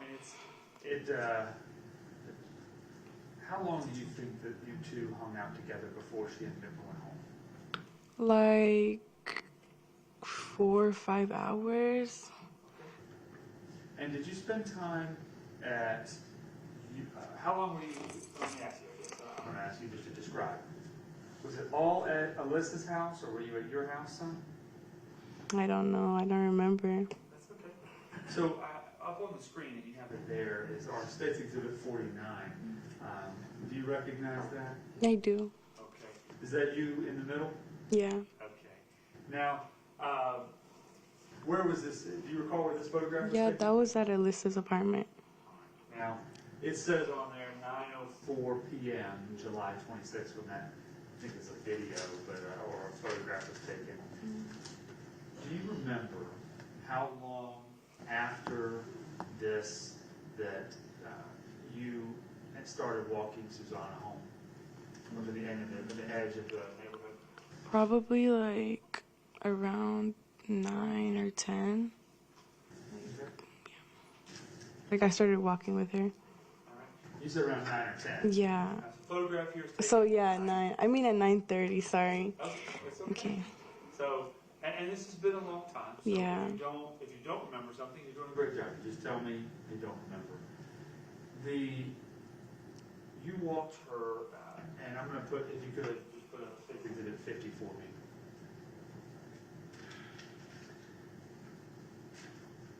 Did you walk her to the main entrance of Sterling Glen? No. Or a different entrance or exit? Yeah, it was my back entrance by the golf course. Okay. Now, can you see that photograph? We were just looking at this one, State's Exhibit 50. Are you able to see where it is that you walked her to? Yeah, I walked her right there. Okay, now you're pointing on the screen, so that you don't have to get up. I'm going to point it where you were pointing, and you tell me if I'm all right. Okay. If I'm right, okay? So you were pointing up here? Yes, I was. Okay, so this road here, as I'm looking at it, does that exit onto Singleton Road? Right Yes. here? Okay, so you walked her to there, Yeah, the gate. to the gate. Mhm. All right, I'm going to show you what I've marked. I don't know if I showed them straight, so let me show her. Mark the State's Exhibit 36. Do you recognize State's Exhibit 36? Take a look at it. Let me know if you recognize it. Yes, that's the back of my gate. I'm sorry, it's what? That's the back of my gate. Okay, Yeah. the back of the gate. Is that the gate that you were just talking about that you walked Yes, into? that's the gate. Is this a fair and accurate photograph of that Yes. gate? All right. And again, you're doing great, but I need to make sure that I finish my question all the way before you answer Okay, it, sorry. so that Miss Sheila can take it all down, okay? Judge, I move to admit State's Exhibit number 36. No objection. Okay, State's Exhibit 36 is admitted without objection. Publish it, Your Honor. Yes. Put it on, please. All right. This here, you described this as being the back gate of the Sterling Apartments. Yes. Now, where can you see on this photograph where you walked Susanna to? Yes, it was just right about there. Like, can you point at it? Okay. Yeah. Did you walk into the sidewalk? No, I didn't. I Okay, didn't so- go past so- the so gate. we're back so you never passed the gate here, Yeah, I didn't. but you walked her to the edge here, up near the gate? Yes. Okay. And where did she go? She went that way, like That way, all right. Going towards her I know house. you're pointing, but I want to make sure we're clear. Yes. Did she walk down Singleton Road Yes, she in this did. direction? Yes, she did. Okay, ma'am, I'm going to ask you to wait. Okay, Mr. sorry. Delphont finishes his statement, his Yeah, question. He's I'm going to ask sorry. you a question. The lawyers only ask you questions, and then just take a breath and then answer. Okay. We have to have a good record, okay? It's human nature to do that. Okay. So, Kelly, you indicated a moment ago, did she walk down, kind of to the right of this photograph down Singleton Road? Yes. And is that the direction in which she lived? Yes. Do you know of any other reason for her to walk that direction that night? No. Where was she going? She was going home And how do you know that? because where else would she have gone? Like, we planned to hang out the next day, so she had to have gone home. And I want to be a little bit clear. As the night's wrapping up, Yeah. right? Most of the time, if you're at a party or hanging out with friends, you don't just disappear, right? There's a conversation. I got to go home. It's time for me to go home. I'm tired. I want to go to bed. Something like that. Yes. Did y'all have any kind of conversation that night where, to close down the night, right? At the end of the night? Yes. But let me ask you, did she tell you she was going home? Yes, she did. Okay. And where did you go? I went home as well. Now, as soon as she started walking down Singleton Road, did you turn around and just go back to your house at that point, or did you watch Yes. her? No, I didn't watch her. I just turned around. At any point that night, as you're walking her out to Singleton Road for her to leave, did she tell you anything about wanting to go and meet up with a boy or go and get drugs or anything like that? No. Did she say that she was going to go anywhere or do anything other than go home? No. Was she upset? No. Was she ticked off at her mom? No. Was she scared of going home? No. Do you know at the time who Susanna was dating? Yes. Who was she dating? She was dating Axel. Axel. Or what is I don't know. I was like, I don't know his name. But Is it Axel? I think so, yes. Okay. All right. Did you know him? No, I didn't. Had you ever met him? No. Did she tell you about him? Yes. Okay. And how did she feel about him? She really liked him. Like, You knew Susanna for about a year. yes. So you spent about every day with her, or close to that. Talk to her every day? Yes. And y'all would talk about boys? Yes. Was Susanna, was she the kind of girl that, when she was dating Axel, did she talk about going and meeting up with strange men things like that, or hooking up with other men while she was with Axel? No. Did you ever know Susanna to be the girl that would get into a car with somebody she barely knew or didn't know at all? No.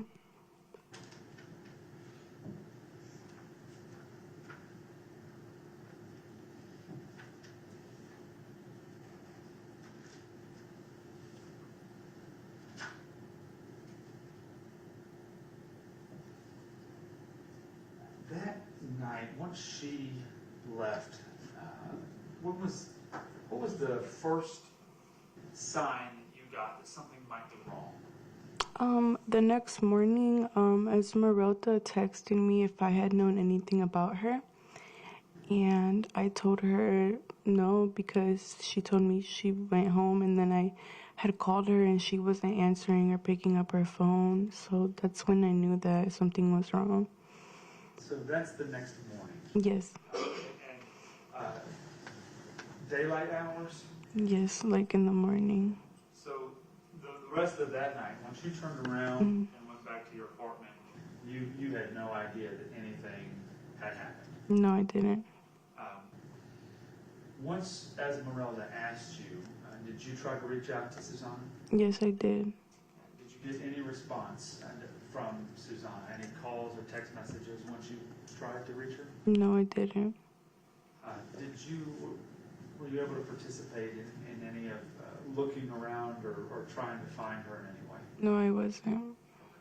Now, after that night, after you saw her walk down Singleton Road and disappear, did you ever hear from her again? No, I didn't.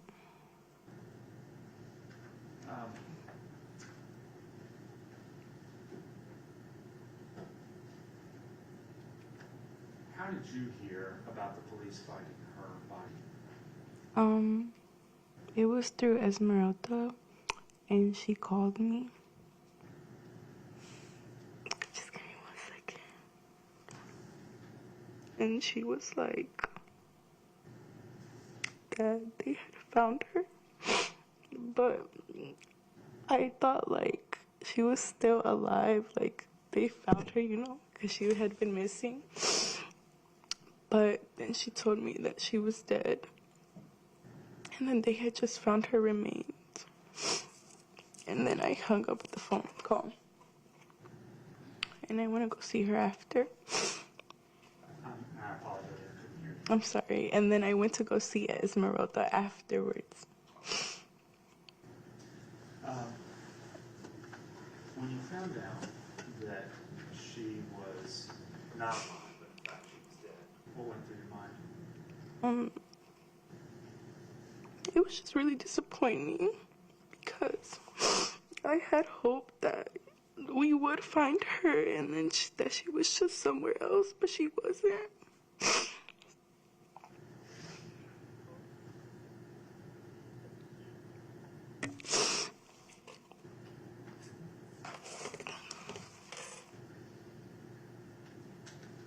And it was just really heartbreaking.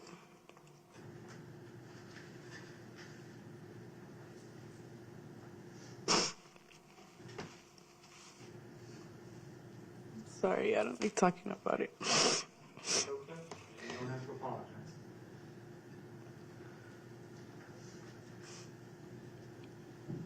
I think those are all the questions I have for you.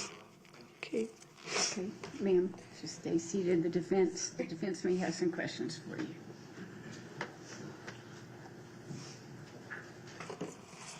Good afternoon. Good afternoon. Tracy Bryant. I know we've probably seen each other out in the hallway, but we haven't officially met. Did you have to be home by 10 o'clock? Yes, I did. So you would have walked her out probably right around 10. Yes. Why could she not spend the night at your house? My mom didn't allow any sleepovers. Okay. None at all? It wasn't anything to do with No.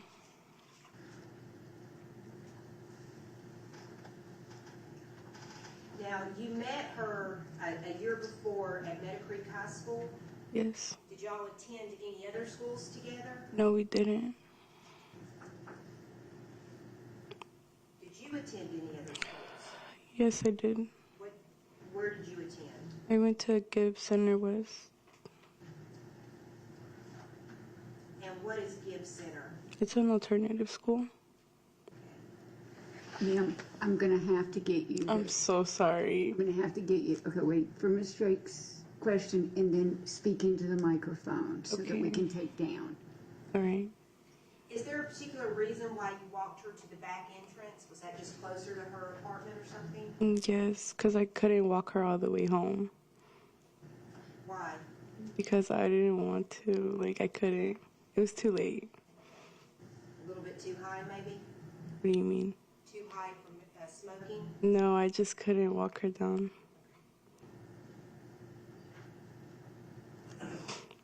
Did she call her mother to come pick her up? No, she didn't. Did your mom offer to give her a ride home? No, she didn't. If she left, may I approach your business? Certainly. You don't have to ask. Oh, no, I was just gonna.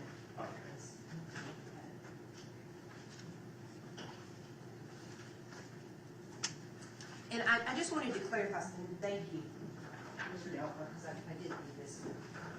State's Exhibit 49, I just want to clarify, that is like a single picture taken from a full video. Yes. Okay. And did y'all make other videos that night, or? Yes.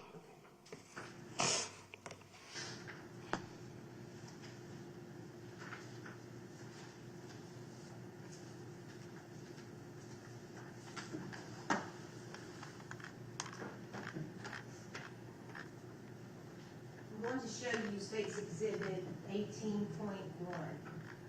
Before I do that, did y'all leave once she got to your apartment other than going to Alyssa's? Can you ask that one more time? Other than going to Alyssa's, did y'all leave your apartment? I don't remember. Okay. And she would have left a little bit before 10 because you had to be home by 10. Yes. Okay. I'm going to show you what's already been entered as State's Exhibit 18.1. Now this shows that she left about 9:58. Mm-hmm. Do you have any idea where this is showing that she's traveling? My apartment complex. Within your apartment complex? Yes. She's walking around? Why did she end back up at your apartment complex? Did she tell you she was going back to Alyssa's? No. Do you know Jasmine, her sister? No. Do you know Kaya? Yes.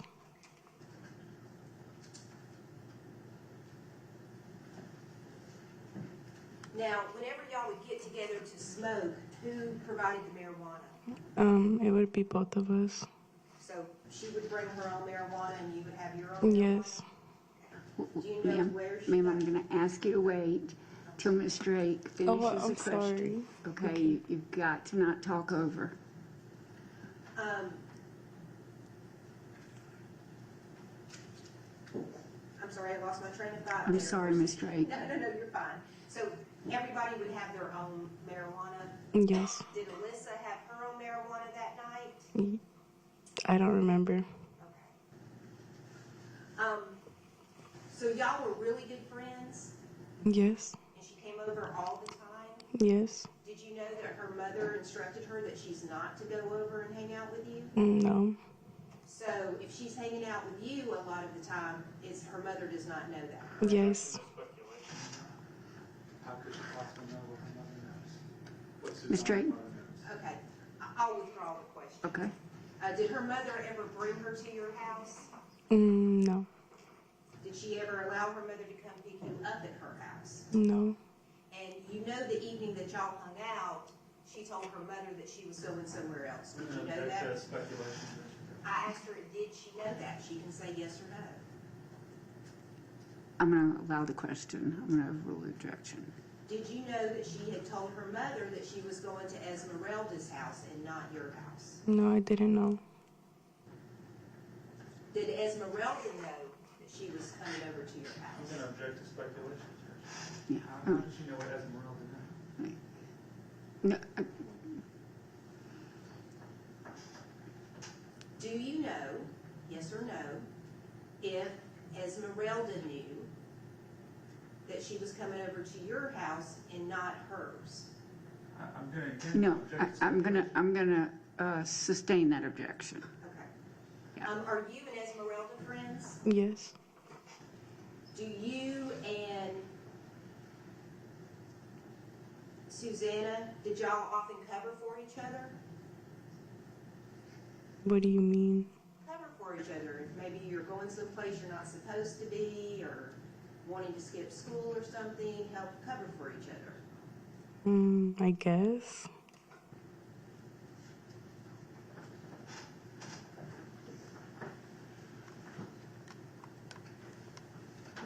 Did she miss a lot of school, to your knowledge? Object to relevance, Judge. I think it can become relevant, Your Honor. Well, it's not relevant right now. It can I'm become. gonna sustain that objection. Did you miss a lot of school? Yes, I did.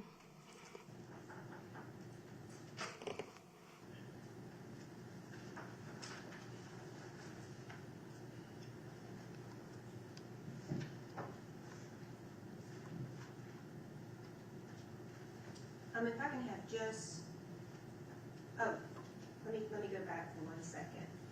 Were you familiar with her social media post? Yes. So did you follow those regularly? Yes.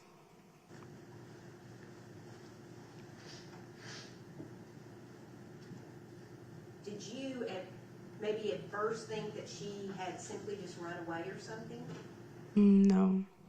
Do you remember giving an interview to, I believe it's Sergeant Biggards, and I'm sorry if I lost his title. Do you remember talking to him at the Gift Center on January the 5th, excuse me, that's your birthday, on August the 15th of 22? I don't remember. Okay. You don't remember talking to him at the Gift Center at all? Was he like the social worker? He's a police officer with Gwinnett County.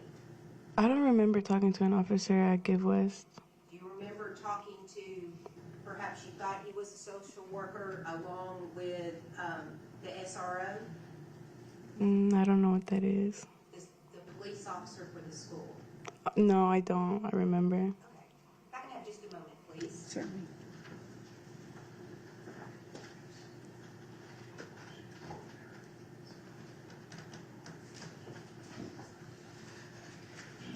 And to your knowledge, and if you don't know, you don't know, which is fine. Did you and Susanna get your marijuana at the same place? No. That's all I have. Thank you. Okay. Very good. Okay. May we release this witness? Yes, ma'am. Release from station. Yes, ma'am. Okay. All right, ma'am.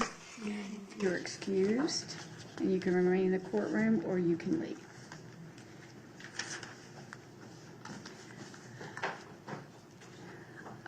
Ladies and gentlemen, we are not going to start with the next witness because I believe she's going to be the next witness on the stage, she's going to be a little bit more lengthy, and I don't want to keep you past 6. So I don't want to get started and stop. If you'll leave your notepads, as always, you cannot talk to anyone about this case, cannot talk to anyone at home, cannot look up anything can't Google this case, can't look up any incident locations that you've learned here today or previously, can't speak with your fellow jurors or look up any news about this. I also want to caution, I totally understand that I keep it cold, but sometimes in the afternoon after lunch, if you get tired, I want you to be aware of that. Bring caffeine if you need it, or ask me to take a break.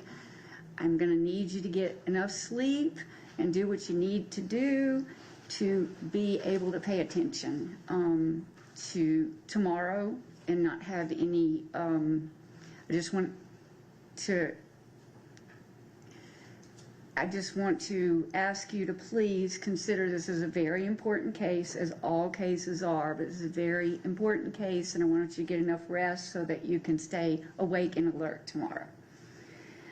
And we'll see you at 8:45. We plan to begin at 9. We will be taking some things up after you leave to try to prevent anything from delaying us in the morning. So if you leave your notepads and you're excused for the evening.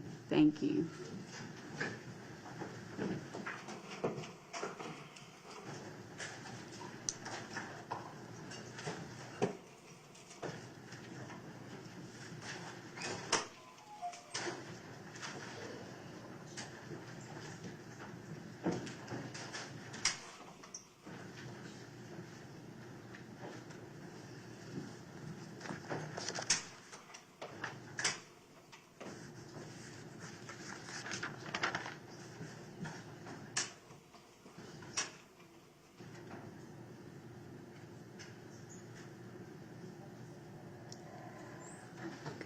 First, I want to go through the bench conferences with Mr. Bryant, beginning this morning. We had a bench conference regarding your situation at the jail, your accommodations, and how that we can make sure that you can go over any information that Ms. Drake and Mr. Dobbins need you to go over. I think we've resolved that for the day. Is that correct, Ms. Drake? Yes, ma'am, it is. Okay. Then the second bench conference we had,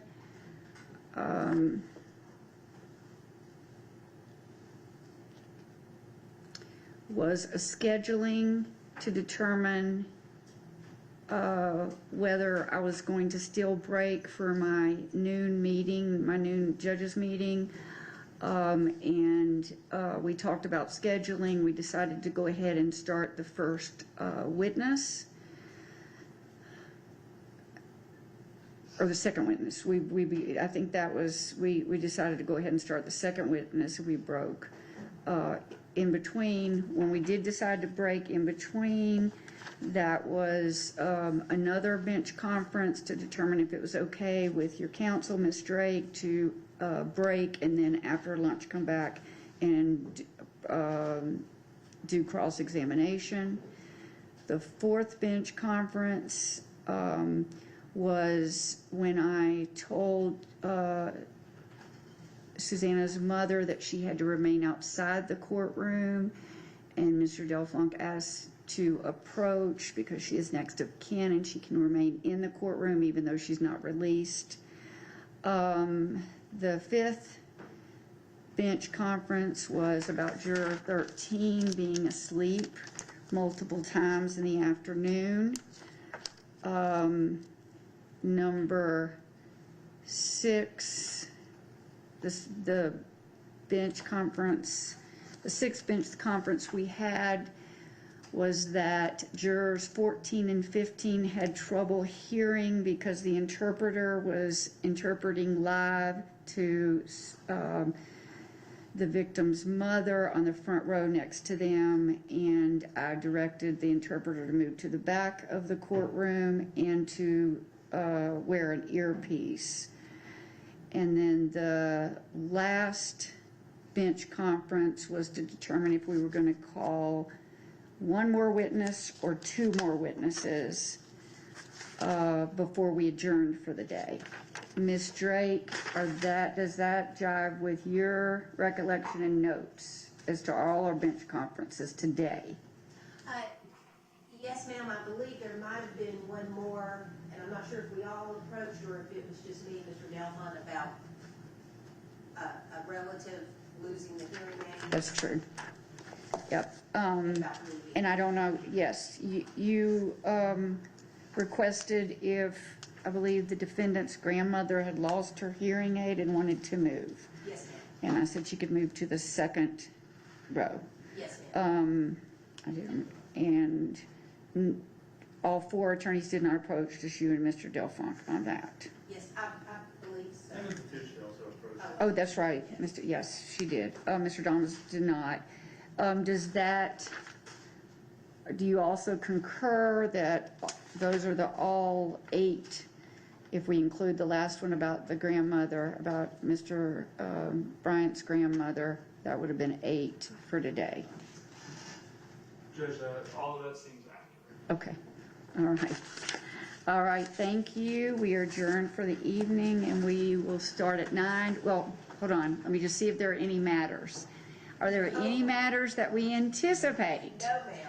Because if we anticipate some matters for tomorrow morning, but I'll come early. I've told the jury I want to start at 9. Does the state anticipate anything that needs to be heard outside the jury tomorrow? Oh, Judge, I have nothing that needs to be heard outside their presence. Okay. Does the defendant have anything that they anticipate they might need to hear outside of the jury tomorrow? I'm sorry, Your Honor. Does the defense have anything that you might need to have heard outside the presence of the jury tomorrow? No. Okay. All right. We're going to start at 9 and hopefully bring the jury in at 9. Your Honor, may I? Certainly, you can keep it. I mean, y'all can keep it. I mean, you.